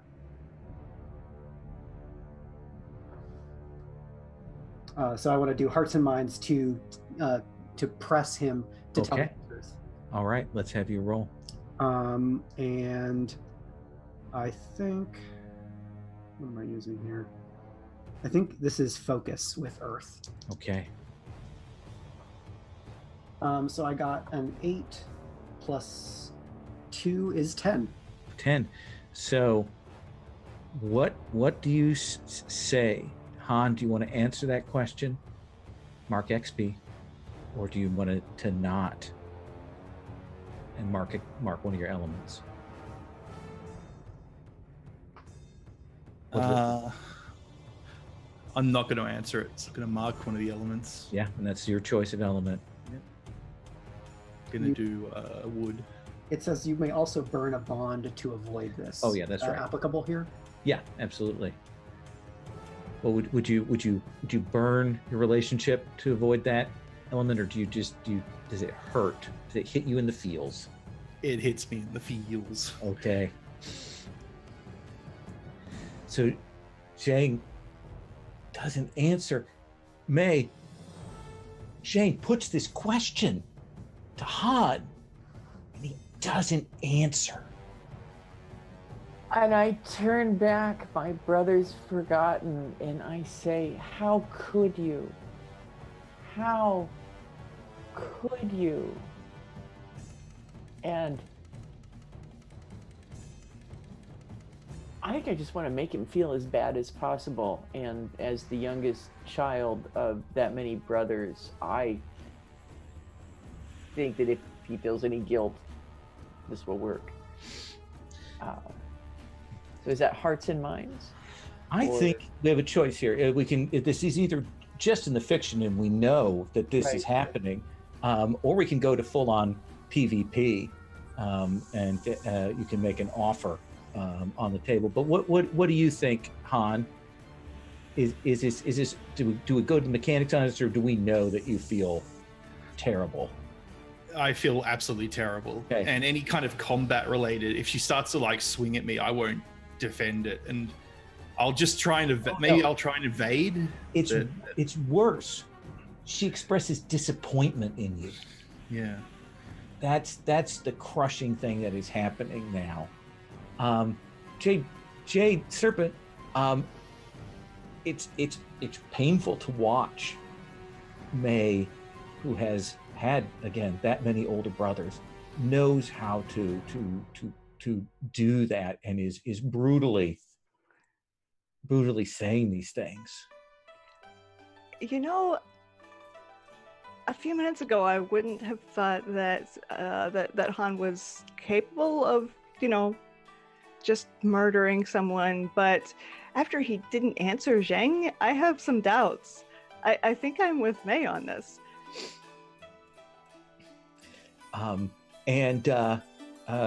Zhang, you're kind of standing back, kind of watching this. May, you hear a voice in your head that says, just strike him down. Just finish him. It's all you need to do to avenge your master. And Sorry, I don't recognize it's not like my mentor's voice or anything like that. No, it's not exactly that. It's not exactly. Man. Do you keep control, do you think? Do you want to... Let's roll and see if I Let's have you roll to overcome. And this seems...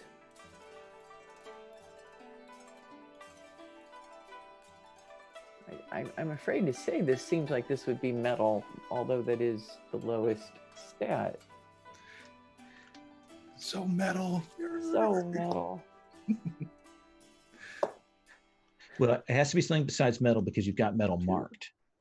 It has to be something. Oh, okay. So we'll say fire. In that case, it was a 5. A 5. Oh, yeah. You want to do this thing. Like, the player side of me does not actually want to kill my fellow player, but I feel that my character would, in fact, swing at this moment. Okay. So this is about to be PvP. Zhang? In this moment, I think Zhang is unconfident enough that he's not ready to let Han die. He needs an answer. So Zhang is going to step in front and use Legend of the Mountain to block May's blow, all the while staring straight at Han. Perfect. Let's have you roll that. And I'm going to do that with Earth. And that's a 8 plus 2 for a 10 again. That is a 10. So you bring that staff down, and it meets that sword. And that blow is resounding, echoes through the temple here, almost like a clear bell that rings out as Zhang stops that from happening. And May has gone from her usual immaculate, well, not immaculate, but usual fresh-faced self, but now like strands of hair are protruding and you can see tears on her face, and she just looks absolutely wrecked. And Jeng turns to Han and says, "This is the last chance, your last moment. The grove is clear. There is a setting here. Sit down with us and tell the truth and be relieved of your burdens." And I want to comfort Han and help him kind of move past whatever this trauma is that is keeping the truth bottled up inside him. Absolutely. We'll resolve that. And then I've got the fallout from her 5 I'm going to play out. Cool. So I want to roll that with wood, because this is like a big growth moment. Yeah. Of standing up to May, out of curiosity. And I roll very poorly because that's how this works. So I have a 3. So I fail, and I think that blocks wood. Yeah.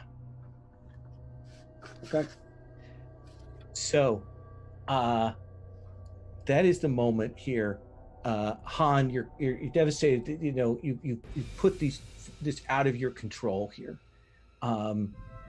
Jade Serpent, you're uncertain, and this has been going on. And it is at that moment that the blades go through Zhang and May, who are kind of standing relatively close to one another. And I need both of you to mark an element. And that just we see come out of the darkness. We see Master Wang, and he runs both of you through and says, "This is taking far too long." That's called a GM hard move in PBTA, just telling you that, so give you a sense of that. Let's go to I think Jade Serpent and then Han Yu. We see what they do. And Jade Serpent, you will realize the figures that have kind of been milling around that were supposed to be helping you, well, they've positioned themselves in a very lethal way around. What do you do, Jade? I'm just gonna attack whichever one looks positioned to do the most damage. Okay. So we see you move to take some of these troops out, engage on that. What are you doing, Han Yu? So I see like May getting knocked back, and I like grab her. Master just ran through Zhang and May. So I basically stand in front of May and guard her from Master Wang. So okay. So you throw yourself over to block that. Yep. Okay. Then I think that I still want you to roll duel to protect here. Okay. Still dangerous for you. Mm-hmm. Let's have you roll. Your intent is protection, but we're going to roll that duel. I'll use fire for this. Now, he is above your scale. I rolled a 9. You rolled a 9. So on a hit, you may declare how you use. You have to mark an element. You can choose whatever you want, but tell me how he beats you down. So because I'm not drunk at the moment, my form of fighting goes back to an earlier state where it's not as unorthodox as it should be. And so he just basically outclasses me on every move that I attempt to do. He knows your style. He taught you this. Every time you come in, he catches it. And it is that last one where he kind of just lifts you up and throws you, and you land on your back hard there. But it looks like Jade Serpent's keeping the troops from closing in and taking advantage to kill you off. Let's see. Jade Serpent, roll deal with troops.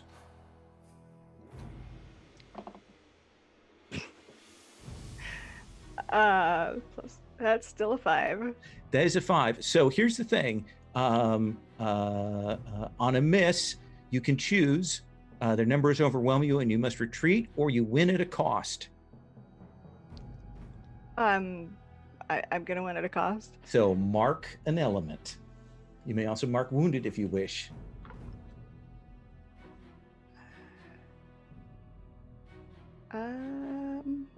I'm gonna mark metal because there's no way I'm controlled, calculated, or reflecting right now. Anyway. So they are pouring over you, and you are desperately fighting them back, but you can't hold this line. You know it's going to overwhelm you eventually, but you I've got control of the position right now. May, painful, blinding pain there. And when you look up, you see this figure throws Han back. You can see Jade Serpent is desperately fighting off to the side. You can see that Zhang is also, blood is pouring out of his side. May, what do you do?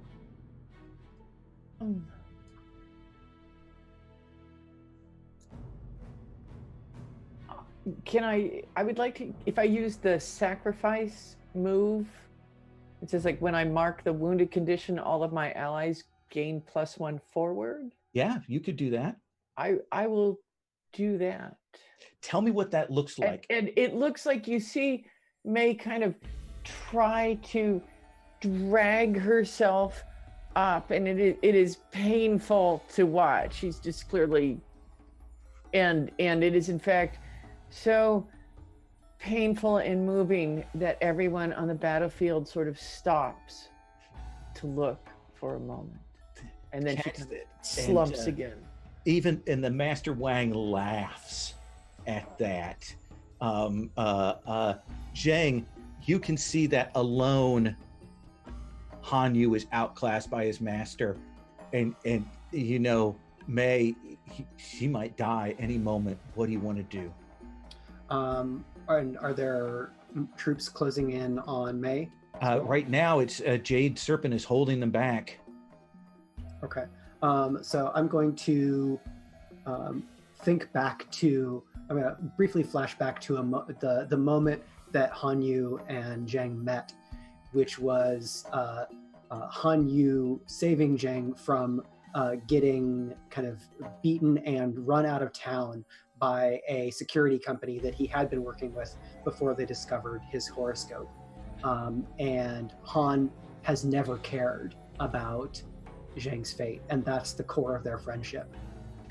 So emboldened by that feeling, that bond steadies Zhang, and he will launch himself into battle against Master Yang. So here's the question. What are you doing? Tell me what it looks like when you even the scale for Han. How is it you draw off Master Wang's ability, or what is it that you do to even give Han one chance? I think again we see Zhang's kind of 8 trigram style, and he flanks Master Yang and is throwing these huge, powerful, sweeping blows that draws off enough of the villain's attention that he isn't able to kind of isolate and fold off Han Yu, and Han Yu is able to kind of recover his attention. Han, you know that in a moment your master is going to break through Zhang's attempts. You know, what do? You could go and you could try and save May. You could try and finish your master. What do you want to do? This is where he pulls out he's got a little gourd that's wrapped around his waist, and he starts drinking it. The very potent, very strong alcohol. And you watch as he kind of like gets up in a really weird way. He starts heading towards the master to try and take him out. You will move in. only for just a moment now, because of Zhang's work, he is on your scale. This is your one shot. Alrighty, so I'm going to use You have water. +1 in addition to +1. whatever you roll because of May's work. Yep, so I'm going to use +2 for water, +1 for May's, and I'll probably use May's bond as well. So that's Okay. a +5. Let's see it. Okay. There's almost no chance this could fail badly. You never know. I've had a double ones and it's 13. There we go. Oh, 8 +5. so Zhang is drawing off this. What is it that you do? Even as we see Jade Serpent throwing back these troops, May pulling herself up. What is it that you do? How is it that, what is the blow that is landed there? Yeah, so you just watch me doing all these weird swaying drunken style moves. He's completely off balance from all the attacks, and I finish it off with a like a very fast running, kind of like a headbutt, spinning headbutt that you've seen. I don't know if you've seen The Drunken Master. Oh yeah, with Jackie Chan, where he does like the spinning headbutt drive move into their chest. And I do that with also my fists out as well. So it's like a really, really powerful attack that's enough to knock anyone out. Hear that hit, that crunch of bone as you land into him. It's done in slow motion. Even as Zhang kind of brings that blade down, catches him, he spins, blood comes out. He does it, and we see him crash to the ground. And Ageless Sin is dead. The camera pans over. We see Jade Serpent standing over the last of these troops, having held the line. May, are you still alive? Barely.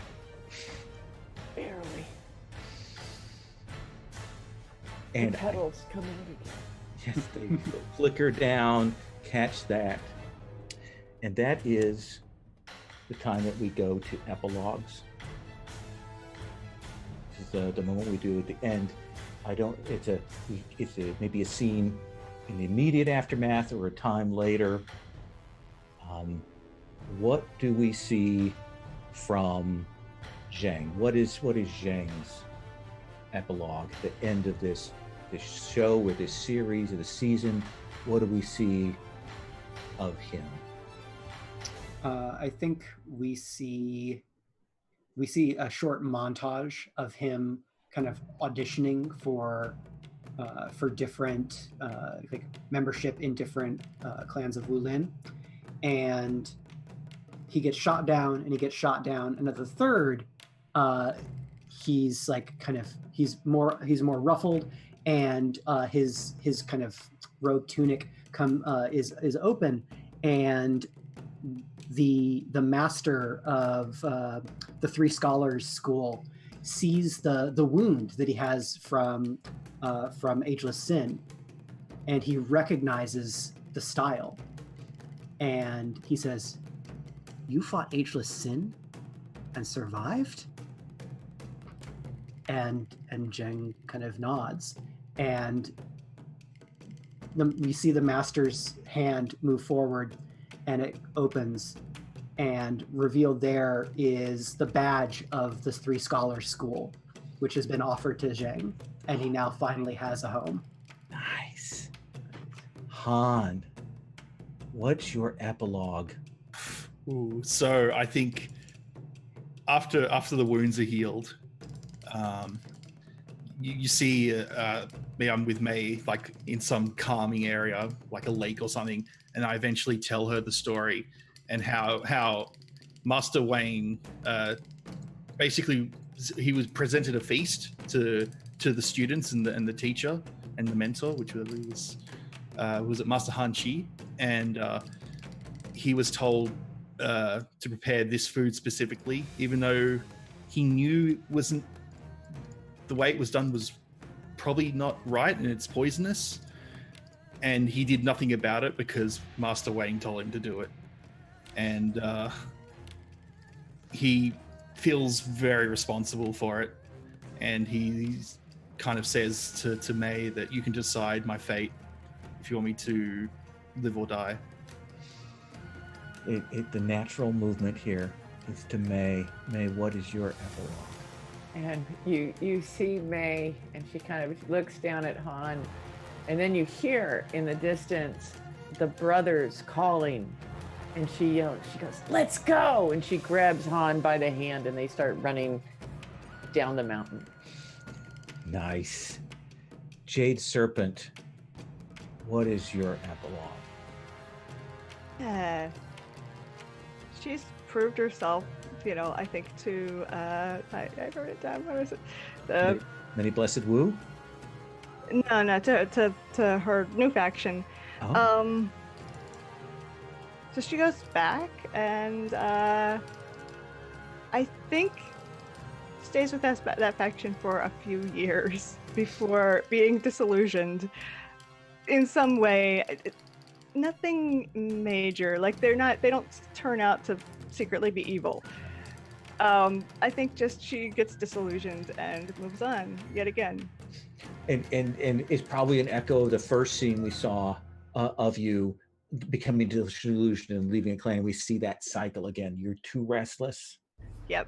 Too rebellious. You can never settle down. Keep trying very hard to find a home with a new faction, and then as soon as I do, it's that cycle starts again. Yep. Awesome. And that's our session. That was a blast. And 4 minutes till. Yay. Thank you that was so very fun. much. That's an excellent game. Yeah. Yeah. I had a blast. That was good. I love being able to tie in. We didn't hit everything, but No. we hit a lot of the entanglements there, and so.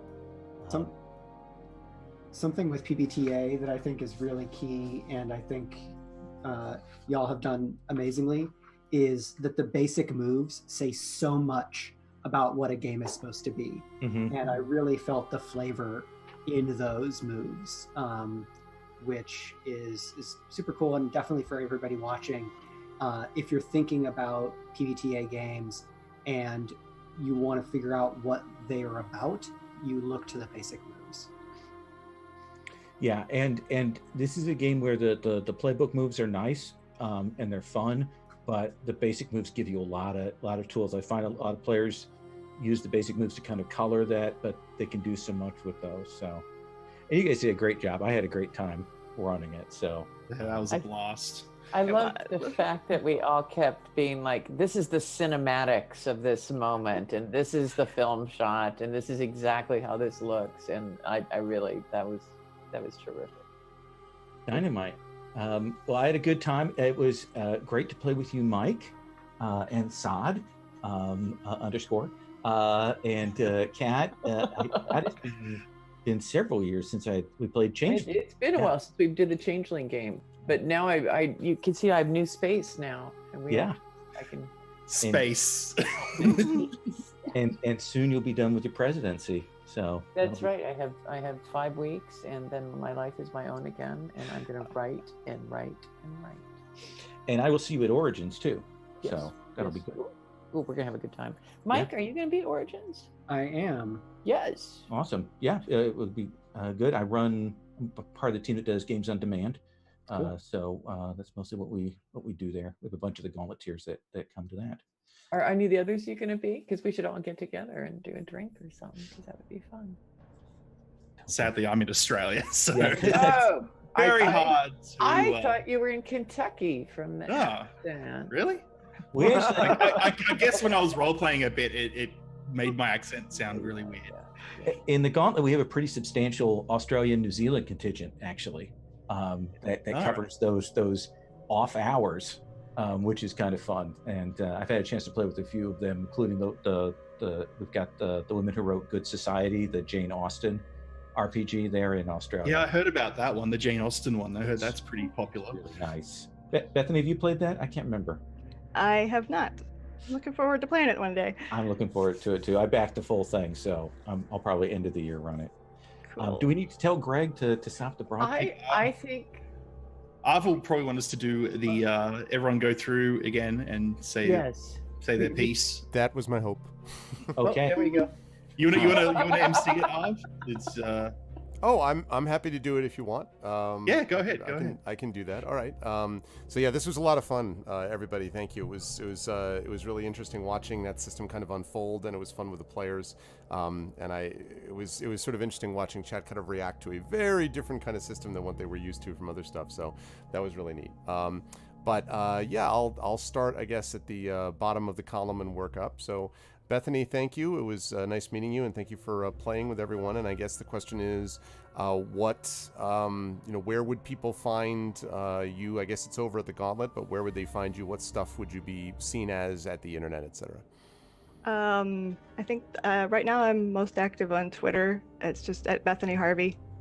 And yeah, the Gauntlet. That's pretty much where I am lately.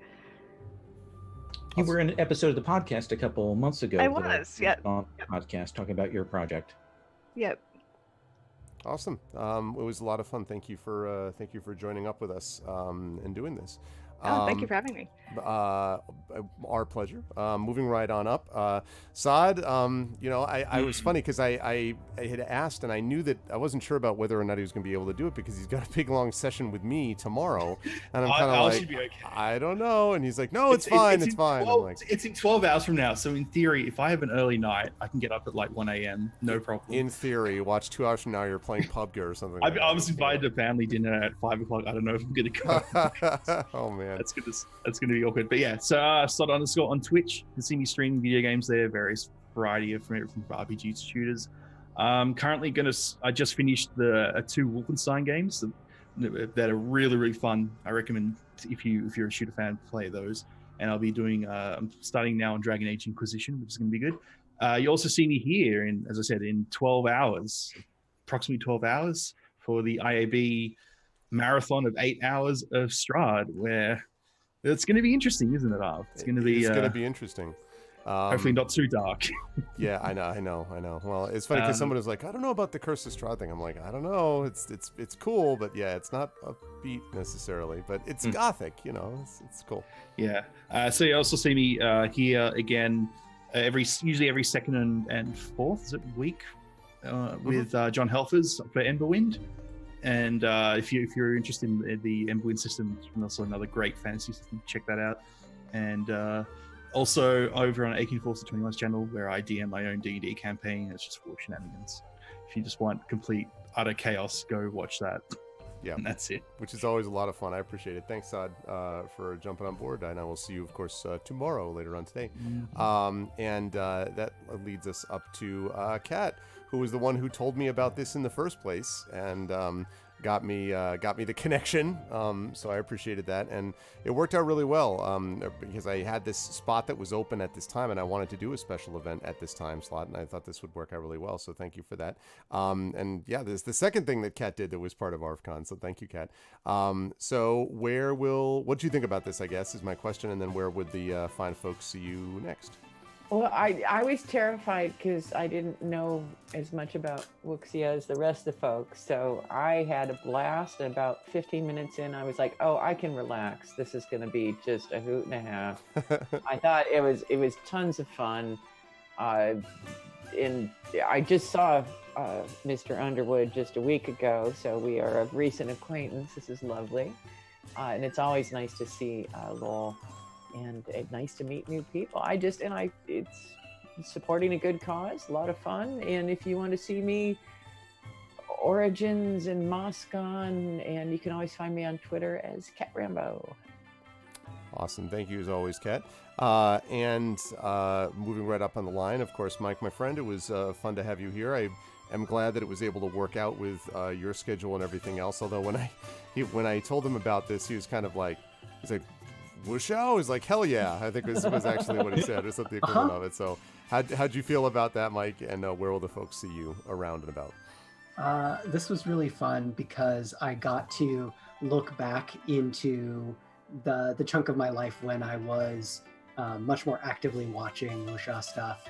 And that was all really fun. And so I'm very excited to have gotten to do that. I'm going to be at Origins, as previously discussed, and you can generally find me on Twitter at Mike R. Underwood. If folks specifically liked this game, you might be interested in Born to the Blade, which is the epic fantasy martial arts serial that I created and co-wrote with Malka Older, Marie Brennan, and Cassandra Kaw. Born to the Blade, we pitch as Avatar: The Last Airbender meets The West Wing, where duelist diplomats using magic sword fighting represent the interests of their respective nations in a magic version of like a UN, where like big conflicts between two nations will be resolved with a magical duel. And there's a lot of heightened emotion and tension between personal agenda, loyalty between your friendship and to your nation. So some of those same thematic vibes. I wasn't explicitly setting out to write a wuxia series, but it was definitely in the constellation of influence. So you can find that at Serial Box, which has an Android and iOS app, or at serialbox.com. Yeah, which is always good stuff. You can also, of course, find Mike and me on our podcast Speculate that we run, and I do want to recommend that people check that out because we do a lot of different sorts of games over there also, with a number of people that don't necessarily have a chance to do sort of live streaming or whatever, but we get a chance to play different systems with them, including stuff based on Blades in the Dark, and I've been run them through some stuff with Eberron and a whole bunch of other things. So Scum and Villainy was most recently. So we've got a lot of stuff there and more to come. So you can check us out at speculatesf.com and you'll hear more of Mike's stylings as well. And otherwise, of course, I will see Kat and Mike at Origins in a couple of weeks.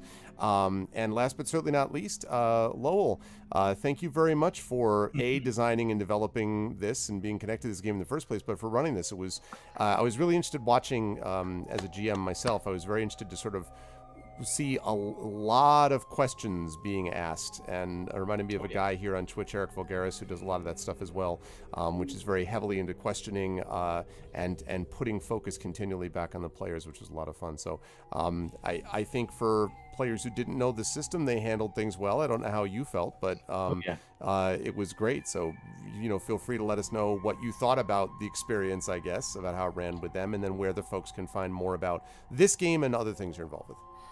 I had a great time, and I thought everybody got it and ran with it. Open questioning is the backbone of, for me, GMing, and I love the character creation process, getting those things, and then playing off of what people build, reincorporating. So it is a delight. This game obviously is on Kickstarter right now at Hearts of Wulin. You can look it up there. Yep, just linked it in chat. Yeah, I'm a part of the Gauntlet Network, which means I'm co-host of the Gauntlet Podcast, which is a bi-monthly podcast where we talk about games that have been run on the Gauntlet online gaming community. The Gauntlet includes a couple hundred games each month. On the calendar, we have a Patreon that supports that. Anybody can sign up. People who have Patreon backing at a certain level get a little bit of a couple days or a week access before the calendar gets opened. Generally, Patreon backers get access to our monthly zine that we've been doing for 3 years. We also have active forums there. We have a host of other podcasts, including a PBTA podcast, an OSR podcast that won an Emmy last year, Fear of a Black Dragon, and then my blog, Age of Ravens, which won an Emmy, is over now on the Gauntlet blog. That's all. You can find that all at gauntlet-rpg.com. I run 3 different games a week for the Gauntlet. I record those and put those up on the YouTube channel. This month I'm doing a hack of the cyberpunk game The Veil, done as fantasy, a hack of Blades in the Dark, done as Neo Shinobi Vendetta, which is anime cyberpunk ninjas, and then I'm doing Tales from the Loop / Things from the Flood. We're in a 12-session campaign of that, where we actually do the transition 4 years later between the 2 parts of it. So that's all on my YouTube channel. There's a ton of content there. Otherwise, I'm at EDIGE23. So that's what I do. I love gaming, and this is what we're doing. So thank you so much for letting me have the chance to do this, Gregor. Oh, it's my pleasure, and I'm glad. Thank you again for sharing it with us, and I'm glad you and your sister got to game a little bit as well, which is something that I know you haven't always had as much time to do as you liked, so I'm glad you were able to do it here. This was great, and during the time that you folks were on, we got up to 1250 for Damon Runyon, so that's great. We are going to continue to push tomorrow in that as well, but I will let these fine folks go and close up shop for the evening, so I will say thank you, chat. Can we get some love for Lowell Francis, Mike Underwood, Cat Rambo, Saad, and Bethany Harvey for wonderful stuff tonight. Thanks so much, players, and I will see all of you in various places and spots coming soon. And thanks for now. I will see you folks all later. Thanks so much. Bye. See you, chat. Right. Okay, good stuff. So, and boy, I'll tell you what, how clutch was the Jade Empire soundtrack too. I was very happy to see that. Cool stuff. All right, folks. Well, that is going to do it for day 2 of ArvCon 2019, and we are up to $1,250, which is great. We had a big day today, so that's great, and hopefully we can do the same tomorrow, because we're really trying to push forward to the highest possible goal that we can get. So we're going to kind of continue to sort of push that forward, because tomorrow, of course, we have our big marathon session, a 9-hour session starting at 12 p.m. tomorrow and running all the way until 9 p.m. Eastern, when we will finally wrap up ArvCon. Right now, I would say the $250 donator, which was which is not in here now, but they have it listed someplace. But anyway, who is a $250 donator, I think is sort of leader in the gate for the awesome Rock God prize, and then probably. Yeah, CanCon Mill, that's right. CanCon Mill at 245. So he's the current front runner for this, but of course there's still a full day left to be able to for someone to beat that out. And then of course this thing, which is the second top donator right now, I think that's Hillness with 150. So, yes, so that is going to be happening. I do want to thank everybody today who donated. Of course, this is the most important thing that we're doing. I want to thank everyone who was a part of this in donating. And again, please continue to do so. If you've got anonymous donations that you want to send me as well, or message me those or whatever, that is fine, and I will get a chance to kind of put that things in, and I'll be able to add that over the evening. Otherwise, tomorrow, starting at 12 p.m., we're back here for D&D with Infinity and Beyond Curse of Strahd for the 9-hour extravaganza, so it's going to be a lot of fun. I also want to thank, of course, the corporate sponsors right over there: 3 Pound Games, Alligator Rally Entertainment, Athos Arts, GOGCOM, Harebrained Schemes, Nonivore Games, Tin Men Games, and Nomad Games. I also want to thank Dragon Spear and Chaotix for all their individual donations, also DJ Flashpoint for the 7777 album donations. All of that is really appreciated. And of course, I want to thank You're to play as a drunk person, knowing me as a drunk guy. Yeah, exactly, Marinda. Also, of course, I want to thank all of the viewers. We had a really great turnout all night tonight. I want to thank everybody who did the raids. We had raids from Red Lear. We had raids from Unmade Gaming. We had raids from Sneaky Teak earlier today. We had raids from all this stuff. So we had a lot of people who were here, and I really want to thank everyone for that. And I really, really want to thank the mods. The mods, especially Shadowed Mage, who's doing a ton of work. Dragonspear, who's doing a ton of work. Aradinel, who was here, of course, the whole time, I think, doing a bunch of stuff. Thorg23, who jumped in as well. It really makes a difference. One of the things you say sometimes is that, you know you've got great mods. In sports, they say, you've got a great referee or a great umpire when you don't notice them.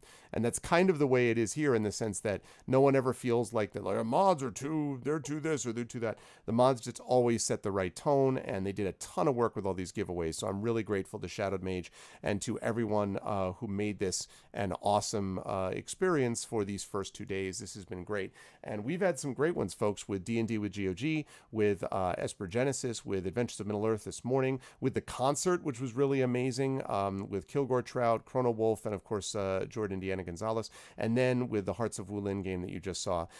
Really great stuff so far, and again, it's not over yet. We've got one more day to go. So I want to thank everybody who made this awesome, and we are, of course, going to be doing a raid and seeing if we can kind of spread the love. But again, please donate and let people know about this, because there's a lot there's a lot still to do, and I'm so happy that we managed to get more donated and pushed forward today, but let's see if we can keep that going. Let me see who I am going to... I think I know who I'm going to go to, because I think this person is a perfect person to raid, because I saw them earlier on, so I'm going to sort of send the love back to them. So I'm just going to set that up. Good. So I've got that set up. Okay, cool. All right. Yeah. Well, that was what happened. Yeah, exactly. Second OBS. There were mods.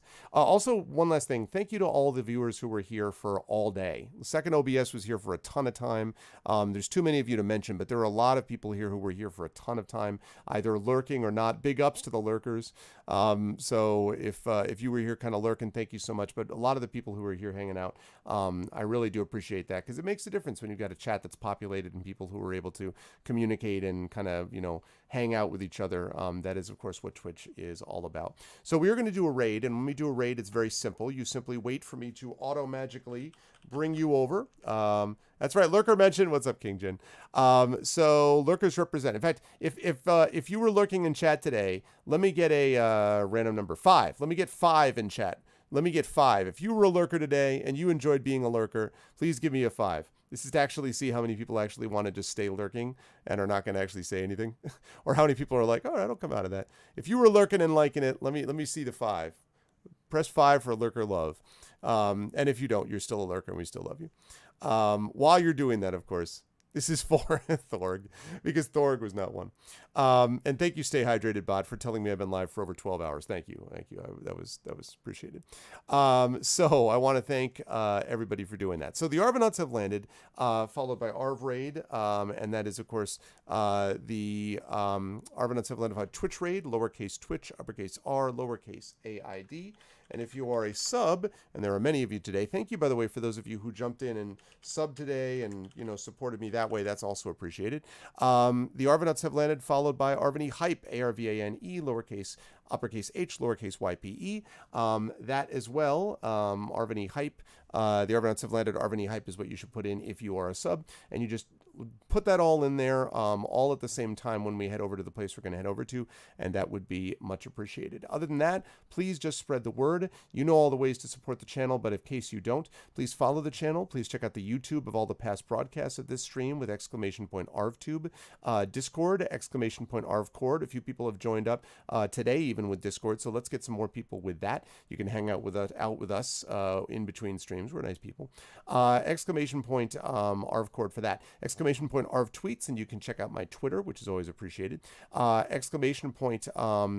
tweets, I said, !, arvaneleron.com, which is my website and has my schedule and the podcast for Curse of Strahd, which you'll be seeing tomorrow, and things like that. Then we've got, of course, the financial ways. !Arv shop is my merchandise area. !Arv Treon is that Patreon thing you can see roughly over there, down at the bottom right below the chat. That really is the financial backbone of the channel, so that really helps. And of course, the sub button above the video window. And the last thing I want to mention is, just as a reminder, I am launching the Kickstarter for the Jelinek, the sequel to Icarus, my graphic novel Icarus, from Athos Arts, one of our sponsors, which you can see right over there. That is happening on June 11th, and I'm very excited about this. It's kind of a big deal for me and for Athos and for the artist Achila. I could not be happier with how wonderful the art is, and so I'm very excited about that. And after ArvCon is concluded, we'll be focusing a lot on kind of getting fired up for that, because I'm really excited about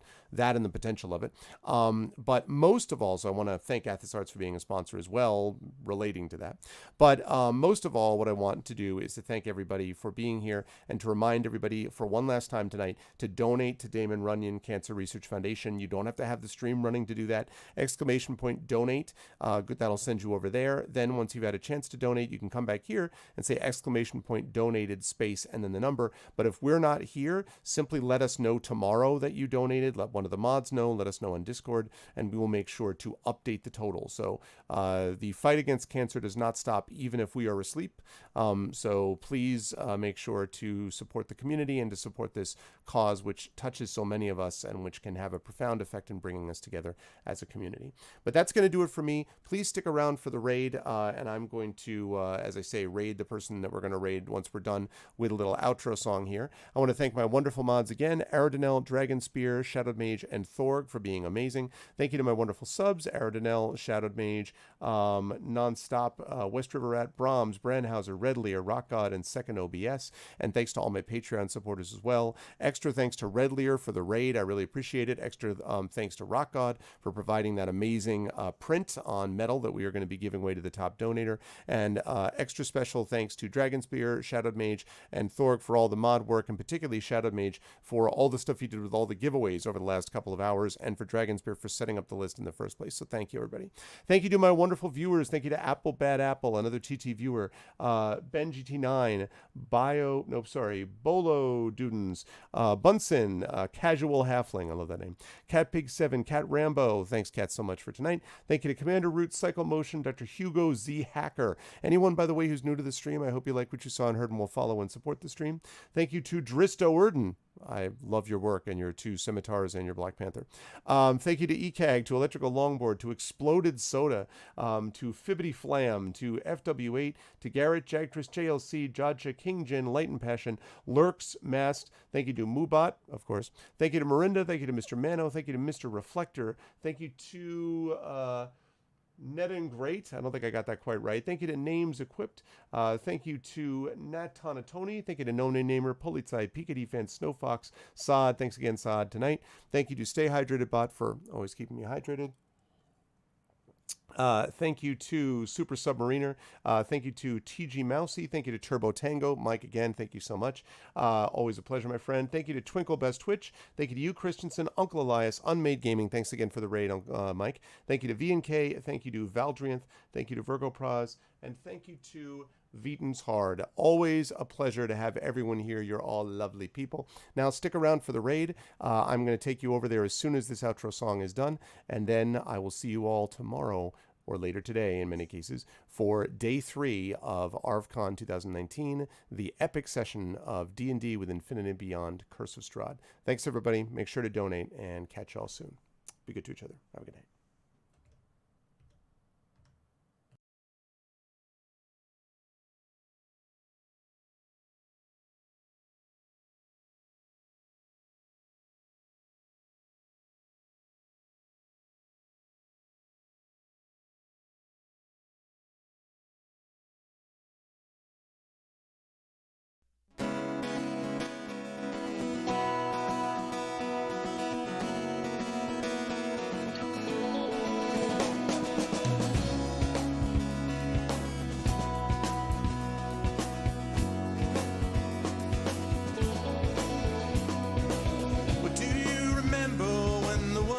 Fresh and new, when it all seemed clear to you, when your aim was straight and true. Were your mind untroubled by the questions in the dark, content to play your part, open pathways to your heart? Were your life untainted by a host of broken dreams, when all your acts were queens, understood all that it means? Could you have understood the way your life was bound? Did you ever wonder how you got from there to now?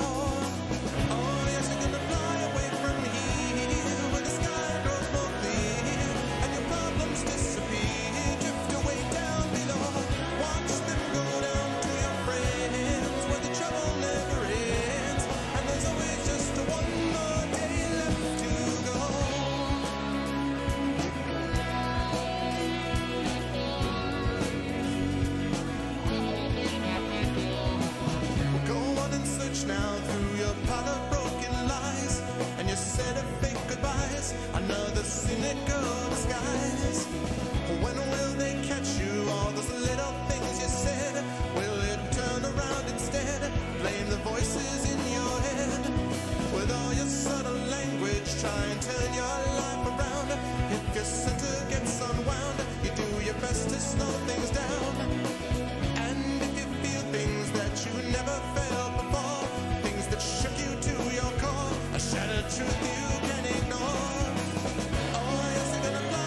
action when you got to